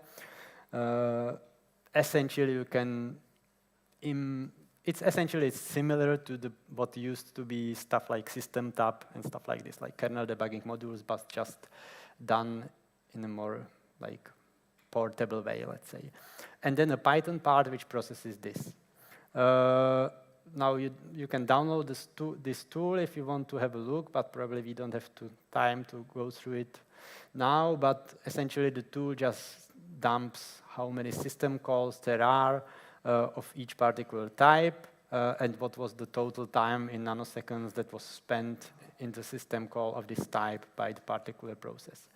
So this tool basically has some like stuff in the beginning, like some boilerplate code that's not very interesting. The only interesting part is on the second line, which is highlighted in red, that basically you need to use the BCC class and import from it the BPF function into Python code. The rest is basically just for whatever you need to do with the Python. Then you define the C program. So basically this is, I just store the C program to load into the kernel in BPF text variable. And the C program looks something like this. So there is some stuff for tracking the task, which well, you can look into, but if you know kernel programming, there is nothing really that interesting. But basically here I attached, this is a way how you can attach to a trace point. So I attach to a trace point that is in the raw syscalls class, and it's called sysenter. I can attach similarly to the sysexit system call. And here is basically a C function to call, which is defined somewhere in this part with the system call ID. Yeah? And these functions basically just record the fact that this process with this PID is just, and the system call ID is now in the kernel and stores the current time. And this basically, again, looks at the current time, decrements the 2 times, and stores in another data structure. And then that's all that's in C. And then this is the remaining part in Python. So basically, this line is all that's needed to load the C program into the kernel. So basically, I see in the BPF text variable, there is the program code, and this function takes care of compiling this, loading it into the kernel, and making the BPF program run and attach to all the C probes and stuff like this. So very simple thing. And the rest, basically, here I'm waiting almost indefinitely until the program is interrupted. And when it is interrupted, it gathers from the kernel the information that's already done under the hood by this BPF function. As you can see, it stores it in a variable B. So it happens under the hood that if you access this B program, then these are the variables that are defined in the C program. And in this way, you can simply access the variables that were defined in your BPF program and extract the information from the end kernel into your BPF program. So very convenient. Here I iterate. These variables are actually the BPF hashes. So it's essentially associative array. And here I have function how I can iterate through all the items in the array, and I'm just printing the contents of this array because the array is basically containing all the stuff that I need. But you can do any arbitrary post-processing of this stuff in the Python, which is obviously much easier to code than if you have to do this in C or in kernel. Yeah? So this is for quick coding, the Python is very convenient. So this will then basically format the output into the form, into this form, yeah, to print the name of the task, its PID, the system call number, the count of the calls, and the total time. Yeah, so that's about it. So I hope the takeaway of this is that it's really easy to make this BCC and like tracing work in our distribution kernels. So it is very convenient for quick debugging, relatively complex issues, or like performance issues that need gathering a lot of data. No reboots are required or anything. As you can see, we have just installed few packages and off we go. The overhead is very low. Like it's not as low as with approach Jiří has shown yesterday with his debugging module. So obviously, if you write the kernel module, load it into the kernel, and directly do the computation there, it's faster because you are running compiled code. Yeah? With this approach, you are still doing scripts, and you have pre-compiled bytecode, but that is still get interpreted in the kernel. So it is somewhat slower. But still it's very fast, and there are a lot of helper functions available which you can use. So actually you can pretty quickly script whatever you need to do inside the kernel. Yeah, and at the bottom you can see a couple of links. Brandon Greggs has a great set of pages about tracing, using BCC, generating flame graphs and stuff like this. If you are into this, I heartily recommend reading this.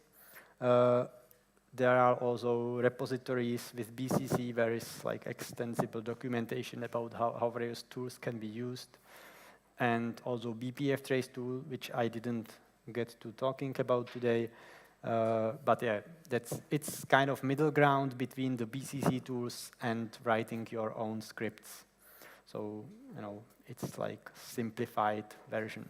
So, okay, thank you for attention. And if there are any questions, yeah, sure.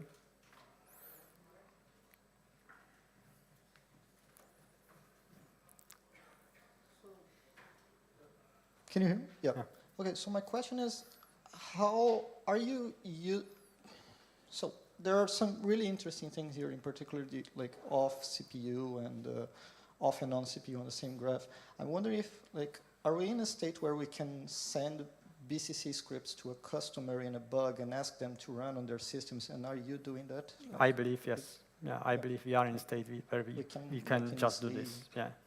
Like if they are they need to install a couple of packages on their system because usually they are not going to have BCC tools or the LLVM compiler installed. But often the customer is willing to install this, and if he's willing to install this, then yeah, as you have seen, it works mostly out of the box. So awesome. Thank you.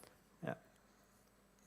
Mm-hmm. Is there support for extracting gathered data from a BPF program out of a crash dump of the kernel?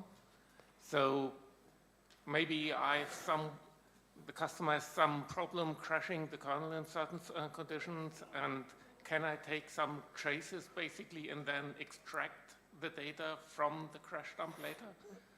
No, I don't think there is such thing. So if the kernel crashes, I don't know about an easy way how to extract. Obviously it would be possible, but I am not aware that anybody would have implemented this. So extracting the BPF hashes, for example, from the crash dump, I don't think it's implemented.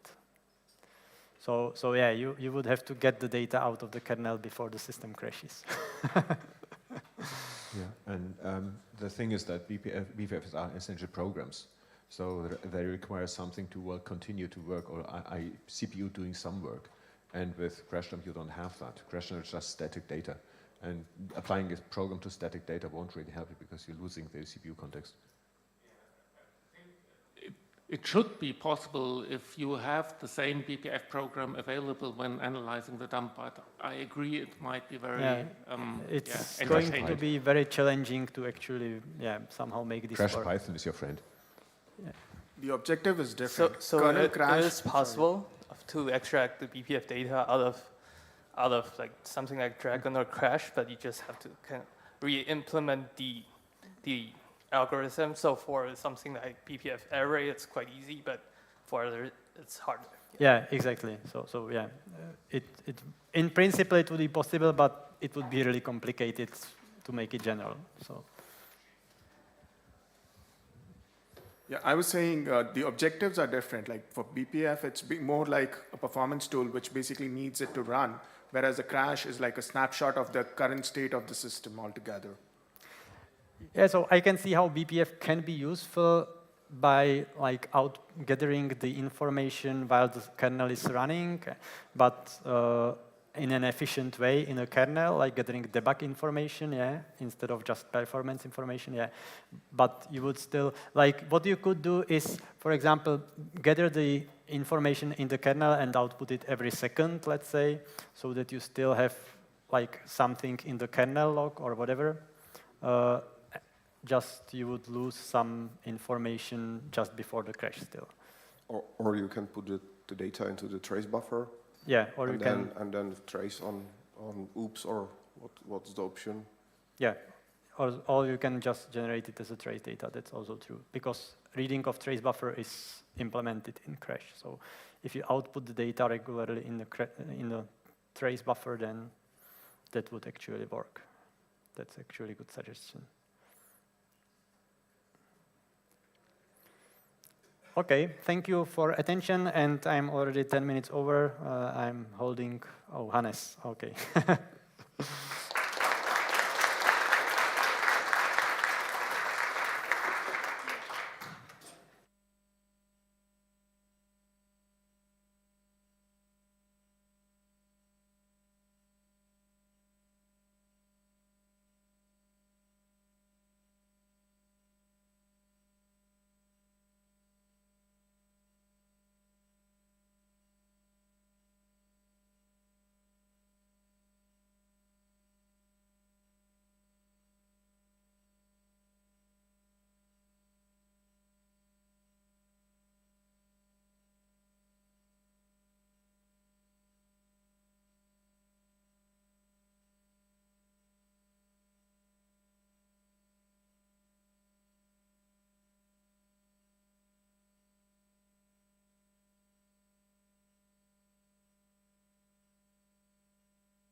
Good. Hello again, and welcome. You nearly made it. It's just me and another talk, and then you're done. Right. So this talk is about, I think you have to dim it somewhat. It is always, there's a bit of an echo here. Right. Anyway. So this talk is for large pages, or rather, or also known as buffer heads must die.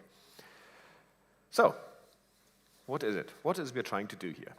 Well, as you might or might not know, currently the Linux kernel has a limitation of the size of individual I/O it can do. So currently, the Linux kernel can only do I/O up to page size, meaning the size of the hardware, the CPU, the hardware CPU. And that is, well, essentially hard-coded in quite some crucial subsystems. Most notably the page cache, but also block devices, some I/O drivers, and so on and so forth. And the thing is that larger block sizes might actually be beneficial, because, say, databases have this habit to actually, more often than not, wanted to store more than, in our case, 4K. So some databases actually use an internal block size of 16K and rather want to store this atomically.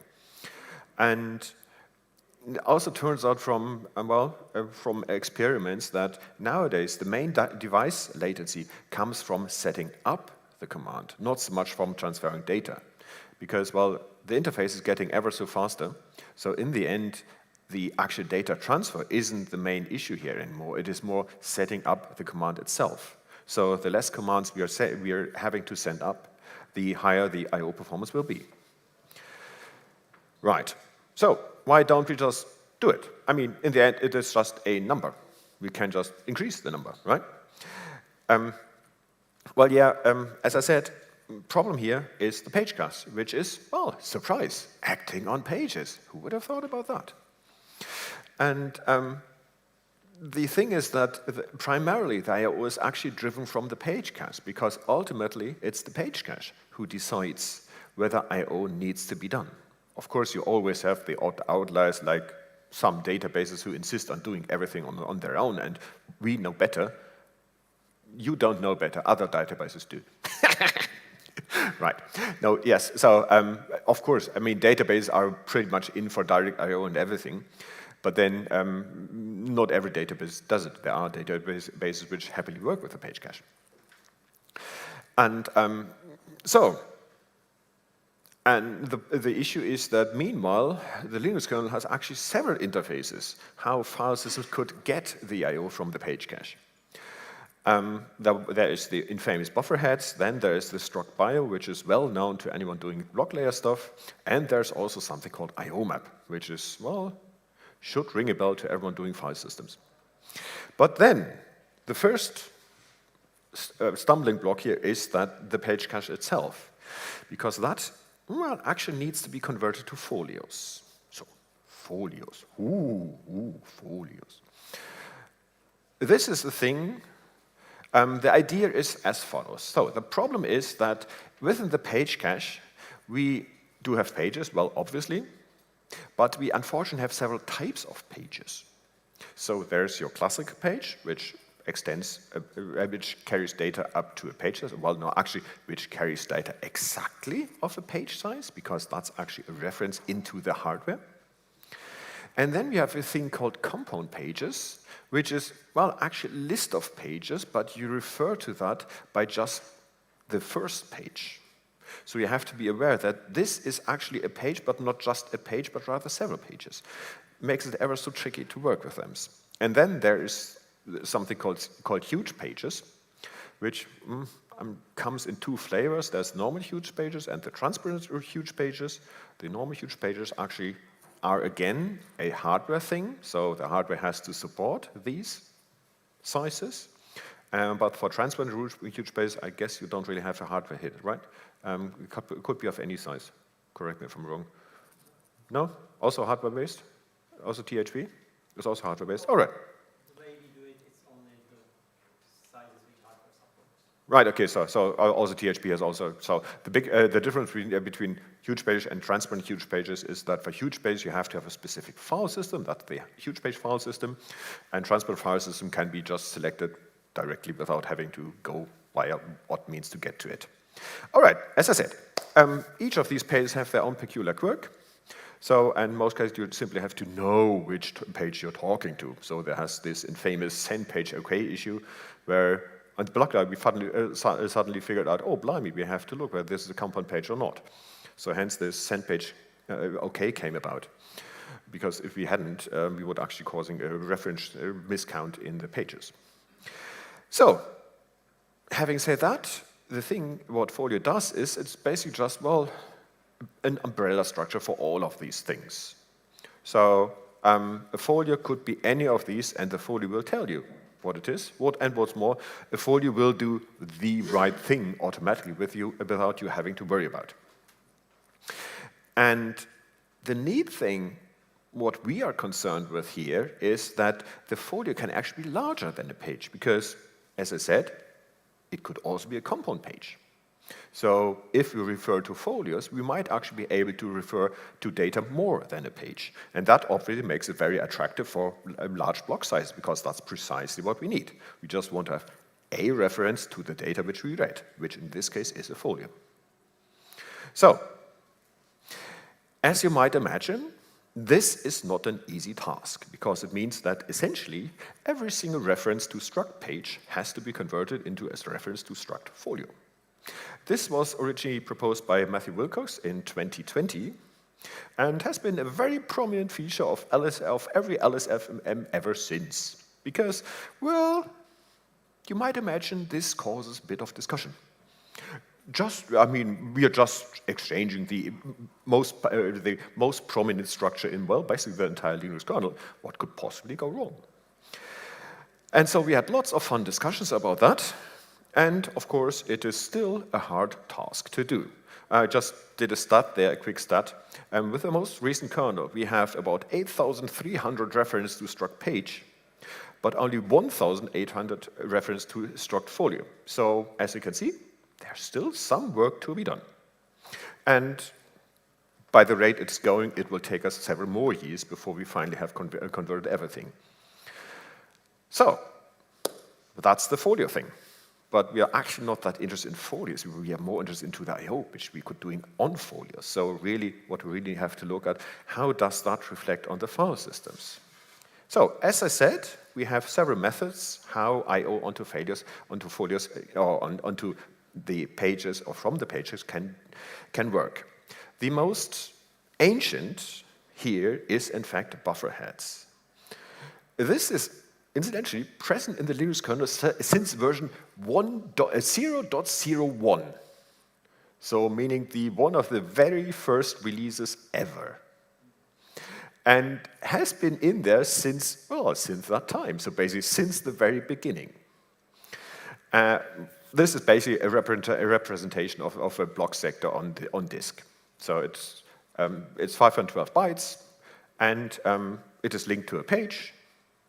And as by the time when a certain Andrew Morton did that, as I found out the hard way, because I had been complaining about bufferheads being so horrible and awful, and why do we have it at all, unfortunately I had been complaining to Andrew Morton. That was not a good idea. And I found myself then trying to convince him that his implementation was a bad idea. But still, it was a lovely evening after all. Good. Right. So the thing is, as this predates the page cache by quite a long time, it actually does its own internal caching.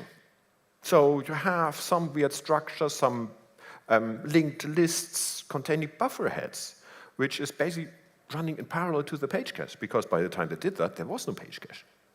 So this is still in use by quite some file systems. And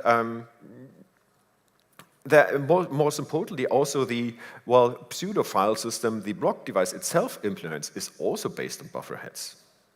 And so, as I said, as the page cache was implemented later, we have some sort of duplicate caching going on here, because one caching is with the page cache, but then there's another level of caching by the buffer heads themselves, which makes it ever so awkward.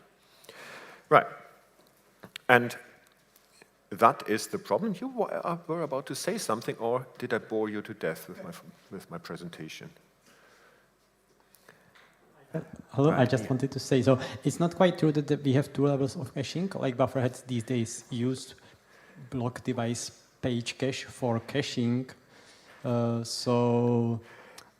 Yes and no, but they both carry data, don't they?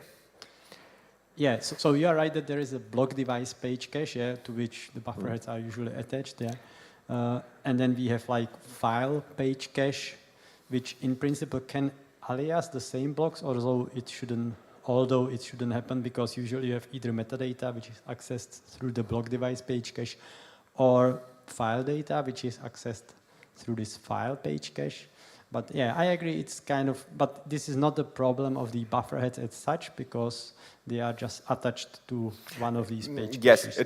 it is not so much a problem. The problem is that the structure itself is so deeply interlinked into the page cache that removing is I agree. not something it's which... very deeply interwoven in the page cache and in handling, and especially in the file system handling of the page cache. Yep. So I agree that's why it is difficult to deal with this. Exactly, and that is the problem here, that it has a reference directly onto the page. And also the page has a direct reference on the list, actually, because there's a linked list over here. Why this is anyway. So, so the page themselves has a private pointer which links directly into the page, into the buffer head, which will come to haunt us later on, mark my words. So, then there is the bio, which is the basic I/O structure, which was well done by Jens Axbruch back in 2.5 versions, which is, well, actually nowadays the basic I/O structure for all device drivers. The big advantage over buffer heads is that it can actually do vectorized I/O, meaning you can attach several pages to it, or even chunks of pages to it, so you can format the I/O or gather the I/O as you would like to. And you can do things like routing, so device is just, well, mapping blocks back and forth. And it's also, once the data is in the bio, it's actually abstracted away from the page cache, so you don't have direct reference to the page cache anymore. So this is, as I said, the primary structure for the block layer. And incidentally, nowadays, buffer heads are implemented on top of struct bio. So I/O from buffer heads will first be converted to BIOS before being sent off to the device system. To the devices themselves. And BIOS are actually also used by quite some file systems, meaning those who don't use buffer heads, unless you talk about GFS2, which seems to use about every single structure which we have concurrently, so whatever, anyway. So, also used by quite some file systems. But this is just, well, for reference, because that's actually working reasonably okay. And then there's IOMap. Or, well, Christoph having going crazy. That's what you get if he has too much time in his hands, so he just abstracted everything away, it's all working via callbacks, and it all works magically. Trust me. And what's more, you can't prove me wrong, because there's a documentation. Oh, thank you very much. So, which also means that the list of file systems which are converted are very, very sparse, and in effect, those file systems which he cares about. Namely XFS, ButterFS, and ZoneFS, and none of the other file systems, because he couldn't care less about other file systems. The good thing is that we don't need to do anything about it, because as I/O is completely abstracted away, it simply doesn't care which data you throw at it. It could be a page, it could be a folio, it doesn't care. So these are actually good. Once they are converted to IOMap, everything is fine. And that's actually where we want to head for. So, what is it actually which we need to do to get to large I/O blocks? Right. So, as I said, well, we actually do need folios, because that's the only way where we can reference more than one page. But that is actually not sufficient, because if you had looked closely, here, it said folio, and it's actually a union. So it wouldn't matter, even for for buffer heads, it shouldn't matter whether it's a folio or a page. Unfortunately, well, it does matter, because the buffer heads act on sub-page granularity, because they are referencing a block, which is, well, 8 times less than a page.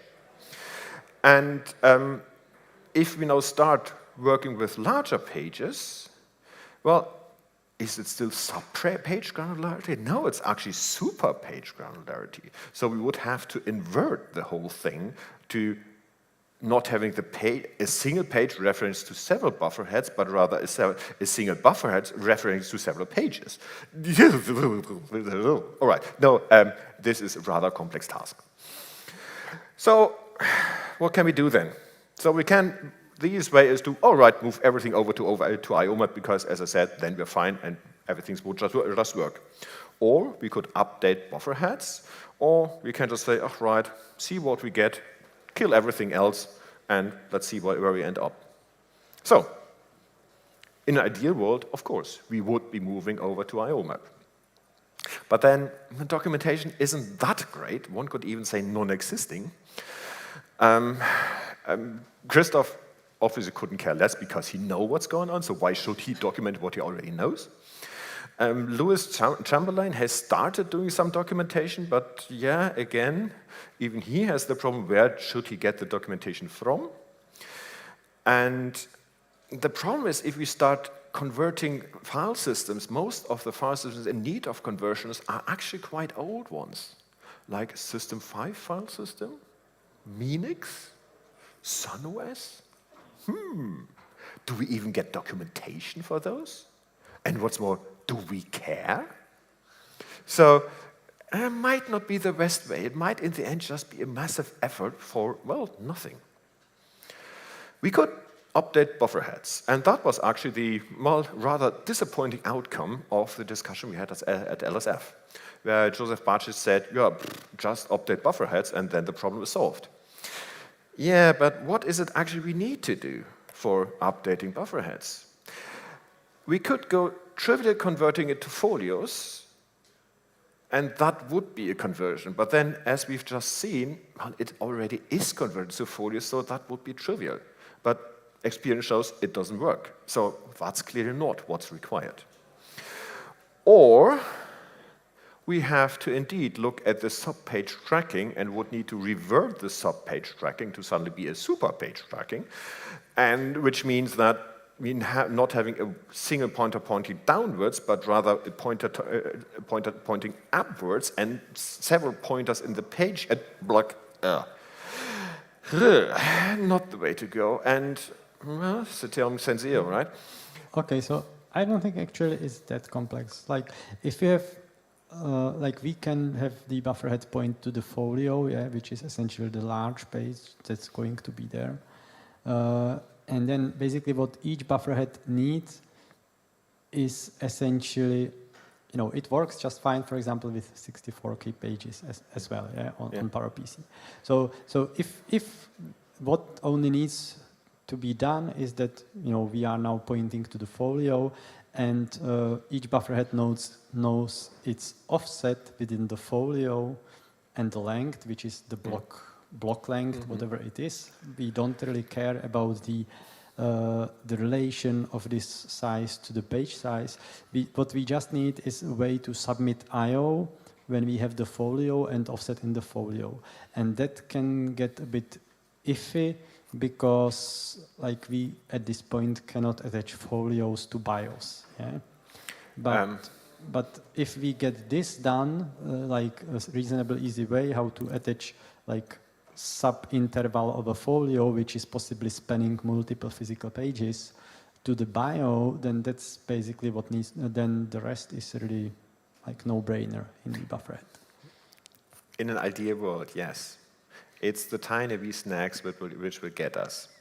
Because there are so many references where the code just knows, oh, I will always have more buffer heads than pages, and hence I can iterate across the offset by page size increments and do stuff there. So yeah. You mean like outside of the buffer head code? No, it's inside the buffer head code. Buffer.c. Plenty of loops in there which are incremented by buffers by page size. Okay, I have to have a look. I don't remember. Don't. No, so this is, but yes, it is possible, but these are really, really incremental steps because there are so many corners where essentially the page size is hard-coded as the limit of a page. That is, and it doesn't really say. So literally you have to look for every location where it says page size, whether that is the correct reference there. So that is, yes, you can do it, but it's really, really annoying to do so. You have made me curious. I'm going to look into Oh, yes, please do. So, or we could do the lossy conversion. You could say, all right, those files which we care of are converted to IOMAP. Consequently, if we're switching off buffer heads, we wouldn't lose anything because or the file systems which we just switched off, we didn't care about. So what are we complaining? Right? Right. Yes, that was, of course, Christoph Helving's telling. So it's, again, not that easy. And so we actually had a patch doing exactly this. So there was he introduced a config option for buffer heads, and then you could just say buffer heads no, and file systems would be gone. It was a bit of an oversimplification. But anyway, he will continue that road, and let's see what's happening on that front. Meanwhile, I thought about, would be grand to test this in a VM, right? Then we could just, well, have a VM and test things out. How would it feel with large pages? Okay. Then it turns out, yeah, the reason why there's a config option is that bufferheads and IO are actually incompatible, because both are using the private pointer of a page. So, and there is no type checking, it's just a void pointer. So you know what is in there. Sure. And that is now a problem if you're working with block devices and if you're, say, a file system, because while you can do your own mapping and establish your own mapping and work with your own mapping, this clearly can only work once you've established your own mapping, i.e. before you and after you read the superblock and figured out what is going on here. But reading the superblock requires you to touch down onto the block device itself and use the block device routines. And if that is using a different mechanism than your file system, you're kind of stuck, because as John neatly outlined, there shouldn't be any aliasing ongoing. So if you read a block from the file, from the block device, you will be getting a page, but that page will be the same page you'll be reading from the file system. And as there is no aliasing, it will be actually the same struct page. So what is it again your private pointer is pointing to? Will that be that one from the block device, or that one from your file system? Who knows? So, again, one can try, but I'm not that confident. And then, as I said, I wanted to boot a VM.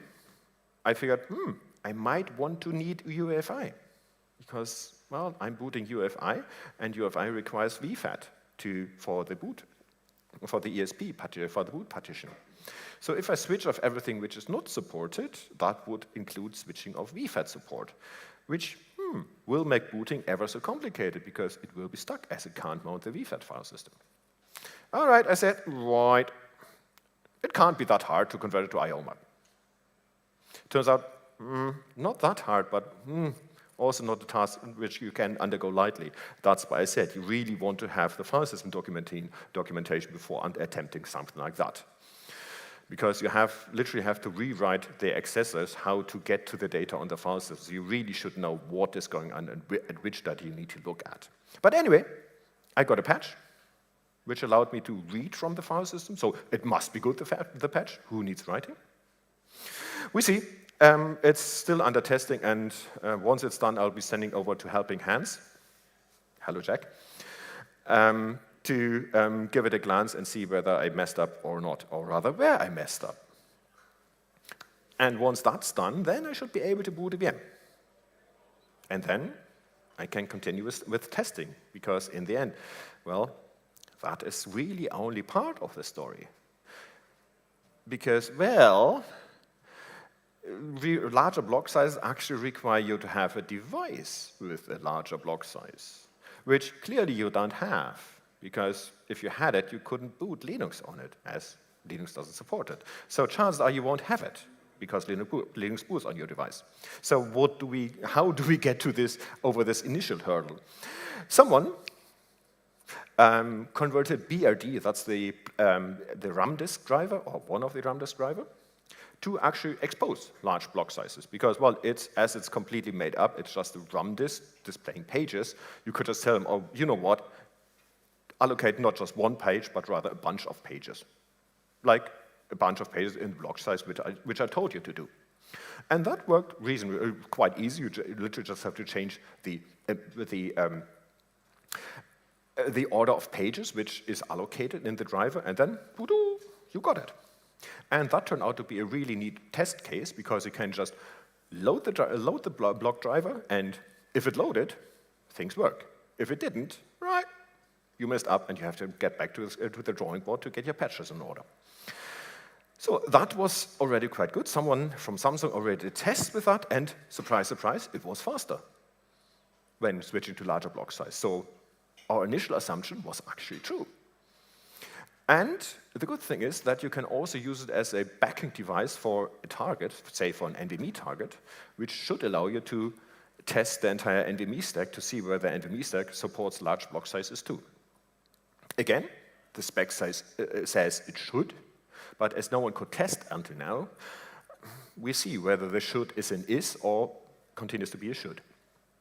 And so, as I said, there still is some testing to be needed.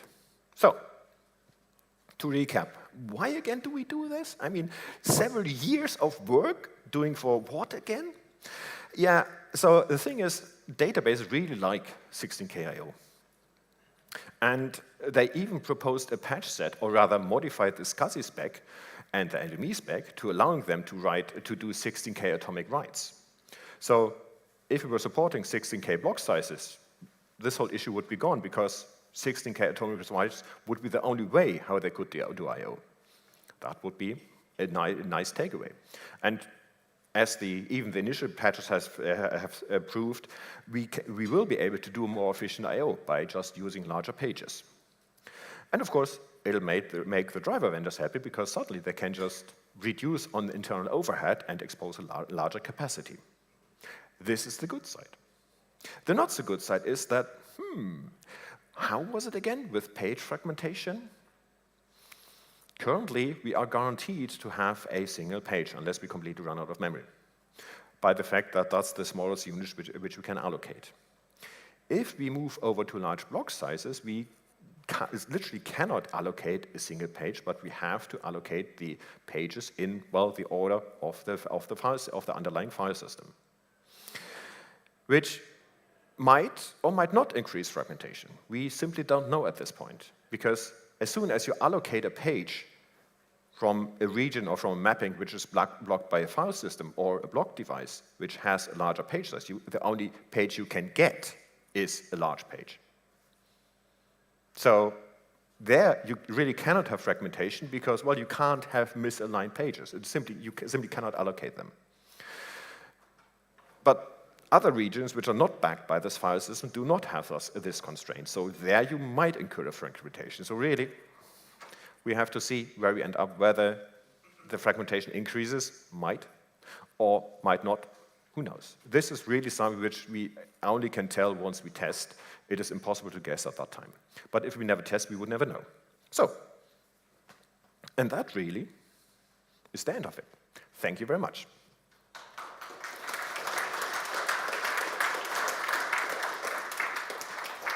Yes. Hey, Hannes, you're aware of there's a flag in IOMAP for buffer heads, but that's primarily for data and is used by GFS2 only. But it is making a bridge towards from IOMAP to buffer head. But I know it cannot be used for metadata, but still. Well, as I said, if we had documentation, it would tell me what this flag is meant to be. Okay. But as we haven't, it could be literally anything. Well, it's there on the header files, but yes, I would say it is not that explicit. Yes. No, certainly not.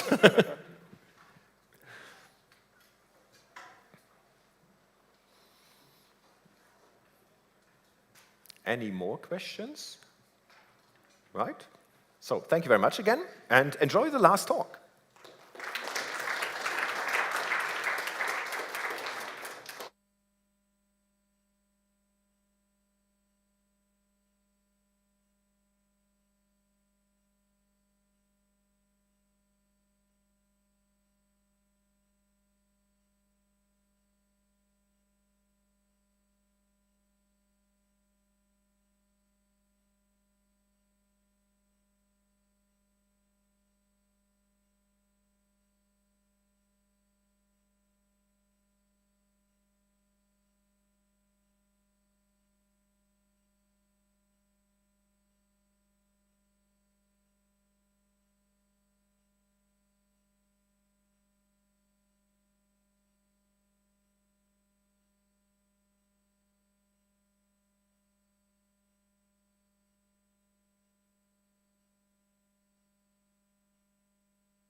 Hello, everyone.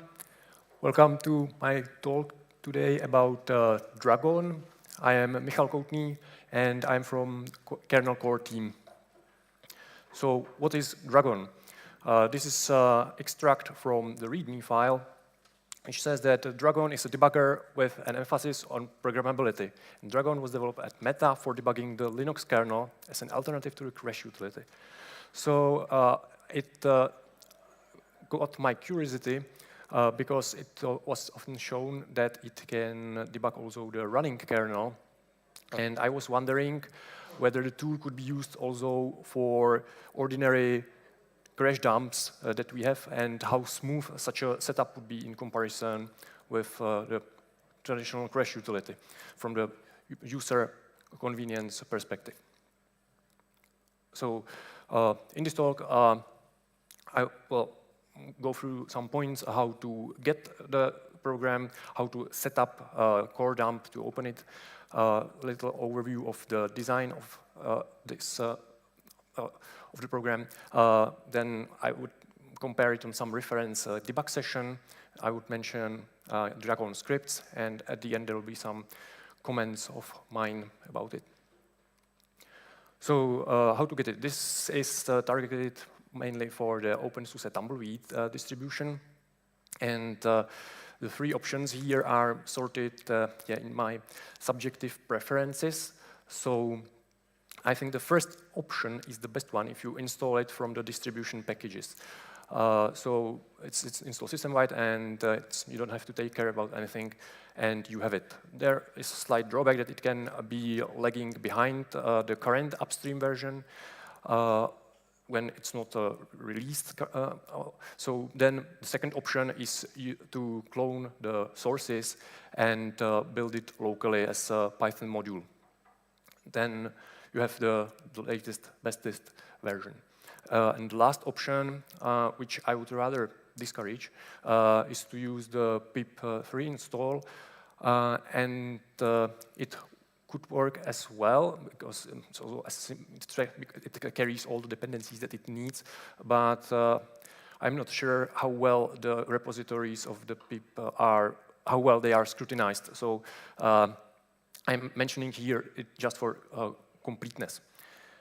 So we have the program installed, and how we open core dump, kernel core dump. So we need a debug info for it. I'm now discussing SUSE kernels from Slash or from the OpenSUSE, that they are built without the debug info, or it's separate, so you need the extra package for it. So you install it for the respective dump version, version of the dumped kernel, and then you run the command, the Dragon, with the path to the core file and the path to the main image debug infos. In theory, it could look it up automatically, but as was already pointed out previously with the BCC tools, the paths in our distribution and in Dragon are slightly different, so you have to pass the argument explicitly.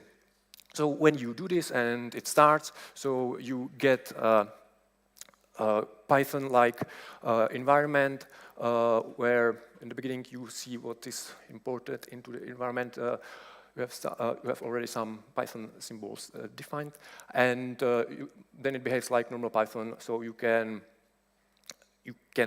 evaluate the expressions related to the crash dump. More about that later. So how it's designed or how it's constructed. So we saw that we have the Dragon program, which is actually a Python script. There is less of the code is in the Python. Most of the code is written in C, and it is compiled into a shared library that has interface of a Python module. So the Python program imports this library as a Python module, and you get the functions you need. And this library itself utilizes elf utils. It uses libdwarf and libelf to parse the elf files and the debug info files. And It uses a libkdump file to read kdump formatted dumps. So this is the structure of the program and structure of the data that are processed. So there are two artifacts on the left side that we need. Is the core dump file. It can have various formats, like the ELF format and its flavors, or the kdump format. So then it's parsed by one of the libraries, and then you have the debug symbols that are parsed with the ELF utils libraries. So then this is transferred into the C structures, which are just like some pointers to data. Then it's wrapped to structures for the Python API, the PyObject, and eventually you get it available inside the Python environment as a classes for arbitrary memory objects and for the debugging for the Dragon type. And often you work with generator sequences presented by iterator and a few other classes. So this is how the data pass through. So now the thing about the runtime debugging that I said was so appealing to me. So I knew that there is the /dev/mem device that gives you basically like mirror of the physical memory, so you can read the data on the running kernel. But I knew that even crash utility can access this file and provide you some insights into the running system, but it was not as exhaustive as analysis of full crash dump. So then I've learned about this /proc/kcore file, which if you check it with the file utility, you realize it's an ELF file, so it looks like it could be the real dump with all the data you need, so I had high hopes. Even when I checked how it is implemented internally, this virtual file, there is explicitly added a node with the register states, which is what would be missing with the physical memory image. So I was excited, but actually in the code, if you check it, it's only initialized with zeros, and it's not set because it would be difficult, like what should be there at the runtime. So it is just a dummy section in the file. So effectively, the information you can get with Dragon on the running system is same like the information you can get with Crash on the running system. But yeah, it's a different experience. So now is the example of how I would use it for some debugging session and a short survey into the audience.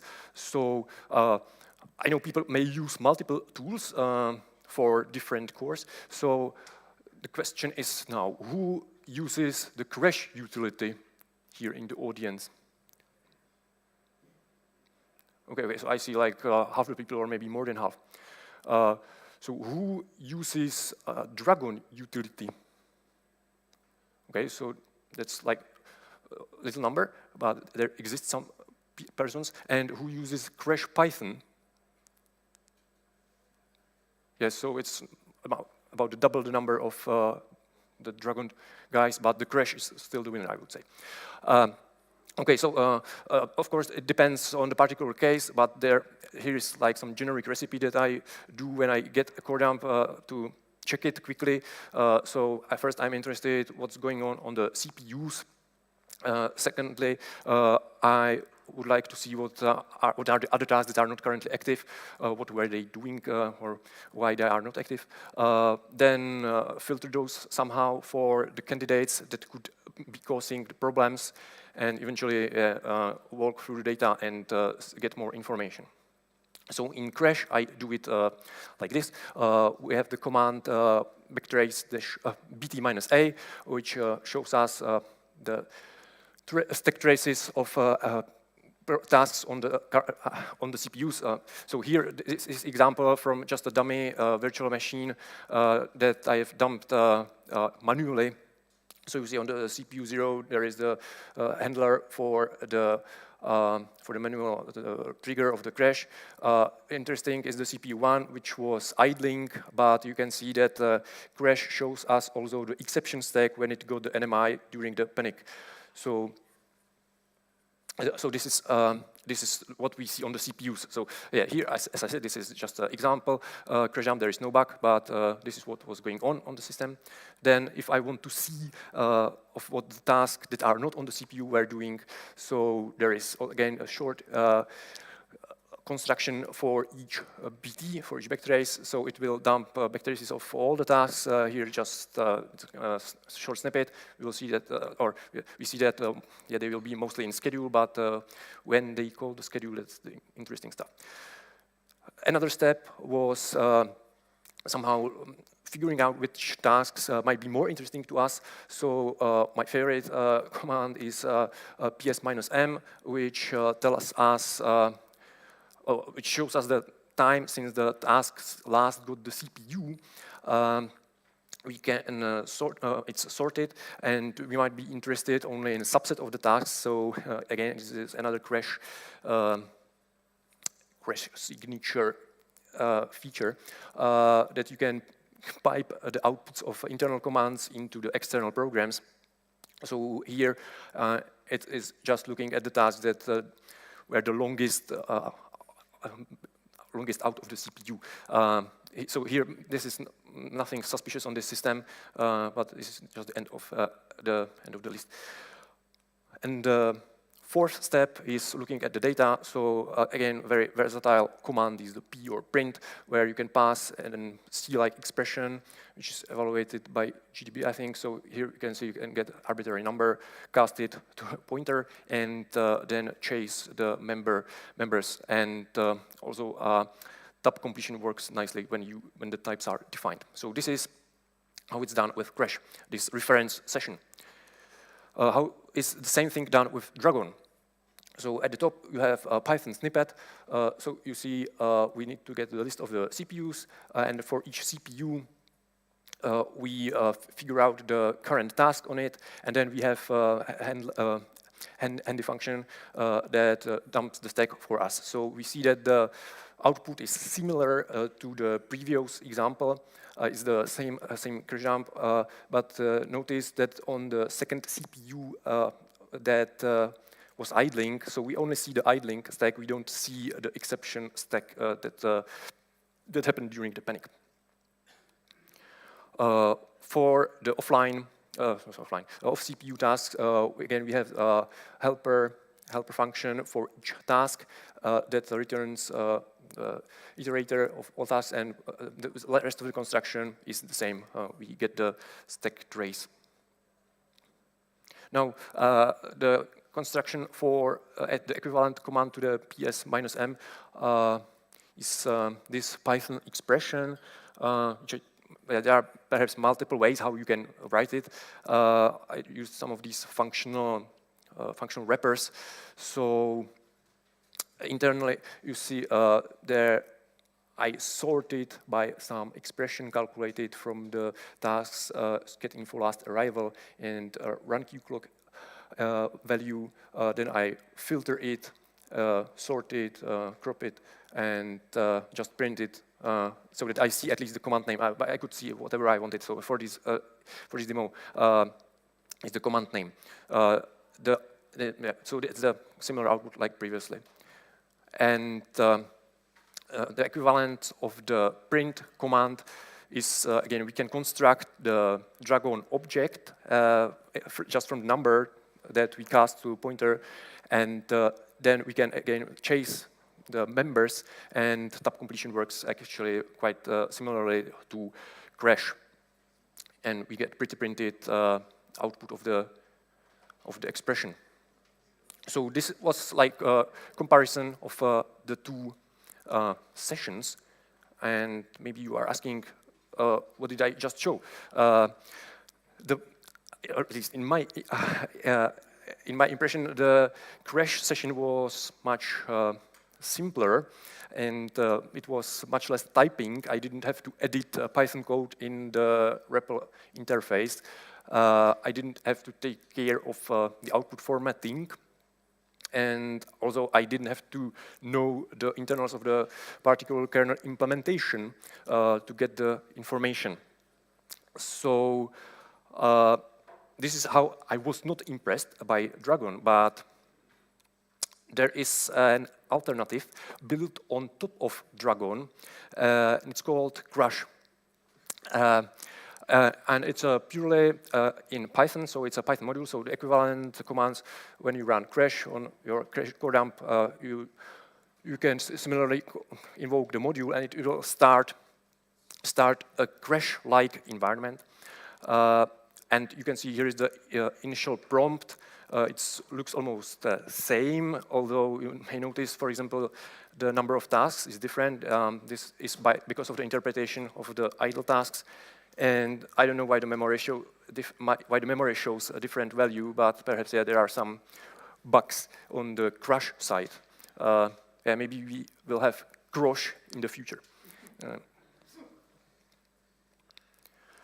So here, just briefly, how the crush would compare with the crash reference session. So they are not same commands, but you can use very similar commands, and you can also, the piping to the commands works as well. Here we are piping like internal commands to internal commands, but it can be piped also to external programs. Unfortunately, when I tried the crush Python thing, so it didn't work completely somehow when there were user space tasks inside the set of the tasks I wanted to backtrace, so it ended up with error. So it's not production ready yet, but it's, I think, interesting project. And it doesn't have the print command, but it has the good old struct command that we know from crash. That works equally. So yeah, that was my comparison of the debugging sessions. Now, I think the Dragon itself is more focused on analyzing the running kernel and more in the scripted fashion, not in the directly interactively. So there are Dragon scripts for this purpose. There are two collections of them, or two public collections of them that I know about. One is the contrib directory in the Dragon repository. Here I mention a few of the important scripts. Why they are important? Because they were contributed by our colleague Martin Lischka when he was working in the toolchain team. So these helper scripts are supposed to provide similar information like respective crash commands. Although when I was trying them, I already ran into the issue that either they were only in the repository version because they were not yet released, or which that this can happen also to crash. For example, the vmmap command did not support the Maple-3 VMA linking yet. So these are some contribution scripts. There is another silo of this script, but it's smaller. It's in the actual Linux kernel tree in the tools directory. One of the interesting ones is the cgroup memcg slapinfo script that was conceived as a replacement for the cgroup changed interface, because in cgroup v1 you could print slapinfos slapinfo statistics for each cgroup, but that does not exist in cgroup v2, and also it was related to some changes in the implementation, basically. So you can get same output like that existed in the cgroup file system, but you get it like dynamically through the Dragon script. What is interesting that it takes longer than the kernel implementation, but yeah, it's not very efficient. That script it doesn't make it justice these times, but what I want is to say here that that's an advantage of Dragon scripts in comparison with Crash, that Crash parses and interprets all the kernel data structures at the beginning, so sometimes you know it takes a long time to start it up, but with Dragon, it only parses the headers and then lazily interprets the data. So you can write such quick scripts that can be started multiple times effectively. So here is a little table where I try to somehow personally evaluate the individual utilities in the terms of how easy it is to install them, how easy it is to set up it for a given core dump. There are like two columns. First is like core dump from the Slash kernel, and the second is from the Tumbleweed kernel or some self-built kernel. Then how it the third column is how well it supports various formats of the kernel dumps. Fourth column is how it shows the stacks. Actually, I showed that I want to show that the Crash can show also or can display the exception stacks, which is useful in some situations. On the other hand, parsing, for example, the local variables or arguments in Crash is not so nice. So I didn't give it full score. And the architecture supports. Here I put it in parentheses, the other utilities, because I could not test it. First, there is a thing with Crash, you need to run Crash on the given architecture. You cannot cross-dump or cross-analyze. And the other utilities, in theory, can do it, but it also depends whether it's implemented. So that's that depends how well it's implemented. And confession. As I said, Dragon is a new thing to me. So when I was analyzing, or when I'm analyzing the Crash dumps, I use combination of Crash and Crash Python, but maybe I should change it, which is actually here some call to actions or calls to actions for each of us. So maybe next time when you have a core dump to analyze, try Crash instead of the traditional Crash and try how it works, whether you can get the information. Perhaps try it in the case when you have enough time to play with that, when it's not a critical bug.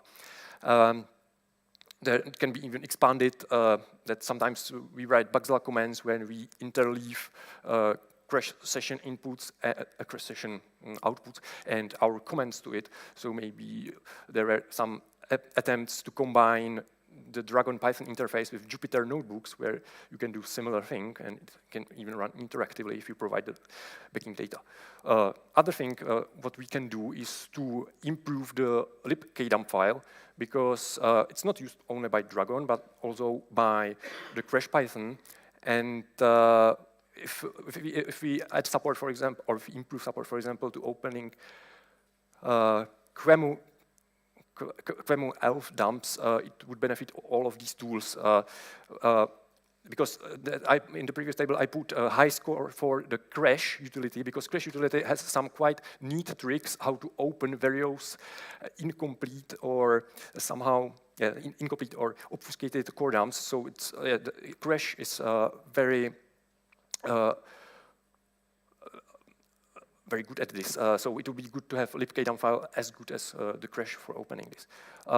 Another idea is maybe to have some container image for the dumping, so it's easy to set it up, and you don't have to go to some community server, which I called community server, which is L3Mule, when the tools should work, but also because it's silly, so we cannot get the oldest version from the repositories there.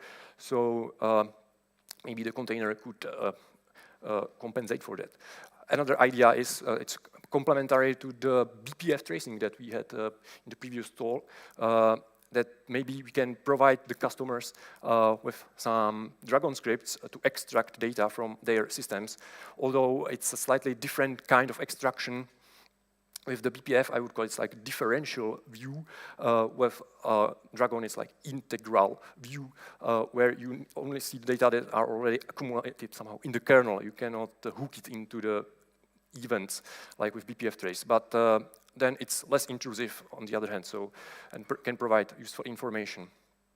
And like more immediate actions are you can share your experience. How convenient do you find the interfaces of the individual tools? Or if you have a question right now, you can ask.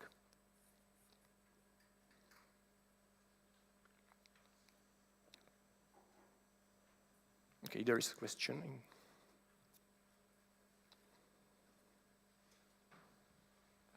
You say share your experience. Do you have like a place in mind, like right now?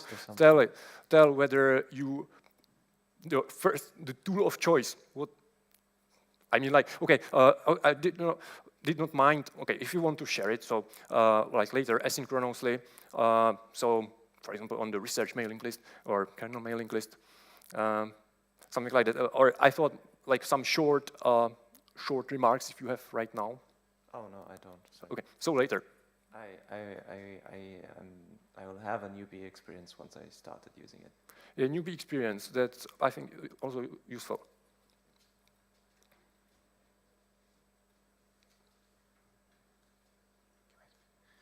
Just for your awareness, we have one community feature request to actually do automatic reporting of issues from the host. And when I see your idea of having a community server for this can extract some useful information for debugging, I can see that maybe you could also respond to the Jira and provide some details if there is some space for this tool to be part of this potential workflow. Yeah, maybe it's a different kind of community that I have had in mind about. Sure, I'm just saying. Yeah, okay.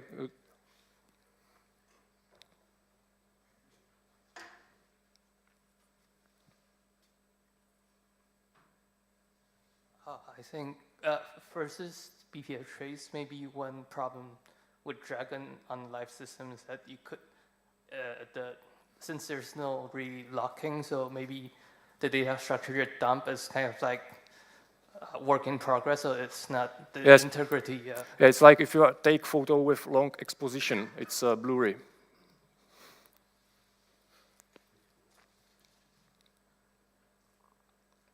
Okay, so perhaps no more questions, or if there is a question later, it can be. So I have here some extra thanks to Petr Tesařík, who maintains the Dragon in OpenSUSE, to Martin Liška, who I mentioned did some contributions to the Dragon upstream, and also to the Dragon community, which is not so big, but it's growing, I think. And here are the links. So this is all from my presentation, and no more questions, perhaps? Okay.